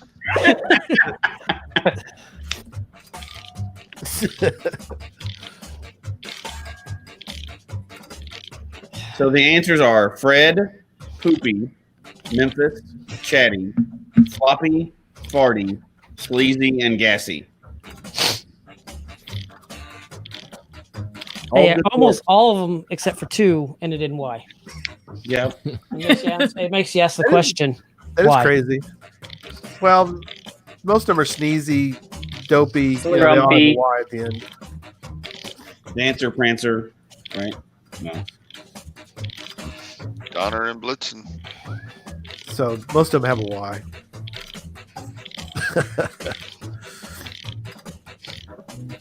Here we go. Poor Fred. Oh, Got 2%. 2%. You got 1 vote. That was me.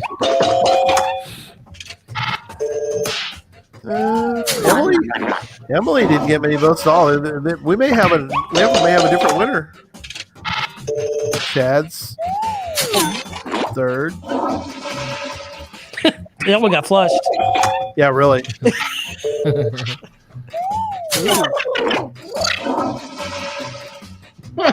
They're all getting flushed. Mine did real well.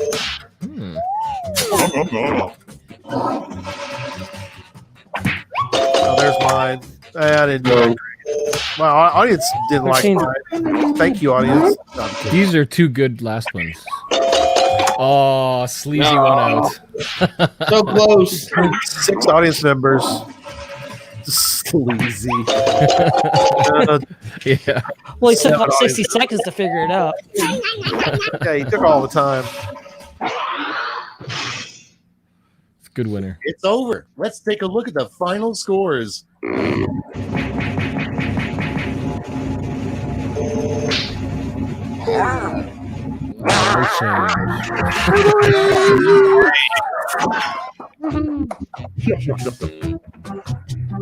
There's the best answer was bear with no pants. The one I didn't vote for. Yellow man. Yellow man. That was mine. Good job, y'all. Yeah, it's a fun Checking one. for updates. It's a fun game. Check for updates as we get to almost the wrap-up point.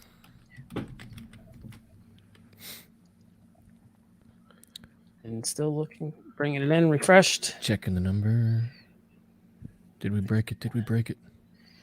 No, I'm still seeing 8,655. Is what I'm Which is seeing right now. quite a great amount. Which is great. Who's got 345 to drop in? How much did we do last year? We were right at about a little less than we did now. So I think we passed it. Hey, Zach, We you went were around- doing the total earlier. I think we're at for 83, all wasn't years. it? Oh yeah, I can add that up quick. What's our And, total? The you know, 8655. Yeah, 86.55 this 86.55. year.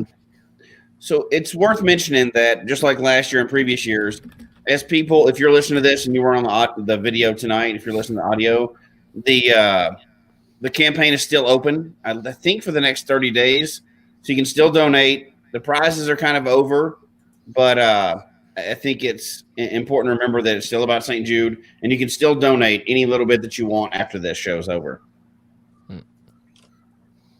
Yeah, we raised more than last year. Last year we raised. Wait for my document to come up. Oh, we went up $5. 86.60. Awesome. Nice. We could still Last cross year we that raised. off. Yeah, last year we were our goal was 5, and we raised 7,750. So Wow. we didn't quite make it to 8 last year, so we're past 8 this year. So that's awesome. Is that our total, Zach, for the all-time? Yep. So our all-time high, our all-time raise in the last 5 years is 23,421. Wow, that's awesome. Everybody listening and everybody that's part of this podcast should be very proud of that. That is awesome. Thanks, Zach, for doing that. Yeah.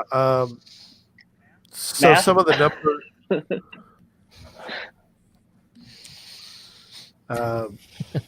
That's great. You know what? I mean, I know we're wrapping up right now, but I just want to say thank you to everybody that's donated this year or in last year's $23,000 going to St. Jude.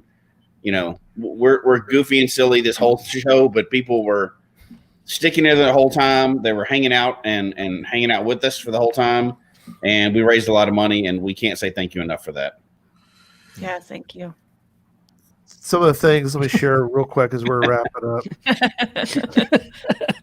Yeah, we all want that list Brian's got. Yeah, yeah, exactly. As we continue to kind of wrap up here, but let me share a couple of things while we're doing that. But some things that the money can go to: infant care supplies for 10 babies is about $50. The wagons they use to travel the halls of St. Jude, about $70. Parties to celebrate birthdays, because you can remember holidays are coming off chemo. St. Jude provides parties, decorations, cakes, and more to keep spirits high during the holidays and to celebrate special occasions like birthdays and child's completion of chemotherapy. That's about $75 for that. Creative toys, $100. As they mentioned in the comment here, play is an essential part of every child's life. Important for children to have fun as often as possible during a very difficult time being in the hospital. Delicious meals. St. Jude provides meal cards so that patients and families can enjoy the comfort and convenience of good, nutritious meals. 1 day of oxygen is about $447. Oxygen is key to keeping the immune system strong. Gift of oxygen can help a young body thrive and help fight cancer at the cellular level. Child-sized wheelchairs, $700. Special wheelchairs help children move easily through St. Jude. And then the last one on this list here, there's probably plenty more, but the one on this list, airfare. For a patient referred to St. Jude, the hospital covers the cost of airfare for a child and one parent or guardian. So just to give you an idea of where, all the different money that has to go. And a round of applause for... We're up to 8,810 now. Oh, wow. We're back close to 9. Still got 3 minutes. We still got it. We got that time. Round of applause. Yes, I like the round of applause. That was good. Yeah. But, it's something that we have always would have donated more if I had secretly gotten the list. That's funny. But thank you for all the donations you did give and the prizes there, Scrabble Hounds. Those are awesome. Yes, absolutely. Hallie's watching, Jesse. Yep, that is my cheerleader daughter there. Yay. Go Rebels. Late at night watching the show, so thanks for supporting us. 8810. That's awesome. So that's a great amount of money that check that's going to St. Jude this year. Thanks, I want to Eric. make sure that everybody, those who are listening, the money's not going to us at all. We don't even see the money. It goes directly to St. Jude. Yep. So if you're wondering, who's collecting the money? They are. So it's not us at all. Yep. The link goes straight to them. You'll get you'll get a receipt for your donation to St. Jude. So yeah, we don't see it. We provide the link, but it's not our link. So yeah. So thanks everybody. It's been a great night. Up. Hey. New number. Uh-oh. A new number. I'm gonna be give a minute. We'll get it. We'll get it up. up. 2 minutes to go. 1 minute to get it out there. Come on. Let's see what the new number is. Okay, hold on. He's putting it in. You can put it in the banner too if you want. I did. You ready? Yeah. Ready? Here we go. All right, drum roll, everybody. Here we go. Woo! You made it. 9,000. Woo! Woohoo! Yeah. Wow. Incredible. Wow, Thank that is you. incredible. Yes, that is so awesome. Thank you, everyone. Great night, man. We raised a lot of money for St. Jude. That is incredible. Great. Woo! Thank Hey, you, guys. I got to answer Scrabble Hound's question. He said, "Is the cat trackable?"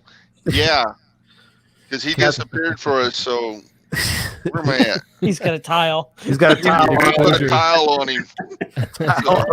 Yeah, he's That's awesome. That's crazy. That's awesome. Well, thanks everybody. What a great night. So everybody, we got this. That's good. Thank you. Yeah, that is good. That's a good way to put it. Yeah. Yeah, absolutely. And good night, everybody, as we said. So, all right. Thank you. Everybody. I'm hitting the button. End broadcast. Good night.